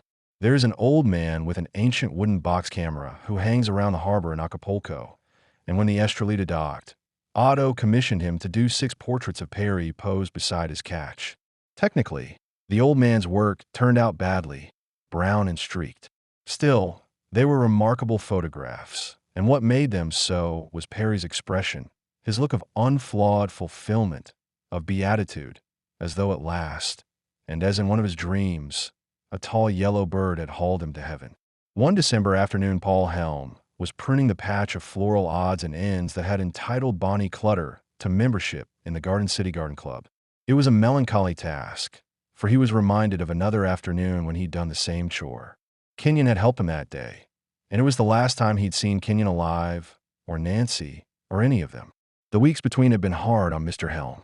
He was in poor health, poorer than he knew. He had less than 4 months to live, and he was worried about a lot of things. His job, for one. He doubted he would have it much longer. Nobody seemed really to know, but he understood that the girls, Beverly and Eve Anna, intended to sell the property, though as he'd heard one of the boys at the cafe remark, ain't nobody gonna buy that spread, long as the mystery lasts. It didn't do to think about strangers here, harvesting our land. Mr. Helm minded. He minded for Herb's sake. This was a place, he said, that ought to be kept in a man's family. Once Herb had said to him, I hope there'll always be a Clutter here, and a Helm too. It was only a year ago Herb had said that. Lord, what was he to do if the farm got sold? He felt too old to fit in somewhere different. Still, he must work, and he wanted to. He wasn't, he said, the kind to kick off his shoes and sit by the stove. And yet it was true that the farm nowadays made him uneasy. The locked house, Nancy's horse forlornly waiting in a field, the odor of windfall apples rotting under the apple trees, and the absence of voices. Kenyon calling Nancy to the telephone. Herb whistling his glad, good morning, Paul. He and Herb had got along grand. Never a crossword between them. Why, then, did the men from the sheriff's office continue to question him? Unless they thought he had something to hide. Maybe he ought never to have mentioned the Mexicans. He had informed Al Dewey that at approximately 4 o'clock on Saturday, November 14th, the day of the murders, a pair of Mexicans, one mustachioed and the other pockmarked, appeared at River Valley Farm. Mr. Helm had seen them knock on the door of the office, seen Herb step outside and talk to them on the lawn, and, possibly 10 minutes later, watched the strangers walk away, looking sulky. Mr. Helm figured that they had come asking for work and had been told there was none. Unfortunately, though he'd been called upon to recount his version of that day's events many times, he had not spoken of the incident until 2 weeks after the crime, because, as he explained to Dewey, I just suddenly recalled it.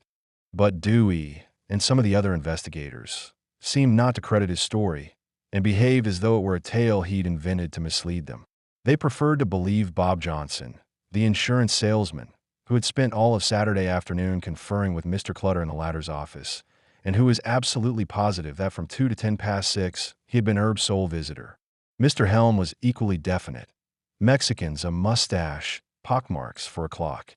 Herb would have told them that he was speaking the truth, convinced them that he, Paul Helm, was a man who said his prayers and earned his bread. But Herb was gone. Gone. And Bonnie, too. Her bedroom window overlooked the garden, and now and then, usually when she was having a bad spell, Mr. Helm had seen her stand long hours gazing into the garden, as though what she saw bewitched her. When I was a girl, she had once told a friend, I was terribly sure trees and flowers were the same as birds or people, that they thought things and talked among themselves, and we could hear them if we really tried. It was just a matter of emptying your head of all other sounds, being very quiet and listening very hard. Sometimes I still believe that, but one can never get quiet enough. Remembering Bonnie at the window, Mr. Helm looked up as though he expected to see her, a ghost behind the glass. If he had, it could not have amazed him more than what he did in fact discern, a hand holding back a curtain and eyes. But, as he subsequently described it, the sun was hitting that side of the house. It made the window glass waver, shimmeringly twisted what hung beyond it, and by the time Mr. Helm had shielded his eyes, then looked again, the curtains had swung closed. The window was vacant. My eyes aren't too good, and I wondered if they had played me a trick, he recalled. But I was pretty darn certain that they hadn't. And I was pretty darn certain it wasn't any spook. Because I don't believe in spooks. So who could it be? Sneaking around in there, where nobody's got a right to go, except the law. And how did they get in? With everything locked up like the radio was advertising tornadoes. That's what I wondered. But I wasn't expecting to find out. Not by myself. I dropped what I was doing and cut across the fields to Holcomb. As soon as I got there, I phoned Sheriff Robinson. Explained that there was somebody prowling around inside the Clutter house. Well, they came raring right on out. State troopers. The sheriff and his bunch. The K.B.I. fellows. Al Dewey. Just as they were stringing themselves around the place, sort of getting ready for action, the front door opened. Out walked a person no one present had ever seen before, a man in his middle 30s, dull-eyed, wild-haired, and wearing a hip holster stocked with a .38 caliber pistol. I guess all of us there had the identical idea. This was him, the one who came and killed them, Mr. Helm continued. He didn't make a move. Stood quiet, kind of blinking. They took the gun away and started asking questions. The man's name was Adrian, Jonathan Daniel Adrian. He was on his way to New Mexico, and at present had no fixed address. For what purpose had he broken into the Clutter house, and how, incidentally, had he managed it? He showed them how. He had lifted a lid off a water well and crawled through a pipe tunnel that led into the basement. As for why, he had read about the case and was curious, just wanted to see what the place looked like. And then, according to Mr. Helm's memory of the episode, somebody asked him was he a hitchhiker? Hitchhiking his way to New Mexico. No, he said he was driving his own car, and it was parked down the lane a piece. So everybody went to look at the car. When they found what was inside it, one of the men, maybe it was Al Dewey, said to him, told this Jonathan Daniel Adrian, well, mister, seems like we've got something to discuss. Because inside the car, what they'd found was a .12 gauge shotgun and a hunting knife. A room in a hotel in Mexico City. In the room was an ugly modern bureau with a lavender-tinted mirror, and tucked into a corner of the mirror was a printed warning from the management. Su Jetamina, a lost 2 p.m. Your day ends at 2 p.m. Guests, in other words, must vacate the room by the stated hour or expect to be charged another day's rent, a luxury that the present occupants were not contemplating. They wondered only whether they could settle the sum already owed. For everything had evolved as Perry had prophesied. Dick had sold the car, and 3 days later the money, slightly less than $200, had largely vanished. On the 4th day Dick had gone out hunting honest work, and that night he had announced to Perry, nuts. You know what they pay? What the wages are? For an expert mechanic? $2 a day. Mexico. Honey, I've had it. We gotta make it out of here. Back to the States. No, now, I'm not gonna listen. Diamonds. Buried treasure. Wake up, little boy. There ain't no caskets of gold. No sunken ship. And even if there was, hell, you can't even swim.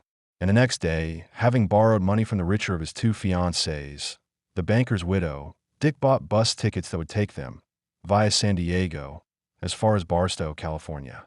After that, he said, we walk. Of course, Perry could have struck out on his own, stayed in Mexico, let Dick go where he damn well wanted. Why not? Hadn't he always been a loner, and without any real friends except the gray-haired, gray-eyed, and brilliant Willie J? But he was afraid to leave Dick. Merely to consider it made him feel sort of sick, as though he were trying to make up his mind to jump off a train going 99 miles an hour. The basis of his fear, or so he himself seemed to believe, was a newly grown superstitious certainty that whatever had to happen won't happen, as long as he and Dick stick together. Then, too, the severity of Dick's wake-up speech, the belligerence with which he proclaimed his theretofore concealed opinion of Perry's dreams and hopes. All this, perversity being what it is, appealed to Perry, hurt and shocked him but charmed him, almost revived his former faith in the tough, the totally masculine, the pragmatic, the decisive Dick he'd once allowed to boss him. And so, since a sunrise hour on a chilly Mexico City morning in early December, Perry had been prowling about the unheated hotel room, assembling and packing his possessions stealthily, lest he waken the two sleeping shapes lying on one of the room's twin beds, Dick and the younger of his betrothed, Inez. There was one belonging of his that need no longer concern him. On their last night in Acapulco, a thief had stolen the Gibson guitar, absconded with it from a waterfront cafe, where he, Otto, Dick, and the cowboy had been bidding one another a highly alcoholic goodbye. And Perry was bitter about it. He felt, he later said, real mean and low, explaining, "You have a guitar long enough, like I had that one. Wax and shine it, fit your voice to it. Treat it like it was a girl you really had some use for. Well, it gets to be kind of holy." But while the purloined guitar presented no ownership problem, his remaining property did. As he and Dick would now be traveling by foot or thumb, they clearly could not carry with them more than a few shirts and socks. The rest of their clothing would have to be shipped, and, indeed, Perry had already filled a cardboard carton, putting into it, along with some bits of unlaundered laundry, 2 pairs of boots, one pair with soles that left a cat's paw print, the other pair with diamond-patterned soles, and addressed it to himself, care of General Delivery, Las Vegas, Nevada. But the big question and source of heartache was what to do with his much-loved memorabilia.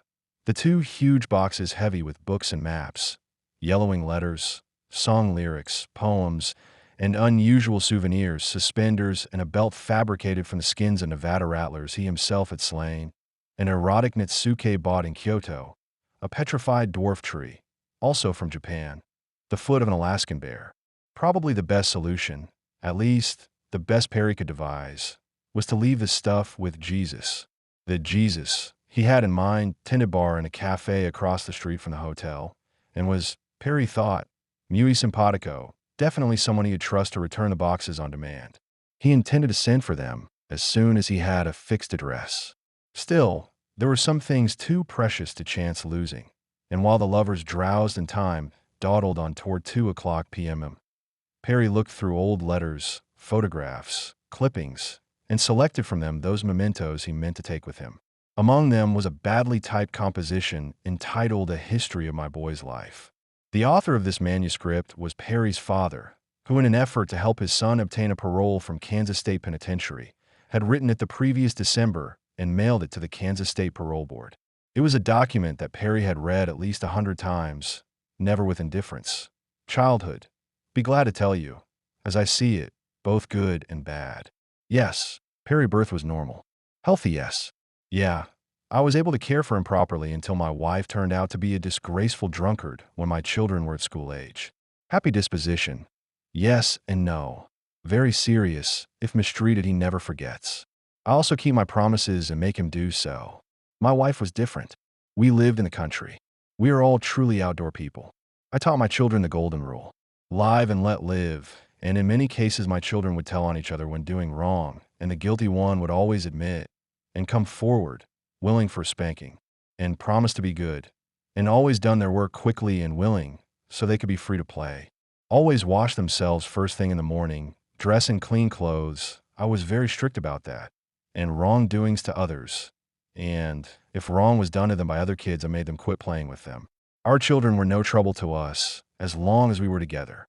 It all started when my wife wanted to go to the city and live a wild life, and ran away to do so. I let her go and said goodbye as she took the car and left me behind. This was during Depression. My children all cried at the top of their voices. She only cussed them, saying they would run away to come to me later. She got mad and then said she would turn the children to hate me, which she did, all but Perry. For the love of my children, after several months, I went to find them, located them in San Francisco, my wife not knowing. I tried to see them in school. My wife had given orders to the teacher not to let me see them. However, I managed to see them while playing in the schoolyard and was surprised when they told me, "Mama told us not to talk to you." All but Perry. He was different. He put his arms around me and wanted to run away with me right then. I told him no. But right after school was out, he ran away to my lawyer's office, Mr. Renzo Turco. I took my boy back to his mother and left the city. Perry later told me his mother told him to find a new home. While my children were with her, they run around as they pleased. I understand Perry got into trouble. I wanted her to ask for divorce, which she did after about a year or so. Her drinking and stepping out, living with a young man. I contested the divorce and was granted full custody of the children. I took Perry to my home to live with me. The other children were put in homes as I could not manage to take them all in my home, and them being part Indian blood, and welfare took care of them as I requested. This was during Depression time. I was working on W.P. A. Very small wages. I owned some property and small home at the time. Perry and I lived together peacefully. My heart was hurt, as I still loved my other children also. So I took to roaming to forget it all. I made a living for us both. I sold my property, and we lived in a house car. Perry went to school often as possible. He didn't like school very well. He learns quick and never got into trouble with the other kids. Only when the bully kid picked on him. He was short and stocky, a new kid in school. They tried to mistreat him. They found him willing to fight for his rights. That was the way I raised my kids. I always told them, don't start a fight. If you do, I'll give you a beating when I find out. But if the other kids start a fight, do your best. One time a kid twice his age at school run up and hit him. To his surprise, Perry got him down and gave him a good beating. I had given him some advice in wrestling, as I once used to box and wrestle. The lady principal of the school and all the kids watched this fight. The lady principal loved the big kid. To see him get whipped by my little boy Perry was more than she could take. After that, Perry was king of the kids at school. If any big kid tried to mistreat a small one, Perry would settle that right now. Even the big bully was afraid of Perry now and had to be good. But that hurt the lady principal, so she came to me complaining about Perry fighting in school. I told her I knew all about it and that I didn't intend to let my boy get beat up by kids twice his size. I also asked her why they let that bully kid beat up on other kids. I told her that Perry had a right to defend himself. Perry never started the trouble, and that I would take a hand in this affair myself. I told her my son was well liked by all the neighbors and their kids. I also told her I was going to take Perry out of her school real soon, move away to another state, which I did. Perry is no angel. He has done wrong many times, same as so many other kids. Right is right and wrong is wrong. I don't stick up for his wrongdoings. He must pay the hardyo when he does wrong. Law is boss, he knows that by now. Youth. Perry joined the Merchant Marines in Second War. I went to Alaska. He came later and joined me there. I trapped furs, and Perry worked with the Alaska Road Commission the first winter. Then he got work on the railroad for a short while. He couldn't get the work he liked to do. Yes, he give me $1 now, and then when he had it. He also sent me $30 a month while in Korea War, while he was there from beginning until the end, and was discard in Seattle, Washington honorable, as far as I know. He is mechanically inclined. Bulldozers, drag lines, shovels, heavy-duty trucks of all type is his desire. For the experience he has had, he is real good. Somewhat reckless, and speed crazy with motorcycles and light cars. But since he has had a good taste of what speed will do, and his both legs broke, and hip injury, he now has slowed down on that, I'm sure. Recreation, interests. Yes, he had several girlfriends. Soon as he found a girl to mistreat him or trifle, he would quit her. He never was married as far as I know. My troubles with his mother made him afraid of marriage somewhat. I'm a sober man, and as far as I know, Perry is also a person that don't like drunks. Perry is like myself a great deal. He likes company of decent type, outdoors people.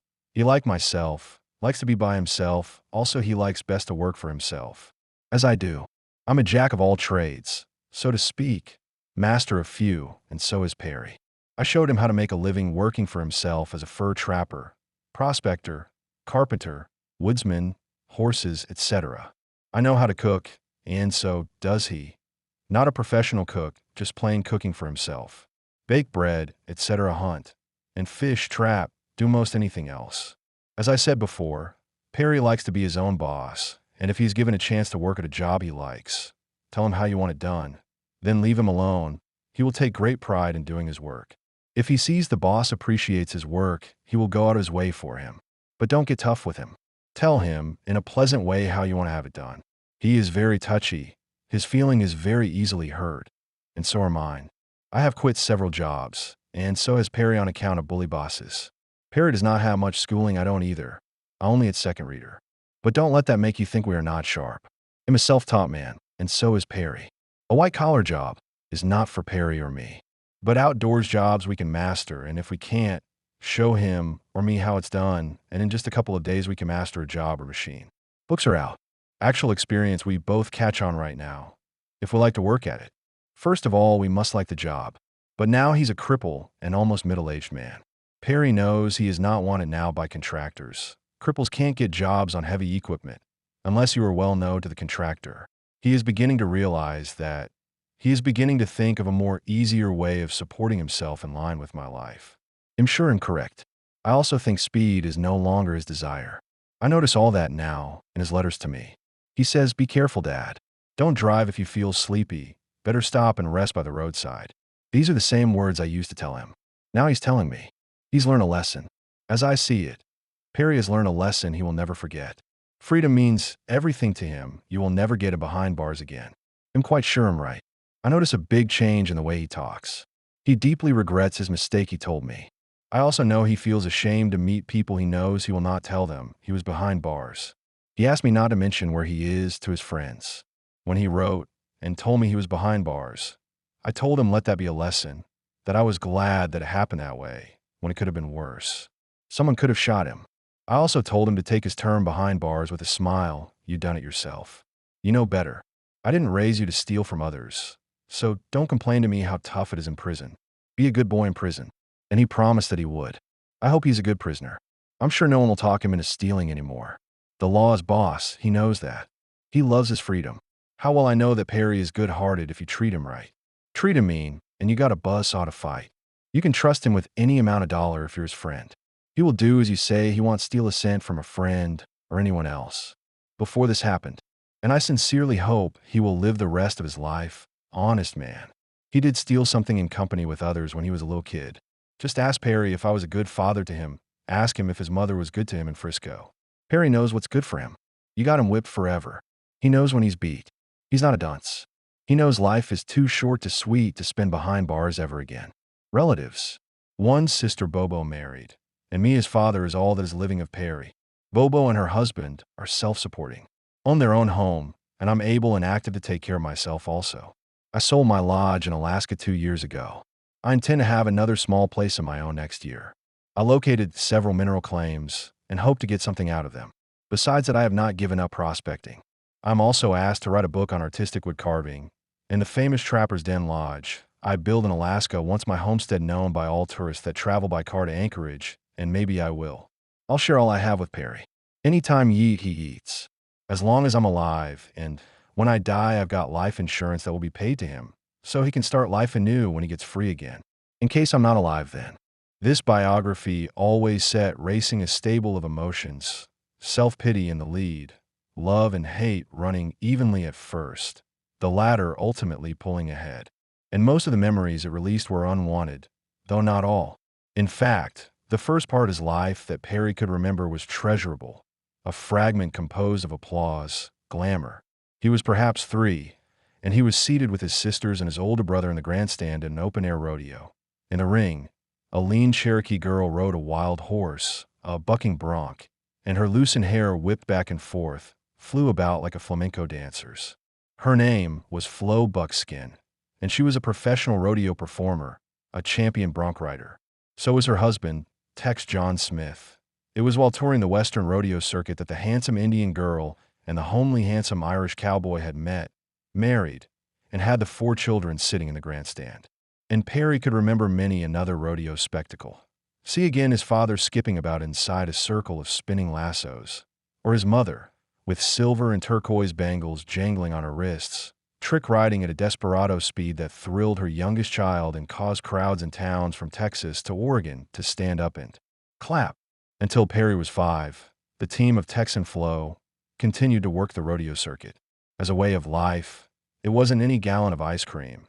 Perry once recalled, 6 of us riding in an old truck, sleeping in it too, sometimes living off mush and Hershey Kisses and condensed milk. Hawk's brand condensed milk it was called, which is what weakened my kidneys, the sugar content, which is why I was always wetting the bed. Yet it was not an unhappy existence, especially for a little boy proud of his parents, admiring of their showmanship and courage. A happier life, certainly, than what replaced it. 4 Tex and Flo, both forced by ailments to retire from their occupation, settled near Reno, Nevada. They fought, and Flo took to whiskey, and then, when Perry was 6, she departed for San Francisco, taking the children with her. It was exactly as the old man had written. I let her go and said goodbye as she took the car and left me behind. This was during Depression. My children all cried at the top of their voices. She only cursed them, saying they would run away to come to me later. And indeed, over the course of the next 3 years, Perry had on several occasions run off, set out to find his lost father, for he had lost his mother as well, learned to despise her. Liquor had blurred the face, swollen the figure of the once sinewy, limber Cherokee girl, had soured her soul, honed her tongue to the wickedest point, so dissolved her self-respect that generally she did not bother to ask the names of the stevedores and trolley car conductors and such persons who accepted what she offered without charge, except that she insisted they drink with her first and dance to the tunes of a wind-up Victrola. Consequently, as Perry recalled, I was always thinking about Dad, hoping he could come take me away, and I remember, like a second ago, the time I saw him again, standing in the schoolyard. It was like when the ball hits the bat really solid. DiMaggio. Only Dad wouldn't help me. Told me to be good and hugged me and went away. It was not long afterward my mother put me to stay in a Catholic orphanage, the one where the black widows were always at me, hitting me, because of wetting the bed, which is one reason I have an aversion to nuns, and God, and religion. But later on I found there are people even more evil, because, after a couple of months, they tossed me out of the orphanage, and she, his mother, put me someplace worse. A children's shelter operated by the Salvation Army. They hated me, too, for wetting the bed, and being half Indian. There was this one nurse. She used to call me nigger, and say there wasn't any difference between niggers and Indians. Oh, Jesus, was she an evil bastard? Incarnate. What she used to do, she'd fill a tub with ice-cold water, put me in it, and hold me under till I was blue. Nearly drowned. But she got found out, the bitch, because I caught pneumonia. I almost conked. I was in the hospital 2 months. It was while I was so sick that Dad came back. When I got well, he took me away. For almost a year, father and son lived together in the house near Reno, and Perry went to school. I finished the 3rd grade, Perry recalled, which was the finish. I never went back, because that summer Dad built a primitive sort of trailer, what he called a house car. It had 2 bunks and a little cooking galley. The stove was good. You could cook anything on it. Baked our own bread. I used to put up preserves, pickled apples, crab apple jelly. Anyway, for the next 6 years we shifted around the country. Never stayed nowhere too long. When we stayed someplace too long, people would begin to look at Dad, act like he was a character, and I hated that. It hurt me, because I loved Dad then, even though he could be rough on me. Bossy as hell. But I loved Dad then. So I was always glad when we moved on. Moved on to Wyoming, Idaho, Oregon, eventually Alaska. In Alaska, Tex taught his son to dream of gold, to hunt for it in the sandy beds of snow-water streams. And there, too, Perry learned to use a gun, skin a bear, track wolves and deer. Christ, it was cold, Perry remembered. Dad and I slept hugged together, rolled up in blankets and bearskins. Morning before daylight, I'd hustle our breakfast, biscuits and syrup, fried meat, and off we went to scratch a living. It would have been okay. If only I hadn't grown up. The older I got, the less I was able to appreciate Dad. He knew everything, one way, but he didn't know anything, another way. Whole sections of me Dad was ignorant of, didn't understand an iota of. Like I could play a harmonica, first time I picked one up. Guitar, too. I had this great natural musical ability, which Dad didn't recognize or care about. I liked to read, too, improve my vocabulary, make up songs, and I could draw, but I never got any encouragement from him or anybody else.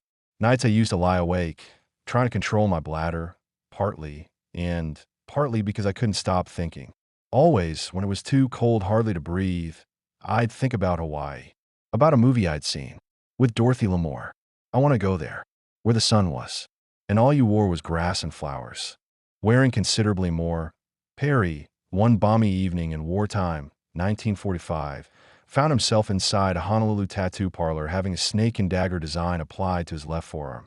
He had got there by the following route: a row with his father, a hitchhike journey from Anchorage to Seattle, a visit to the recruiting offices of the Merchant Marine. But I never would have joined if I'd known what I was going up against. Perry once said, I never minded the work, and I liked being a sailor, seaports, and all that. But the queens on ship wouldn't leave me alone. A 16-year-old kid and a small kid. I could handle myself, sure. But a lot of queens aren't effeminate, you know. Hell, I've known queens could toss a pool table out the window and the piano after it. Those kind of girls, they can give you an evil time, especially when there's a couple of them. They get together and gang up on you, and you're just a kid. It can make you practically want to kill yourself. Years later, when I went into the army, when I was stationed in Korea, the same problem came up. I had a good record in the army, good as anybody. They gave me the Bronze Star, but I never got promoted.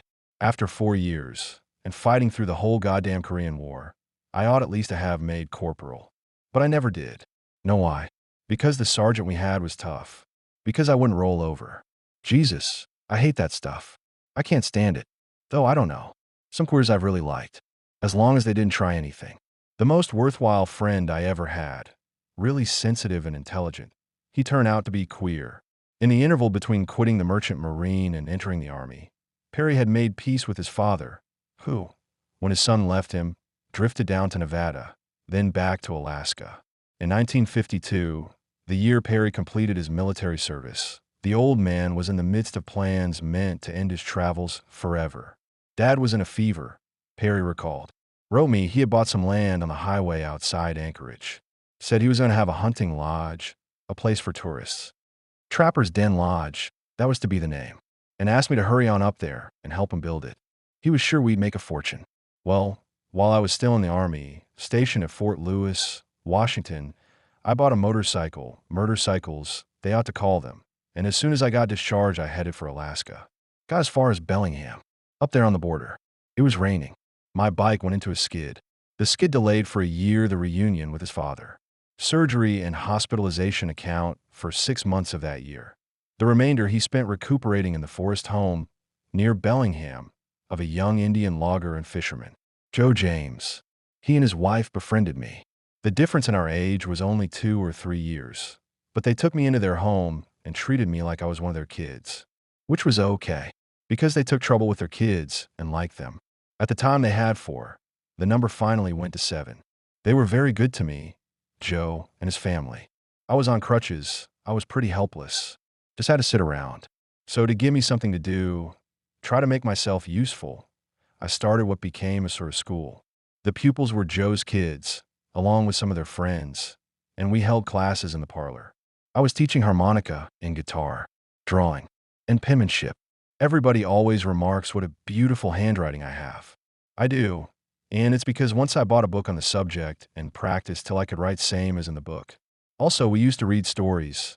The kids did, each one in turn, and I'd correct them as we went along. It was fun. I like kids, little kids, and that was a nice time. But then the spring came. It hurt me to walk, but I could walk. And Dad was still waiting for me. Waiting, but not idly. By the time Perry arrived at the site of the proposed hunting lodge, his father, working alone, had finished the hardest chores, had cleared the ground, logged the necessary timber, cracked and carted wagon loads of native rock. But he didn't commence to build till I got there. We did every damn piece of it ourselves, with once in a while an Indian helper. Dad was like a maniac. It didn't matter what was happening, snowstorms, rainstorms, winds that could split a tree. We kept right at it. The day the roof was finished, Dad danced all over it, shouting and laughing, doing a regular jig. Well, it turned out quite an exceptional place. That could sleep 20 people. Had a big fireplace in the dining room, and there was a cocktail lounge. The Totem Pole Cocktail Lounge, where I was to entertain the customers, singing and so forth. We opened for business end of I-953-. But the expected huntsman did not materialize, and though ordinary tourists, the few that trickle along the highway, now and again pause to photograph the beyond belief rusticity of Trapper's Den Lodge, they seldom stopped overnight. For a while we fooled ourselves. Kept thinking it would catch on. Dad tried to trick up the place. Made a garden of memories. With a wishing well. Put painted signs up and down the highway. But none of it meant a nickel more.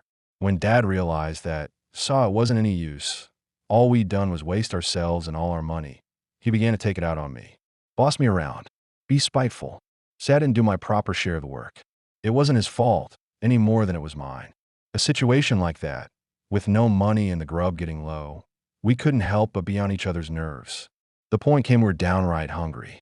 which is what we fell out over. Ostensibly, a biscuit. Dad snatched a biscuit out of my hand and said I ate too much. What a greedy, selfish bastard I was, and why didn't I get out? He didn't want me there no more. He carried on like that till I couldn't stand it. My hands got hold of his throat. My hands, but I couldn't control them. They wanted to choke him to death. Dad, though, he's slippery, a smart wrestler. He tore loose and ran to get his gun. Came back pointing it at me. He said, "Look at me, Perry. I'm the last thing living you're ever going to see." I just stood my ground. But then he realized the gun wasn't even loaded, and he started to cry. Sat down and bawled like a kid. Then I guess I wasn't mad at him anymore. I was sorry for him. For both of us. But it wasn't a bit of use. There wasn't anything I could say. I went out for a walk. This was April, but the woods were still deep in snow. I walked till it was almost night.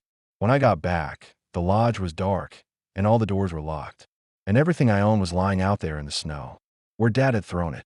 Books, clothes, everything. I just let it lie, except my guitar. I picked up my guitar and started on down the highway.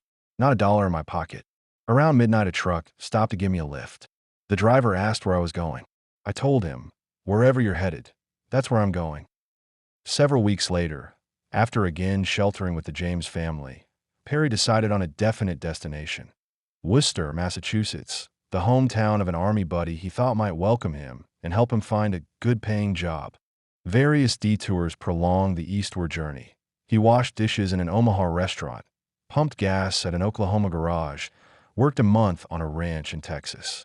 By July of 1955, he had reached, on the trek to Worcester, a small Kansas town, Phillipsburg, and their fate, in the form of bad company, asserted itself.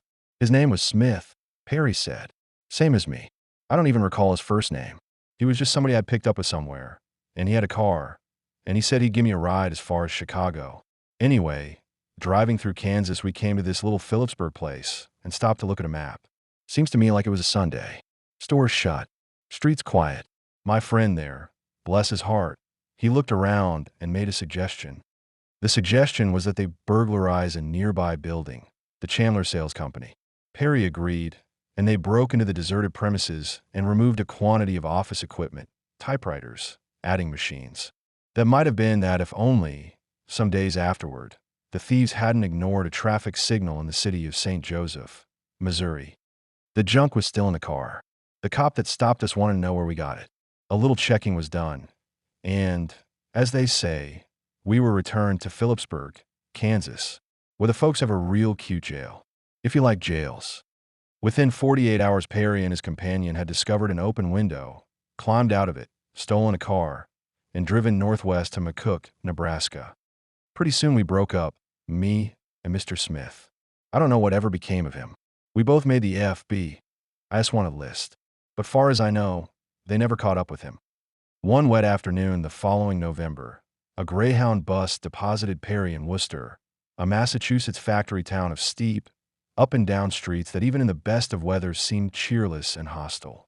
I found the house where my friend was supposed to live. My army friend from Korea. But the people there said he'd left 6 months back, and they had no idea where he'd gone. Too bad. Big disappointment. End of the world. All that, so I found a liquor store and bought a half-gallon of Red Wop, and went back to the bus depot and sat there drinking my wine and getting a little warmer. I was really enjoying myself till a man came along and arrested me for vagrancy. The police booked him as Bob Turner, a name he'd adopted because of being listed by the FBI. He spent 14 days in jail, was fined $10, and departed from Worcester on another wet November afternoon. I went down to New York and took a room in a hotel on 8th Avenue, Perry said, near 42nd Street. Finally, I got a night job, doing odd jobs around a penny arcade, right there on 42nd Street, next to an automat, which is where I ate when I ate. In over 3 months, I practically never left the Broadway area. For one thing, I didn't have the right clothes. Just Western clothes, jeans and boots. But there on 42nd Street, nobody cares. It all rides anything. My whole life, I never met so many freaks. He lived out the winter in that ugly, neon-lit neighborhood, with its air full of the scent of popcorn, simmering hot dogs, and orange drink. But then, one bright March morning on the edge of spring, as he remembered it, 2 FBI bastards woke me up, arrested me at the hotel. Bang! I was extradited back to Kansas. to Phillipsburg. That same cute jail. They nailed me to the cross.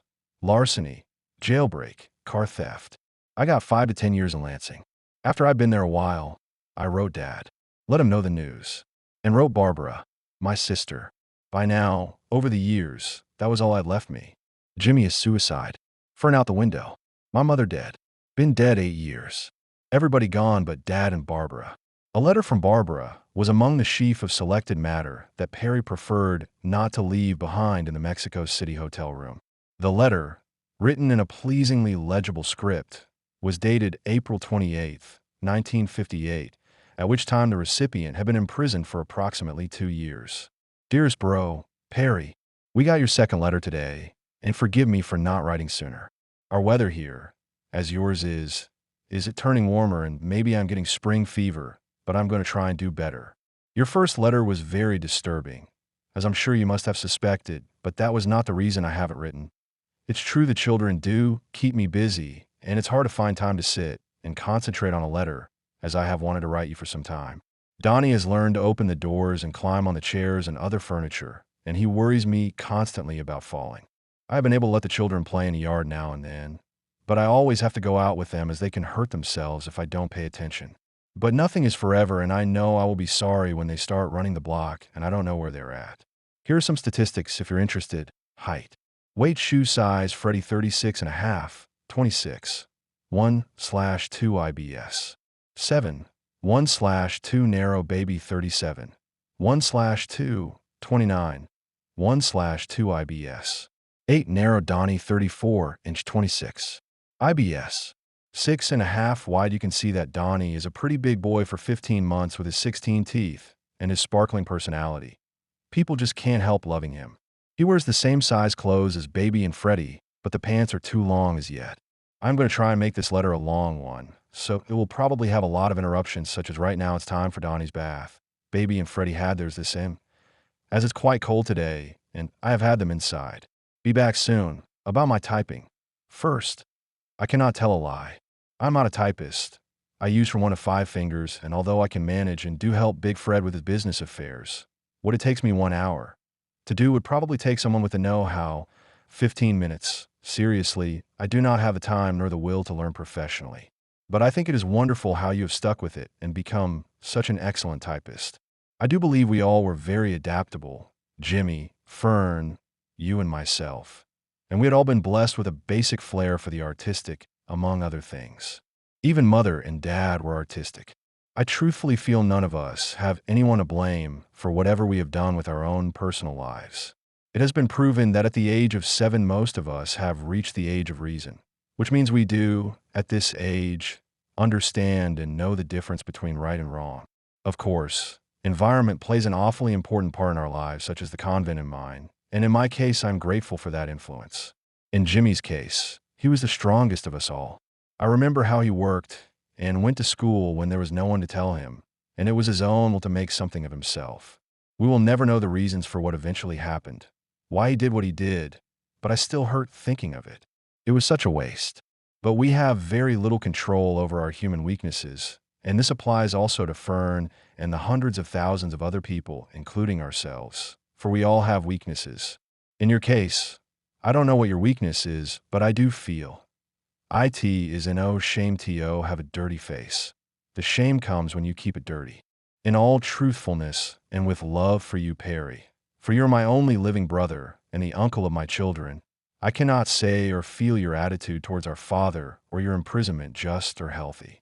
If you are getting your back up, better simmer down, as I realize there are none of us who take criticism cheerfully, and it is natural to feel a certain amount of resentment towards the one giving this criticism. So I'm prepared for 1 or 2 things: not to hear from you at all, or B, a letter telling me exactly what you think of me.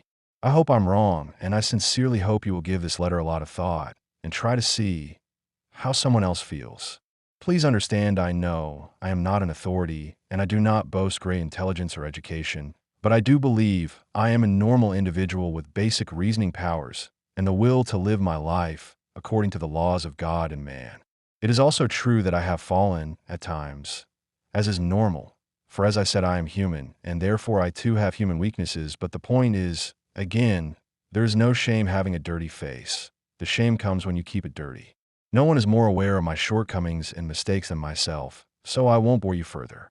Now, first, and most important, Dad is not responsible for your wrongdoings or your good deeds. What you have done, whether right or wrong, is your own doing. From what I personally know, you have lived your life exactly as you please without regard to circumstances or persons who loved you, who might be hurt. Whether you realize it or not, your present confinement is embarrassing to me well as Dad. Not because of what you did, but the fact that you don't show me any signs of sincere regret and seem to show no respect for any laws, people, or anything.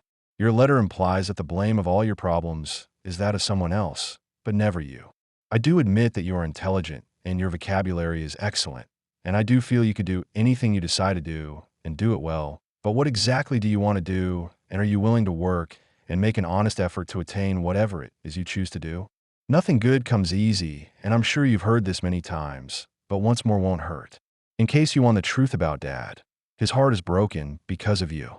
He would give anything to get you out so he can have his son back, but I am afraid you would only hurt him worse if you could. He is not well and is getting older, and, as the saying goes, he cannot cut the mustard, as in the old days. He has been wrong at times, and he realizes this, but whatever he had, and wherever he went, he shared his life and belongings with you when he wouldn't do this for anyone else. Now, I don't say you owe him undying gratitude or your life, but you do owe him respect and common decency. I, personally, am proud of Dad. I love him and respect him as my dad, and I am only sorry he chose to be the lone wolf with his son, where he might be living with us and share our love instead of alone in his little trailer and longing and waiting and lonesome for you, his son. I worry for him, and when I say I mean my husband too, for my husband respects her dad, because he is a man. It's true that Dad did not have a great extensive education, but in school we only learn to recognize the words and to spell, but the application of these words to real life is another thing that only life and living can give us. Dad has lived, and you show ignorance in calling him uneducated and unable to understand the scientific meaning, etc., of life's problems. A mother is still the only one who can kiss a boo-boo and make it all well. Explain that scientifically. I'm sorry to let you have it so strong, but I feel I must speak my piece. I am sorry that this must be censored by the prison authorities, and I sincerely hope this letter is not detrimental towards your eventual release, but I feel you should know and realize what terrible hurt you have done. Dad is the important one as I am dedicated to my family, but you are the only one Dad loves. In short, his family. He knows I love him, of course, but the closeness is not there. As you know, your confinement is nothing to be proud of, and you will have to live with it and try and live it down, and it can be done, but not with your attitude of feeling everyone is stupid and uneducated and ununderstanding. You are a human being with a free will, which puts you above the animal level. But if you live your life without feeling and compassion for your fellow man, you are as an animal, an eye for an eye, a tooth for a tooth, and happiness and peace of mind is not attained by living thus. As far as responsibility goes, no one really wants it, but all of us are responsible to the community we live in and its laws. When the time comes to assume the responsibility of a home and children or business, this is the seeding of the boys from the men, for surely you can realize what a mess the world would be if everyone in it said, I want to be an individual without responsibilities and be able to speak my mind freely as I alone will. We are all free to speak and do as we individually will, providing this freedom of speech and deed are not injurious to our fellow man. Think about it, Perry. You are above average in intelligence, but somehow your reasoning is off the beam. Maybe it's the strain of your confinement. Whatever it is, remember, you, and only you are responsible, and it is up to you and you alone to overcome this part of your life. Hoping to hear from you soon. With love and prayers. Your sister and bro-in-law Barbara and Frederick and family. In preserving this letter, and including it in his collection of particular treasures, Perry was not moved by affection. Far from it. He loathed Barbara, and just the other day he had told Dick, the only real regret I have, I wish the hell my sister had been in that house. Dick had laughed and confessed to a similar yearning. I keep thinking what fun if my second wife had been there. Her and all her goddamn family. No, he valued the letter merely because his prison friend, the super-intelligent Willie J., had written for him a very sensitive analysis of it, occupying 2 single-spaced typewritten pages, with the title Impressions I Garnered from the Letter at the top. Impressions I Garnered from the Letter 1. When she began this letter, she intended that it should be a compassionate demonstration of Christian principles. That is to say that in return for your letter to her, which apparently annoyed her, she meant to turn the other cheek, hoping in this way to incite regret for your previous letter and to place you on the defensive in your next. However, few people can successfully demonstrate a principle in common ethics when their deliberation is festered with emotionalism. Your sister substantiates this failing, for as her letter progresses, her judgment gives way to temper. Her thoughts are good, lucid, the products of intelligence, but it is not now an unbiased, impersonal intelligence. It is a mind propelled by emotional response to memory and frustration. Consequently, however wise her admonishments might be, they fail to inspire resolve, unless it would be the resolve to retaliate by hurting her in your next letter, thus commencing a cycle that can only culminate in further anger and distress. 2. It is a foolish letter, but born of human failing. Your letter to her, and this, her answer to you, failed in their objectives. Your letter was an attempt to explain your outlook on life, as you are necessarily affected by it. It was destined to be misunderstood or taken too literally because your ideas are opposed to conventionalism. What could be more conventional than a housewife with 3 children who is dedicated to her family? What could be more unnatural than that she would resent an unconventional person? There is considerable hypocrisy in conventionalism. Any thinking person is aware of this paradox. But in dealing with conventional people, it is advantageous to treat them as though they were not hypocrites. It isn't a question of faithfulness to your own concepts. It is a matter of compromise so that you can remain an individual without the constant threat of conventional pressures. Her letter failed because she couldn't conceive of the profundity of your problem. She couldn't fathom the pressures brought to bear upon you because of environment, intellectual frustration, and a growing tendency toward isolationism. 3. She feels that A. You are leaning too heavily towards self-pity. B. That you are too calculating. C. That you are really undeserving of an 8-page letter written in between motherly duties. 4. On page 3 she writes, I truthfully feel none of us has anyone to blame, etc., thus vindicating those who bore influence in her formative years. But is this the whole truth? She is a wife and mother, respectable and more or less secure. It is easy to ignore the rain if you have a raincoat. But how would she feel if she were compelled to hustle her living on the streets? Would she still be all forgiving about the people in her past? Absolutely not. Nothing is more usual than to feel that others have shared in our failures, just as it is an ordinary reaction to forget those who have shared in our achievements. 5. Your sister respects your dad. She also resents the fact that you have been preferred. Her jealousy takes a subtle form in this letter. Between the lines, she is registering a question. I love Dad and have tried to live so he could be proud to own me as his daughter. But I have had to content myself with the crumbs of his affection, because it is you he loves. And why should it be so?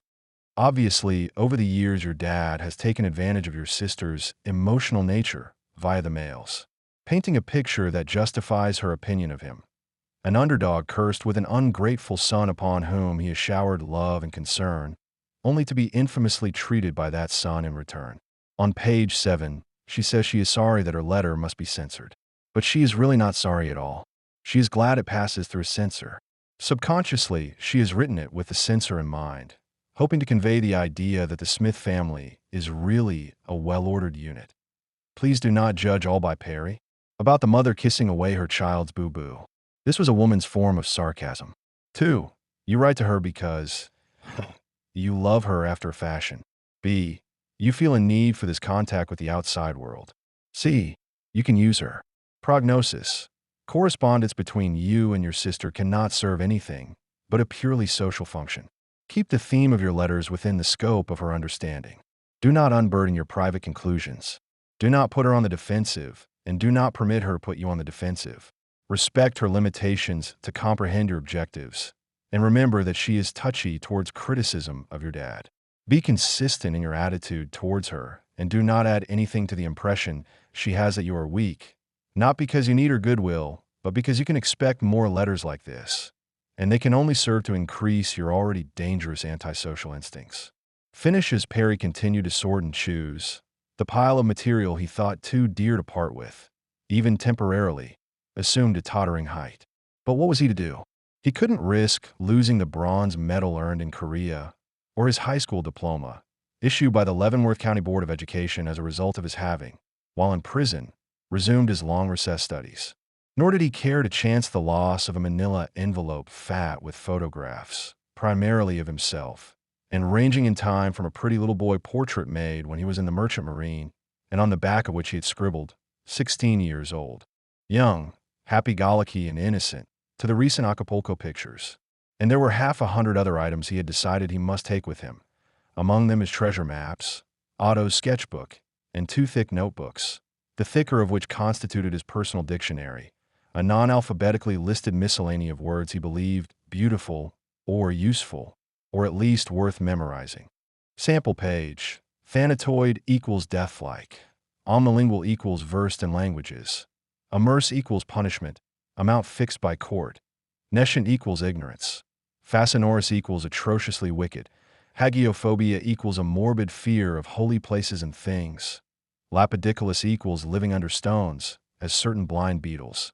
Dyspathy equals lack of sympathy, fellow feeling. Sillifer equals a fellow who fain would pass as a philosopher. Omophagia equals eating raw flesh, the right of some savage tribes. Depredate equals to pillage, rob, and prey upon. Aphrodisiac equals a drug or the like which excites sexual desire. Megaloda, Citylus equals having abnormally large fingers. Murdophobia equals fear of night and darkness. Oil the cover of the second notebook, the handwriting of which he was so proud, a script abounding in curly, feminine flourishes, proclaimed the contents to be the private diary of Perry Edward Smith, an inaccurate description, for it was not in the least a diary, but, rather, a form of anthology consisting of obscure facts. Every 15 years Mars gets closer. 1958 is a close year. Poems and literary quotations. No man is an island, entire of itself, and passages for newspapers and books paraphrased or quoted. For example, my acquaintances are many, my friends are few. Those who really know me fewer still. Heard about a new rat poison on the market. Extremely potent, odorless, tasteless, is so completely absorbed once swallowed that no trace could ever be found in a dead body. If called upon to make a speech, I can't remember what I was going to say for the life of me. I don't think that ever before in my life have so many people been so directly responsible for my being so very, very glad. It's a wonderful moment, and a rare one, and I'm certainly indebted. Thank you. Read interesting article February issue of Man to MTN. I knife my way to a diamond pit. It is almost impossible for a man who enjoys freedom with all its prerogatives to realize what it means to be deprived of that freedom. Said by Erie Stanley Gardner. What is life? It is the flash of a firefly in the night. It is breath of a buffalo in the wintertime. It is as the little shadow that runs across the grass and loses itself in the sunset. Said by Chief Crowfoot, Blackfoot Indian Chief. This last entry was written in red ink and decorated with a border of green ink stars. The anthologist wished to emphasize its personal significance. A breath of a buffalo in the wintertime. That exactly evoked his view of life. Why worry? What was there to sweat about? Man was nothing, a mist, a shadow absorbed by shadows. But, damn it, you do worry, scheme, fret over your fingernails and the warnings of hotel managements. Sujia Tamina, a lost 2 p.m. Dick, you hear me? Perry said. It's almost 1 o'clock. Dick was awake. He was rather more than that. He and Inez were making love. As though reciting a rosary, Dick incessantly whispered, "Is it good, baby? Is it good?" But Inez, smoking a cigarette, remained silent. The previous midnight, when Dick had brought her to the room and told Perry that she was going to sleep there, Perry, though disapproving, had acquiesced, but if they imagined that their conduct stimulated him, or seemed to him anything other than a nuisance, they were wrong. Nevertheless, Perry felt sorry for Inez. She was such a stupid kid. She really believed that Dick meant to marry her, and had no idea he was planning to leave Mexico that very afternoon. "Is it good, baby? Is it good?" Perry said. "For Christ's sake, Dick." Hurry it up, will you? Our day ends at 2 p.m. It was Saturday, Christmas was near, and the traffic crept along Main Street. Dewey, caught in the traffic, looked up at the holly garlands that hung above the street, swags of gala greenery trimmed with scarlet paper bells, and was reminded that he had not yet bought a single gift for his wife or his sons. His mind automatically rejected problems not concerned with the clutter case. Marie and many of their friends had begun to wonder at the completeness of his fixation. One close friend, the young lawyer Clifford R. Hope, Jr., had spoken plainly. "Do you know what's happening to you, El? Do you realize you never talk about anything else?" "Well," Dewey had replied, "that's all I think about. And there's the chance that just while talking the thing over, I'll hit on something I haven't thought of before. Some new angle. Or maybe you will. Damn it, Cliff. What do you suppose my life will be if this thing stays in the open file? Years from now, I'll still be running down tips. And every time there's a murder, a case anywhere in the country, even remotely similar, I'll have the horn right in, check, see if there could be any possible connection. But it isn't only that. The real thing is I've come to feel I know Herb and the family better than they ever knew themselves. I'm haunted by them. I guess I always will be. Until I know what happened." Dewey's dedication to the puzzle had resulted in an uncharacteristic absent-mindedness. Only that morning Marie had asked him would he please, not forget to, but he couldn't remember, or didn't, until, free of the shopping day traffic and racing along Route 50 toward Holcomb, he passed Dr. Idale's veterinarian establishment. Of course, his wife had asked him to be sure and collect the family cat, Courthouse Pete. Pete, a tiger stripe torn weighing 15 pounds, is a well-known character around Garden City, famous for his pugnacity, which was the cause of his current hospitalization. A battle lost to a boxer dog had left him with wounds necessitating both stitches and antibiotics. Released by Dr. Dale, Pete settled down on the front seat of his owner's automobile and purred all the way to Holcomb. The detective's destination was River Valley Farm, but wanting something warm, a cup of hot coffee, he stopped off at Hartman's Cafe. "Hello, handsome," said Mrs. Hartman. "What can I do for you?" "Just coffee, ma'am." She poured a cup. "Am I wrong? Or have you lost a lot of weight?" "Some." In fact, during the past 3 weeks, Dewey had dropped 20 pounds. His suits fitted as though he had borrowed them from a stout friend, and his face, seldom suggestive of his profession, was now not at all so. It could have been that of an ascetic absorbed in occult pursuits. "How do you feel?" "Mighty fine. You look awful." "Unarguably. But no worse than the other members of the K.B.I. entourage agents Dunce, Church, and Nye. Certainly he was in better shape than Harold Nye, who, though full of flu and fever, kept reporting for duty. Among them, the 4 tired men had checked out some 700 tips and rumors. Dewey, for example, had spent 2 wearying and wasted days trying to trace that phantom pair, the Mexicans sworn by Paul Helm to have visited Mr. Clutter on the eve of the murders. "Another cup, Alvin?" "Don't guess I will." "Thank you, ma'am." But she had already fetched the pot. "It's on the house, Sheriff. How you look, you need it." At a corner table, 2 whiskery ranch hands were playing checkers. One of them got up and came over to the counter where Dewey was seated. He said, "Is it true what we heard?" "Depends. About that fellow you caught, prowling in the Clutter house. He's the one responsible." "That's what we heard." "I think you heard wrong, old man." "Yes, sir, I do." Although the past life of Jonathan Daniel Adrian, who was then being held in the county jail on a charge of carrying a concealed weapon, included a period of confinement as a mental patient in Topeka State Hospital, the data assembled by the investigators indicated that in relation to the Clutter case, he was guilty only of an unhappy curiosity. "Well, if he's the wrong un, why the hell don't you find the right un? I got a house full of women, won't go to the bathroom alone." Dewey had become accustomed to this brand of abuse. It was a routine part of his existence. He swallowed the second cup of coffee, sighed, smiled. "Hell, I'm not cracking jokes. I mean it. Why don't you arrest somebody? That's what you're paid for." "Hush your meanness," said Mrs. Hartman. "We're all in the same boat. Alvin's doing good as he can." Dewey winked at her. "You tell him, ma'am. And much obliged for the coffee."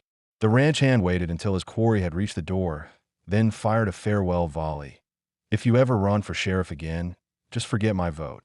'Cause you ain't gonna get it." "Hush your meanness," said Mrs. Hartman. A mile separates River Valley Farm from Hartman's Cafe.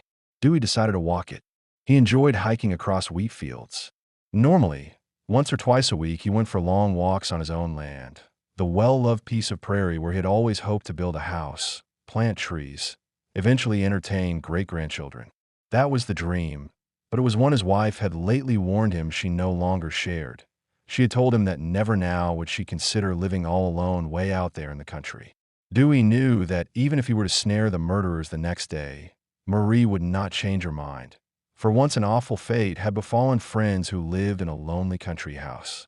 Of course, the Clutter family were not the first persons ever murdered in Finney County, or even in Holcomb. Senior members of that small community can recall a wild goings-on of more than 40 years ago, the Hefner slaying. Mrs. Sadie Truitt, the Hamlet's septuagenarian male messenger, who is the mother of postmistress Claire, is expert on this fabled affair. August, it was .1920. Hot as Hades. A fellow called Tunniff was working on the Finnip Ranch. Walter Tunniff. He had a car. Turned out to be stolen. Turned out he was a soldier AWOL from Fort Bliss, over there in Texas. He was a rascal, sure enough, and a lot of people suspected him. So one evening the sheriff, them days that was Orley Hefner, such a fine singer. Don't you know he's part of the Heavenly Choir? One evening he rode out to the Finnip Ranch to ask Tunniff a few straightforward questions. 3rd of August. Hot as Hades. Outcome of it was, Walter Tunniff shot the sheriff right through the heart. Poor Orley was gone, for he hit the ground. The devil who done it. He lit out of there on one of the Finnip horses, rode east along the river. Word spread, and men for miles around made up a posse. Along about the next morning, they caught up with him, old Walter Tunniff. He didn't get the chance to say how Jew do. On account of the boys were pretty irate. They just let the buckshot fly. Dewey's own initial contact with foul play in Finney County occurred in 1947. The incident is noted in his files as follows. John Carlisle Polk, a Creek Indian, 32 years of age, resident Muskogee, Oklahoma, killed Mary K. Finley, white female, 40 years of age, a waitress residing in Garden City. Polk stabbed her with the jagged neck of a beer bottle in a room in the Copeland Hotel, Garden City, Kansas, May 9th, 47. A cut-tan-dried description of an open-and-shut case. Of 3 other murders Dewey had since investigated, 2 were equally obvious. A pair of railroad workers robbed and killed an elderly farmer. November 1st, 52, a drunken husband beat and kicked his wife to death. June 17th, 56. But the third case, as it was once conversationally narrated by Dewey, was not without several original touches. It all started out at Stevens Park, where they have a bandstand, and under the bandstand a men's room. Well, this man named Mooney was walking around the park. He was from North Carolina somewhere, just a stranger passing through town. Anyway, he went to the restroom, and somebody followed him inside. A boy from hereabouts, Wilmer Lee Stebbins, 20 years old. Afterward, Wilmer Lee always claimed Mr. Mooney made him an unnatural suggestion. And that was why he robbed Mr. Mooney and knocked him down and banged his head on the cement floor. And why, when that didn't finish him, he stuck Mr. Mooney's head in a toilet bowl and kept on flushing till he drowned him. Maybe so, but nothing can explain the rest of Wilmer Lee's behavior. First off, he buried the body a couple of miles northeast of Garden City. Next day, he dug it up and put it down 14 miles the other direction. Well, it went on like that, burying and reburying. Wilmer Lee was like a dog with a bone. He just wouldn't let Mr. Mooney rest in peace. Finally, he dug one grave too many. Somebody saw him. Prior to the Clutter mystery, the 4 cases cited were the sum of Dewey's experience with murder and measured against the case confronting him, whereas squalls preceding a hurricane. Dewey fitted a key into the front door of the Clutter house. Inside, the house was warm, for the heat had not been turned off, and the shiny floored rooms, smelling of a lemon-scented polish, seemed only temporarily untenanted. It was as though today were Sunday, and the family might at any moment return from church. The heirs, Mrs. English and Mrs. Jarkoff, had removed a van load of clothing and furniture, yet the atmosphere of a house still humanly inhabited had not thereby been diminished. In the parlor, a sheet of music, coming through the rye, stood open on the piano rack. In the hall, a sweat-stained gray Stetson hat, herbs, hung on a hat peg. Upstairs in Kenyon's room, on a shelf above his bed, the lenses of the dead boy's spectacles gleamed with reflected light. The detective moved from room to room. He had toured the house many times. Indeed, he went out there almost every day and, in one sense, could be said to find these visits pleasurable, for the place, unlike his own home or the sheriff's office with its hullabaloo, was peaceful. The telephones, their wires still severed, were silent. The great quiet of the prairies surrounded him. He could sit in Herb's parlor rocking chair and rock and think. A few of his conclusions were unshakable. He believed that the death of Herb Clutter had been the criminal's main objective, the motive being a psychopathic hatred or possibly a combination of hatred and thievery, and he believed that the commission of the murders had been a leisurely labor, with perhaps 2 or more hours elapsing between the entrance of the killers and their exit. The coroner, Dr. Robert Fenton, reported an appreciable difference in the body temperatures of the victims, and, on this basis, theorized that the order of execution had been Mrs. Clutter, Nancy, Kenyon, and Mr. Clutter. Attendant upon these beliefs was his conviction that the family had known very well the persons who destroyed them. During this visit, Dewey paused at an upstairs window, his attention caught by something seen in the near distance, a scarecrow amid the wheat stubble. The scarecrow wore a man's hunting cap and a dress of weather-faded flower calico, surely an old dress of Bonnie Clutter's. Wind frolicked the skirt and made the scarecrow sway, made it seem a creature forlornly dancing in the cold December field. And Dewey was somehow reminded of Marie's dream. One recent morning she had served him a bungled breakfast of sugared eggs and salted coffee, then blamed it all on a silly dream, but a dream the power of daylight had not dispersed. "It was so real, Alvin," she said. "As real as this kitchen. That's where I was. Here in the kitchen. I was cooking supper, and suddenly Bonnie walked through the door. She was wearing a blue Angora sweater, and she looked so sweet and pretty. And I said, 'Oh, Bonnie, Bonnie, dear, I haven't seen you since that terrible thing happened.' But she didn't answer, only looked at me in that shy way of hers, and I didn't know how to go on, under the circumstances. So I said, 'Honey, come see what I'm making Alvin for his supper. A pot of gumbo, with shrimp and fresh crabs. It's just about ready. Come on, honey, have a taste.' But she wouldn't. She stayed by the door looking at me. And then, I don't know how to tell you exactly, but she shut her eyes.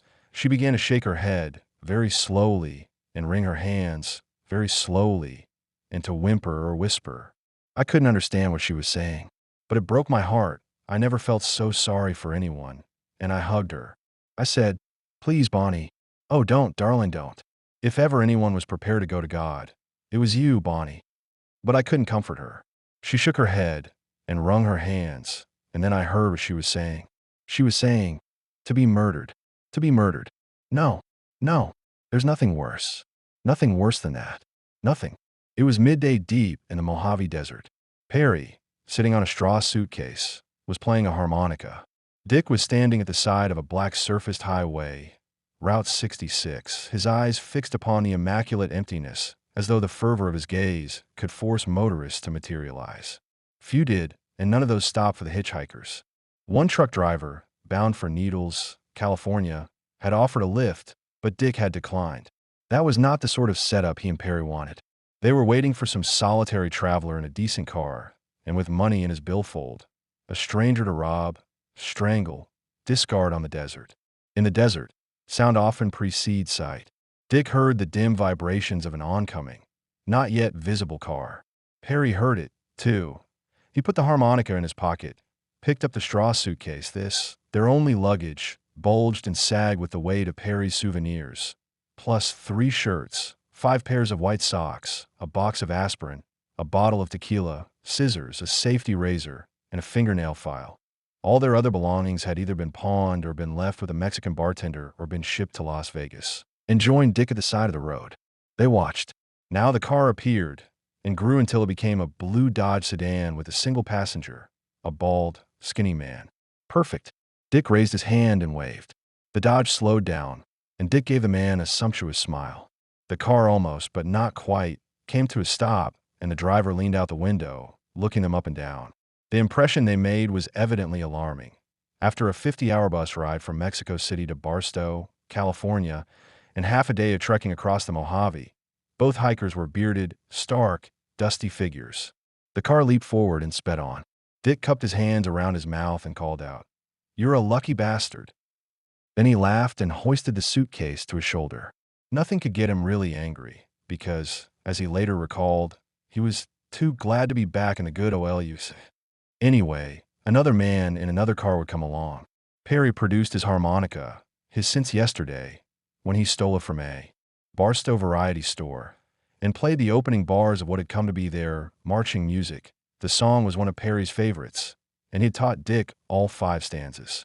In step, and side by side, they swung along the highway, singing, "Mine eyes have seen the glory of the coming of the Lord. He is trampling out the vintage where the grapes of wrath are stored." Through the silence of the desert, their hard, young voices rang. Glory, glory, hallelujah, glory, glory, hallelujah. 3. Answer.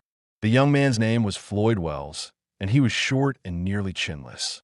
He had attempted several careers as soldier, ranch hand, mechanic, thief, the last of which had earned him a sentence of 3 to 5 years in Kansas State Penitentiary. On the evening of Tuesday, November 17th, 1959, he was lying in his cell with a pair of radio earphones clamped to his head. He was listening to a news broadcast, but the announcer's voice and the drabness of the day's events. Chancellor Konrad Adenauer arrived in London today for talks with Prime Minister Harold Macmillan. President Eisenhower put in 70 minutes going over space problems and the budget for space exploration with Dr. Keith Glennon. Were luring him towards sleep. His drowsiness instantly vanished when he heard. Officers investigating the tragic slaying of 4 members of the Herbert W. Clutter family have appealed to the public for any information which might aid in solving this baffling crime. Clutter, his wife, and their 2 teenage children were found murdered in their farm home near Garden City early last Sunday morning. Each had been bound, gagged, and shot through the head with a .12 gauge shotgun. Investigating officials admit they can discover no motive for the crime, termed by Logan Sanford, director of the Kansas Bureau of Investigation, as the most vicious in the history of Kansas. Clutter, a prominent wheat grower and former Eisenhower appointee to the Federal Farm Credit Board. Wells was stunned. As he was eventually to describe his reaction, he didn't hardly believe it. Yet he had good reason to, for not only had he known the murdered family, he knew very well who had murdered them. It had begun a long time ago, 11 years ago, in the autumn of 1948, when Wells was 19. He was sort of drifting around the country, taking jobs as they came, as he recalled it. One way and another, I found myself out there in western Kansas, near the Colorado border. I was hunting work and asking round. I heard maybe they could use a hand over to River Valley Farm. That's how he called his place, Mr. Clutter did. Sure enough, he put me on. I stayed there, I guess, a year, all that winter, anyway, and when I left it was just because I was feeling kind of footy. Wanted to move on. Not account of any quarrel with Mr. Clutter. He treated me fine, same as he treated everybody that worked for him.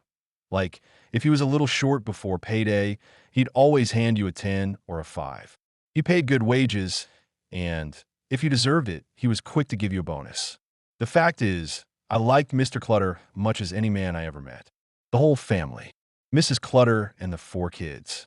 When I knew them, the youngest 2, the ones that got killed, Nancy and the little boy what wore glasses, they were only babies, maybe 5 or 6 years old.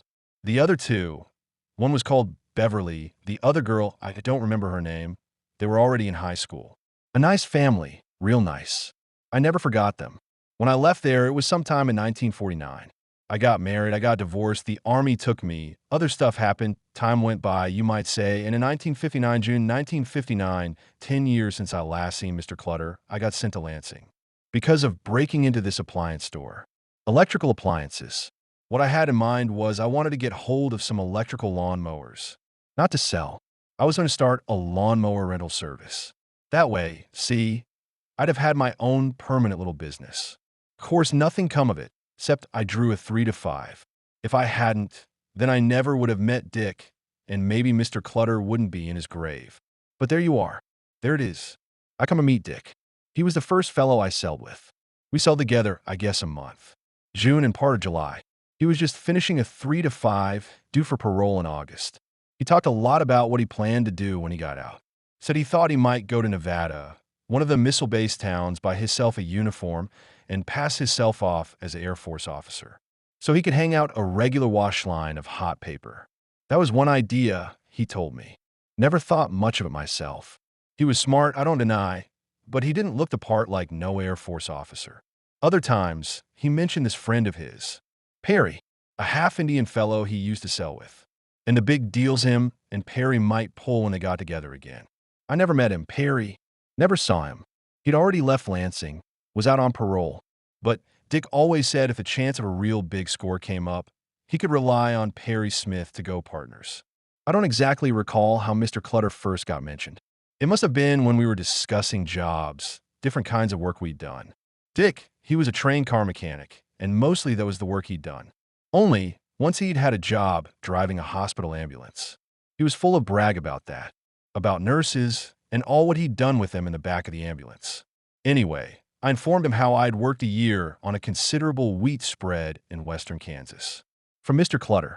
He wanted to know if Mr. Clutter was a wealthy man. Yes, I said. Yes, he was. In fact, I said, Mr. Clutter had once told me that he got rid often $1,000 in 1 week. I said it sometimes cost him $10,000 a week to run his operation. After that, Dick never stopped asking me about the family. How many was they? What ages would the kids be now? Exactly how did you get to the house? How was it laid out? Did Mr. Clutter keep us safe? I won't deny it. I told him he did, because I seem to remember a sort of cabinet or safe or something right behind the desk in the room Mr. Clutter used as an office. Next thing I knew, Dick was talking about killing Mr. Clutter. Said him and Perry was going to go out there and rob the place, and they was going to kill all witnesses, the Clutters, and anybody else that happened to be around. He described to me a dozen times how he was going to do it, how him and Perry was going to tie them people up and gun them down. I told him, Dick, you'll never get by with it. But I can't honestly say I tried to persuade him different, because I never for a minute believed he meant to carry it out. I thought it was just talk, like you hear plenty of in Lansing. That's about all you do here. What a fellow's going to do when he gets out, the holdups and robberies and so forth. It's nothing but brag, mostly. Nobody takes it serious. That's why, when I heard what I heard on the earphones, well, I didn't hardly believe it. Still in all, it happened, just like Dick said it would. That was Floyd Wells' story, though as yet he was far from telling it. He was afraid to, for if the other prisoners heard of his bearing tales to the warden, then his life, as he put it, wouldn't be worth a dead coyote. A week passed. He monitored the radio. He followed the newspaper accounts. And in one of them read that a Kansas paper, the Hutchinson News, was offering a reward of $1,000 for any information leading to the capture and conviction of the person or persons guilty of the Clutter murders. An interesting item. It almost inspired Wells to speak. But he was still too much afraid, and his fear was not solely of the other prisoners. There was also the chance that the authorities might charge him with being an accessory to the crime. After all, it was he who had guided Dick to the Clutter's door. Certainly, it could be claimed that he had been aware of Dick's intentions.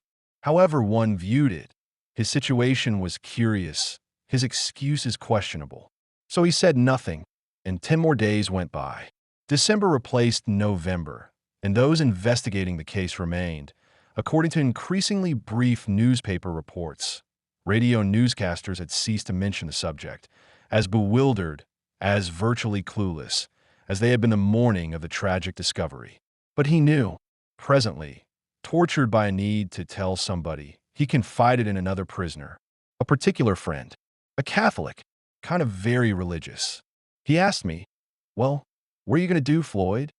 I said, "Well, I didn't rightly know. What did he think I ought to do?" Well, he was all for me going to the proper people. Said he didn't think I ought to live with something like on my mind. And he said I could do it without anybody inside guessing I was the one told. Said he'd fix it. So the next day, he got word to the deputy warden, told him I wanted to be called out. Told the deputy if he called me to his office on some pretext or other, maybe I could tell him who killed the Clutters. Sure enough, the deputy sent for me.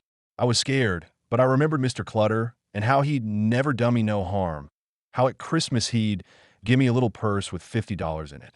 I talked to the deputy. Then I told the warden himself. And while I was still sitting there, right there in Warden Hand's office, he picked up the telephone. The person to whom Warden Hand telephoned was Logan Sanford.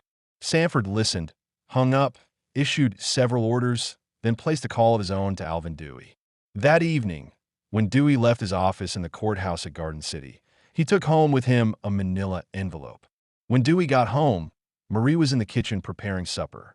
The moment he appeared, she launched into an account of household upsets. The family cat had attacked the cocker spaniel that lived across the street, and now it seemed as if one of the spaniel's eyes might be seriously damaged.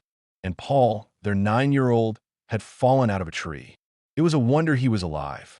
And then their 12-year-old, Dewey's namesake, had gone into the yard to burn rubbish and started a blaze that had threatened the neighborhood. Someone, she didn't know who, had actually called the fire department. While his wife described these unhappy episodes, Dewey poured 2 cups of coffee. Suddenly, Marie stopped in the middle of a sentence and stared at him. His face was flushed, and she could tell that he was elated. She said, "Alvin, oh honey, is it good news?" Without comment, he gave her the manila envelope. Her hands were wet. She dried them, sat down at the kitchen table, sipped her coffee, opened the envelope, and took out photographs of a blond young man and a dark-haired, dark-skinned young man, police-made mug shots. A pair of semi-coded dossiers accompanied the photographs. The one for the fair-headed man read, Hickok, Richard Eugene, WM, 28. KBI 97093. FBI 859 273A. Address, Edgerton, Kansas.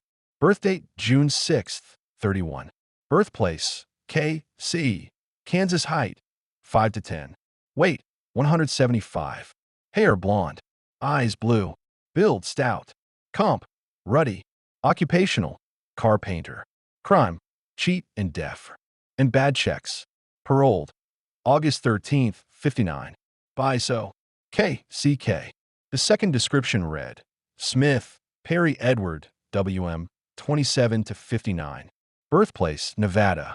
Height, 5 to 4. Weight, 156. Hair, DBRN. Crime band. Arrested sad face blank. By blank. Disposition. Sent KSB March 13th. 56 from Phillips Company 5-10 years Rec Point 3-14-56. Paroled, July 6th, 59. Marie examined the front view and profile photographs of Smith. An arrogant face, tough, yet not entirely, for there was about it a peculiar refinement. The lips and nose seemed nicely made, and she thought the eyes, with their moist, dreamy expression, rather pretty, rather, in an actorish way, sensitive. Sensitive, and something more mean, though not as mean, as forbiddingly criminal, as the eyes of Hickok, Richard Eugene. Marie, transfixed by Hickok's eyes, was reminded of a childhood incident, of a bobcat she'd once seen caught in a trap, and of how, though she'd wanted to release it, the cat's eyes, radiant with pain and hatred, had drained her of pity and filled her with terror. Who were they? Marie asked. Dewey told her Floyd Wells' story, and at the end he said, "Funny. The past 3 weeks, that's the angle we've concentrated on, tracking down every man who ever worked on a Clutter place. Now, the way it's turned out, it just seems like a piece of luck. But a few days more, and we would have hit this Wells. Found he was in prison. We would have got the truth then. Hell yes. Maybe it isn't the truth," Marie said. Dewey and the 18 men assisting him had pursued hundreds of leads to barren destinations, and she hoped to warn him against another disappointment, for she was worried about his health. His state of mind was bad, he was emaciated, and he was smoking 60 cigarettes a day. "No, maybe not," Dewey said, "but I have a hunch." His tone impressed her. She looked again at the faces on the kitchen table. "Think of him," she said, placing a finger against the front view portrait of the blond young man.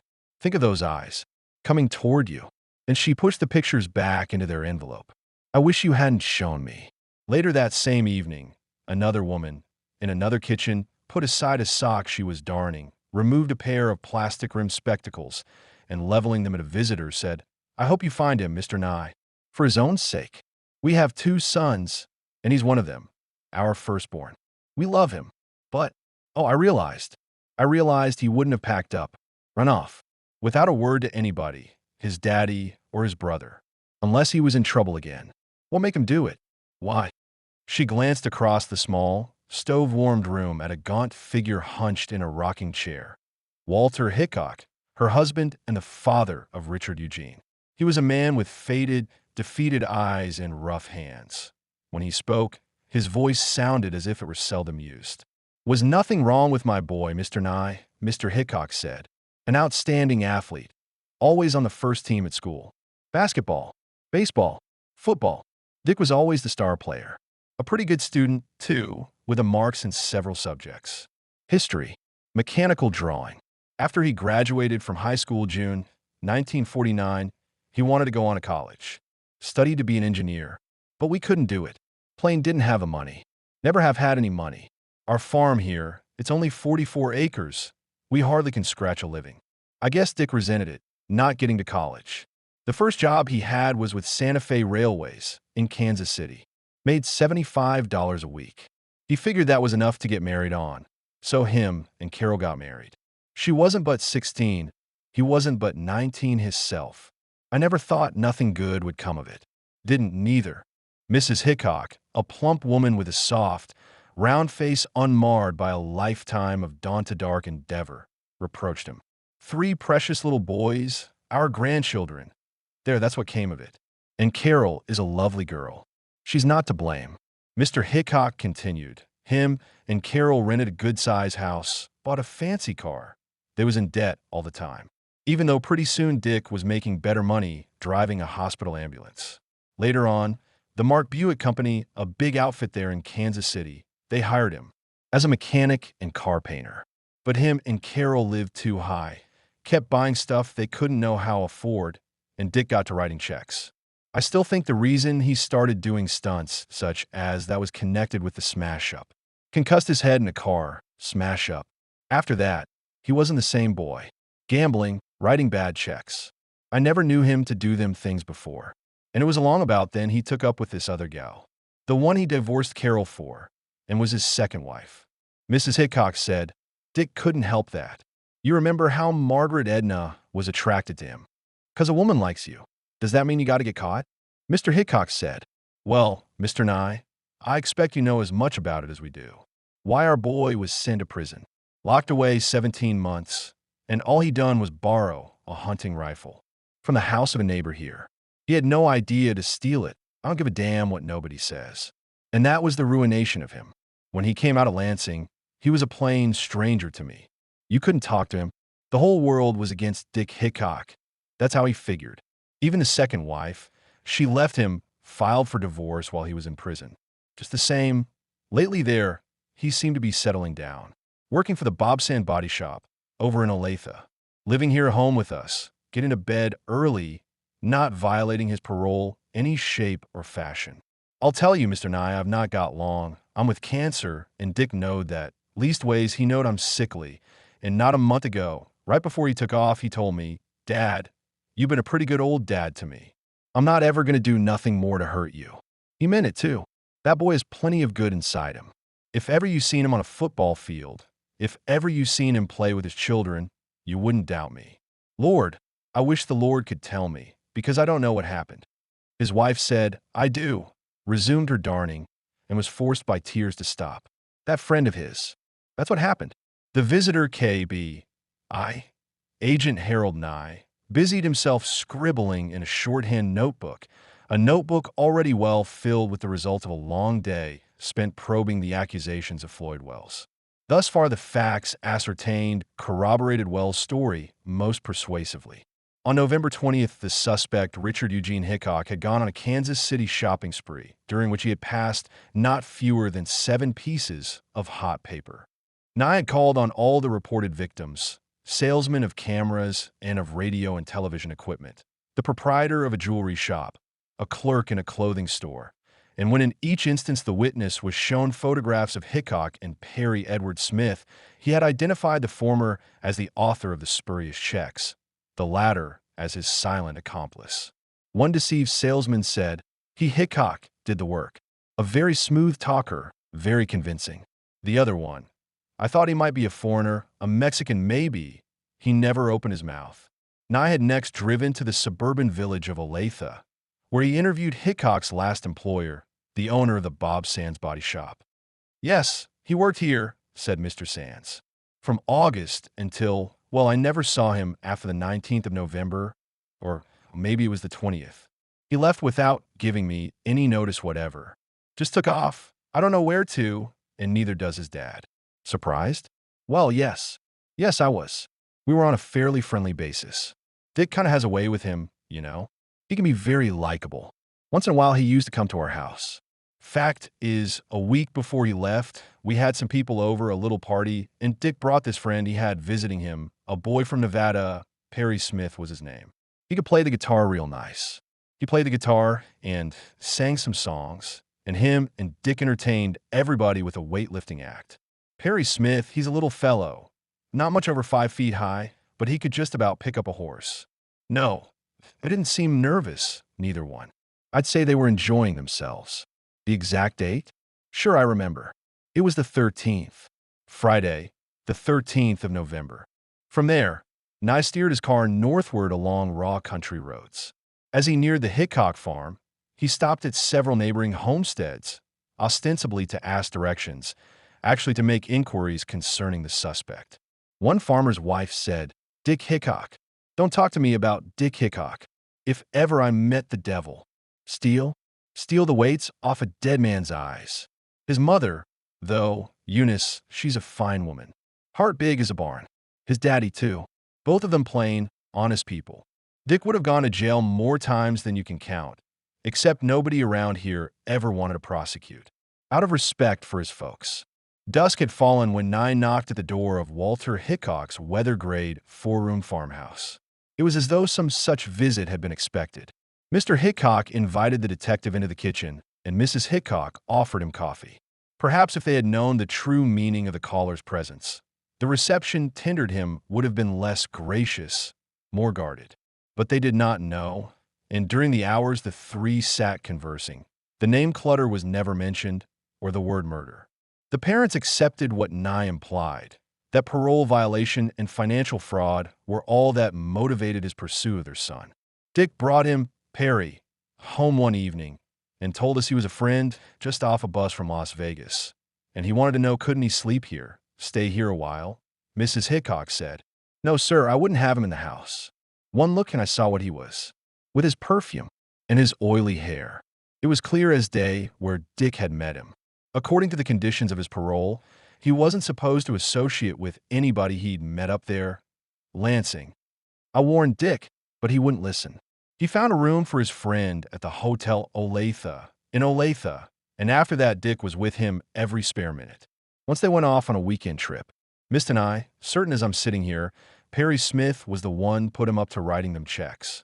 Nye shut his notebook and put his pen in his pocket, and both his hands as well, for his hand was shaking from excitement. Now, on this weekend trip, where did they go? Fort Scott, Mr. Hickok said, naming a Kansas town with a military history. The way I understood it, Perry Smith has a sister lives in Fort Scott. She was supposed to be holding a piece of money belonged to him. $1,500 was the sum mentioned. That was the main reason he'd come to Kansas, to collect this money his sister was holding. So Dick drove him down there to get it. It was only an overnight trip. He was back home a little before noon Sunday. Time for Sunday dinner. I see, said Nye. An overnight trip, which means they left here sometime Saturday. That would be Saturday, November 14th? The old man agreed, and returned Sunday, November 15th, Sunday noon. Nye pondered the mathematics involved and was encouraged by the conclusion he came to, that within a time span of 20 or 24 hours, the suspects could have made a round-trip journey of rather more than 800 miles and, in the process, murder 4 people. Now, Mr. Hickok, Nye said, on Sunday, when your son came home, was he alone? Or was Perry Smith with him? No, he was alone. He said he left Perry off at the Hotel Olathe. Nye, whose normal voice is cuttingly nasal and naturally intimidating, was attempting a subdued timbre, a disarming, throwaway style. And do you remember, did anything in his manner strike you as unusual? Different? Who? Your son. When he returned from Fort Scott. Mr. Hickok ruminated. Then he said, he seemed the same as ever. Soon as he came in, we sat down to dinner. He was mighty hungry, started piling his plate before I'd finished the blessing. I remarked on it, said, "Dick, you're shoveling it in as fast as you can work your elbow. Don't you mean to leave nothing for the rest of us?" Of course, he's always been a big eater. Pickles. He can eat a whole tub of pickles. And after dinner, what did he do? Fell asleep, said Mr. Hickok, and appeared to be moderately taken aback by his own reply. Fell fast asleep, and I guess you could say that was unusual. We gathered round to watch a basketball game. On the TV, me and Dick and our other boy, David. Pretty soon Dick was snoring like a buzz saw, and I said to his brother, "Lord, I never thought I'd live to see the day Dick would go to sleep at a basketball game." Did, though. Slept straight through it. Only woke up long enough to eat some cold supper, and right after went off to bed. Mrs. Hickok rethreaded her darning needle. Her husband rocked his rocker and sucked on an unlit pipe. The detective's trained eyes roamed the scrubbed and humble room. In a corner, a gun stood propped against the wall.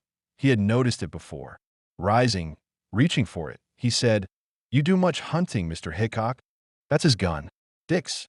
Him and David go out once in a while. After rabbits. Mostly.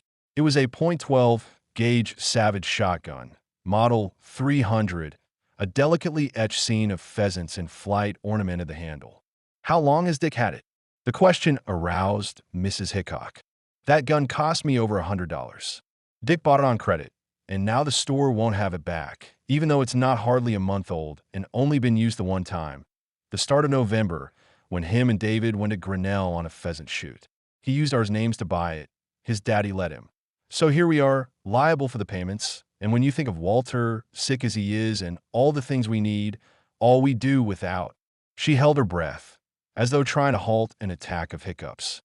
"Are you sure you won't have a cup of coffee, Mr. Nye? It's no trouble." The detective leaned the gun against the wall, relinquishing it, although he felt certain it was the weapon that had killed the Clutter family. "Thank you, but it's late, and I have to drive to Topeka," he said, and then, consulting his notebook, "Now I'll just run through this, see if I have it straight. Perry Smith arrived in Kansas Thursday, the 12th of November. Your son claimed this person came here to collect a sum of money from his sister residing in Fort Scott. That Saturday, the two drove to Fort Scott, where they remained overnight. I assume in the home of the sister?" Mr. Hickok said no. They never could find her. Seems like she'd moved. Nye smiled. Nevertheless, they stayed away overnight. And during the week that followed, that is, from the 15th to the 21st, Dick continued to see his friend Perry Smith, but otherwise, or as far as you know, he maintained a normal routine, lived at home, and reported to work every day. On the 21st, he disappeared, and so did Perry Smith. "And since then you've not heard from him? He hasn't written you?" "He's afraid to," said Mrs. Hickok. "Ashamed and afraid. Ashamed of what he's done, of how he's hurt us again, and afraid because he thinks we won't forgive him, like we always have. I and Will. You have children, Mr. Nye?" He nodded. "Then you know how it is. One thing more. Have you any idea, any at all, where your son might have gone?" "Open a map," said Mr. Hickok. "Point your finger. Maybe that's it." It was late afternoon, and the driver of the car, a middle-aged traveling salesman who shall here be known as Mr. Bell, was tired. He longed to stop for a short nap. However, he was only 100 miles from his destination, Omaha, Nebraska, the headquarters of the large meat-packing company for which he worked. A company rule forbade its salesmen to pick up hitchhikers, but Mr. Bell often disobeyed it, particularly if he was bored and drowsy. So when he saw the two young men standing by the side of the road, he immediately braked his car. They looked to him like okay boys. The taller of the two, a wiry type with dirty blonde, crew-cut hair, had an engaging grin and a polite manner, and his partner, the runty one, holding a harmonica in his right hand, and, in his left, a swollen straw suitcase, seemed nice enough, shy but amiable. In any event, Mr. Bell, entirely unaware of his guest's intentions, which included throttling him with a belt and leaving him, robbed of his car, his money, and his life, concealed in a prairie grave, was glad to have company, somebody to talk to, and keep him awake until he arrived at Omaha. He introduced himself, then asked them their names. The affable young man with whom he was sharing the front seat said his name was Dick. "And that's Perry," he said, winking at Perry, who was seated directly behind the driver. I can ride you boys as far as Omaha. Dick said, "Thank you, sir. Omaha's where we were headed. Hope we might find some work." What kind of work were they hunting? The salesman thought perhaps he could help. Dick said, "I'm a first-class car painter. Mechanic, too. I'm used to making real money. My buddy and me, we just been down in Old Mexico. Our idea was we wanted to live there. But hell, they won't pay any wages. Nothing a white man could live off." "Oh, Mexico." Mr. Bell explained that he had honeymooned in Cuernavaca. "We always wanted to go back. But it's hard to move around when you've got 5 kids." Perry, as he later recalled, thought, 5 kids, well, too bad. And listening to Dick's conceited chatter, hearing him start to describe his Mexican amorous conquests, he thought how queer it was, egomaniacal.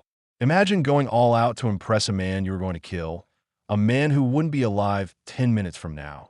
Not if the plan he and Dick had devised went smoothly. And why shouldn't it? The setup was ideal, exactly what they had been looking for during the 3 days it had taken them to hitchhike from California to Nevada, and across Nevada, and Wyoming into Nebraska. Until now, however, a suitable victim had eluded them. Mr. Bell was the first prosperous-seeming solitary traveler to offer them a lift. Their other hosts had been either truck drivers or soldiers, and once, a pair of Negro prize fighters driving a lavender Cadillac. But Mr. Bell was perfect. Perry felt inside a pocket of the leather windbreaker he was wearing. The pocket bulged with a bottle of Bayer aspirin and with a jagged, fist-sized rock wrapped in a yellow cotton cowboy handkerchief. He unfastened his belt, a Navajo belt, silver-buckled and studded with turquoise beads.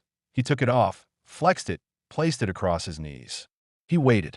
He watched the Nebraska prairie rolling by and fooled with his harmonica, made up a tune and played it and waited for Dick to pronounce the agreed-upon signal. "Hey, Perry, pass me a match." Whereupon Dick was supposed to seize the steering wheel, while Perry, wielding his handkerchief-wrapped rock, belabored the salesman's head, opened it up. Later, along some quiet side road, use would be made of the belt with the sky-blue beads. Meanwhile, Dick and the condemned man were trading dirty jokes. Their laughter irritated Perry.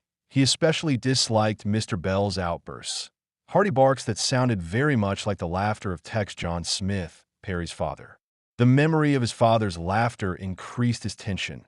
His head hurt. His knees ached. He chewed 3 aspirin and swallowed them dry. Jesus! He thought he might vomit or faint. He felt certain he would have Dick delayed the party much longer. The light was dimming. The road was straight, with neither house nor human being in view. Nothing but land winter stripped and as somber as sheet iron. Now is the time now. He stared at Dick, as though to communicate this realization, and a few small signs, a twitching eyelid, a mustache of sweat drops, told him that Dick had already reached the same conclusion. And yet when Dick next spoke, it was only to launch another joke. "Here's a riddle. The riddle is, what's the similarity between a trip to the bathroom and a trip to the cemetery?"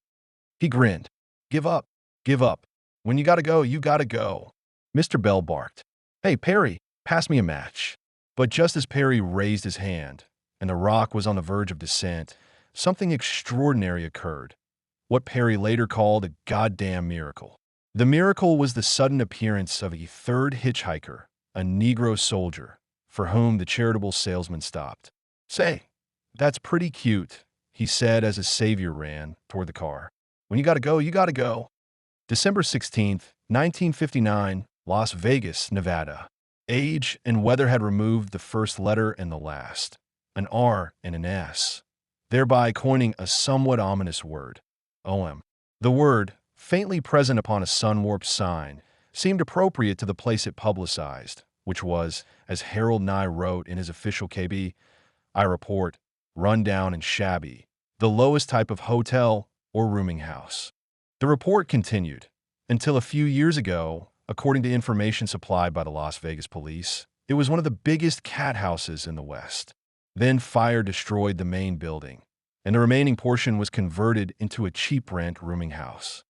The lobby was unfurnished, except for a cactus plant 6 feet tall and a makeshift reception desk. It was also uninhabited. The detective clapped his hands. Eventually, a voice, female, but not very feminine, shouted, "I'm coming." but it was 5 minutes before the woman appeared.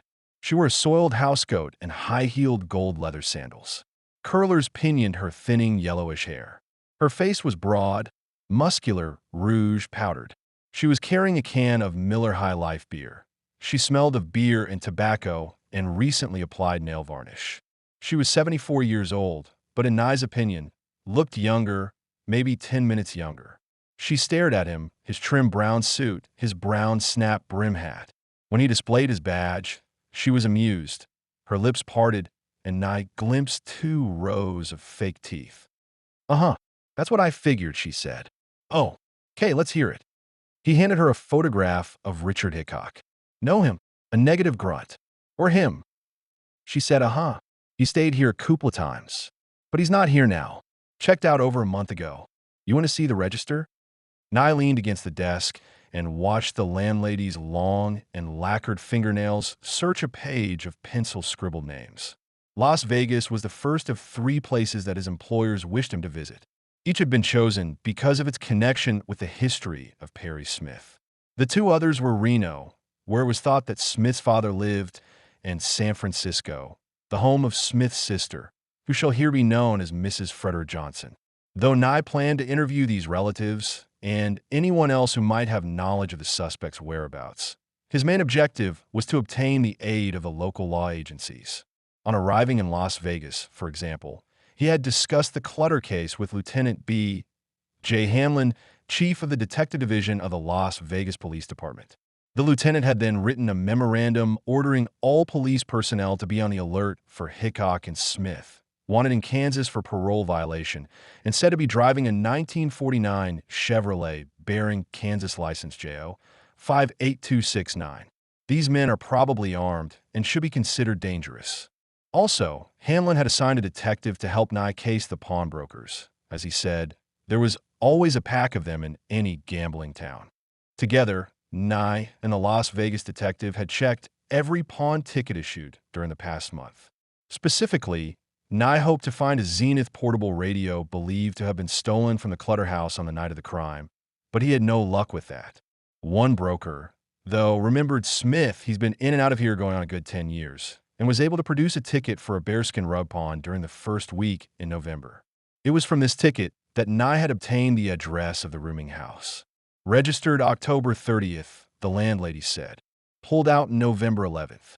Nye glanced at Smith's signature.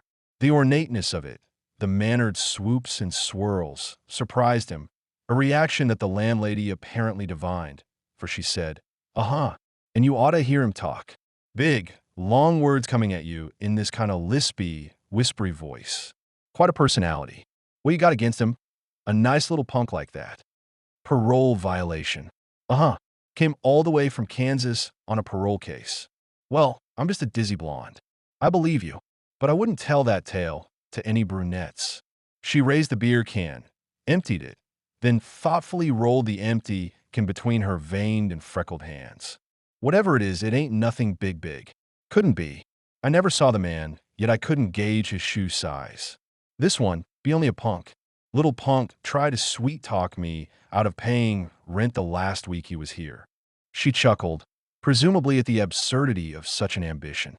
The detective asked how much Smith's room had cost. Regular rate, $9 a week, plus a 50-cent key deposit. Strictly cash, strictly in advance. While he was here, what did he do with himself? Does he have any friends? Nye asked. "You think I keep an eye on every crawly that comes in here?" The landlady retorted. "Bums. Punks. I'm not interested. I got a daughter, married big. Then she said, "No, he doesn't have any friends. Least, I never noticed him run around with anybody special. This last time he was here, he spent most every day tinkering with his car. Had it parked out front there. An old Ford. Looked like it was made before he was born. He gave a paint job. Painted the top part black and the rest silver. Then he wrote 'for sale' on the windshield. One day, I heard a sucker stop and offer him $40. That's 40 more than it was worth. But he allowed he couldn't take less than 90. Said he needed the money for a bus ticket. Just before he left, I heard some colored man bought it. He said he needed the money for a bus ticket, but you don't know where it was he wanted to go." She pursed her lips, hung a cigarette between them, but her eyes stayed on Nye. "Play fair. Any money on the table? A reward? She waited for an answer. When none arrived, she seemed to weigh the probabilities and decide in favor of proceeding. Because I got the impression wherever he was going, he didn't mean to stay long, that he meant to cut back here. Sort of been expecting him to turn up any day. She nodded toward the interior of the establishment. Come along, and I'll show you why. Stairs, gray halls. Nye sniffed the odors, separating one from another. Lavatory disinfectant, alcohol, dead cigars. Beyond one door, a drunken tenant wailed and sang in the firm grip of either gladness or grief. Boil down, Dutch.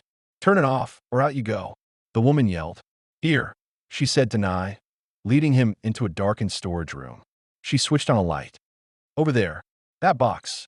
He asked would I keep it till he came back. It was a cardboard box, unwrapped but tied with cord.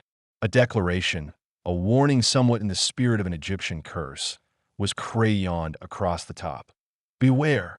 Property of Perry E. Smith. Beware. Nye undid the cord. The knot he was unhappy to see was not the same as the half-hitch that the killers had used when binding the Clutter family. He parted the flaps. A cockroach emerged, and the landlady stepped on it, squashing it under the heel of her gold leather sandal.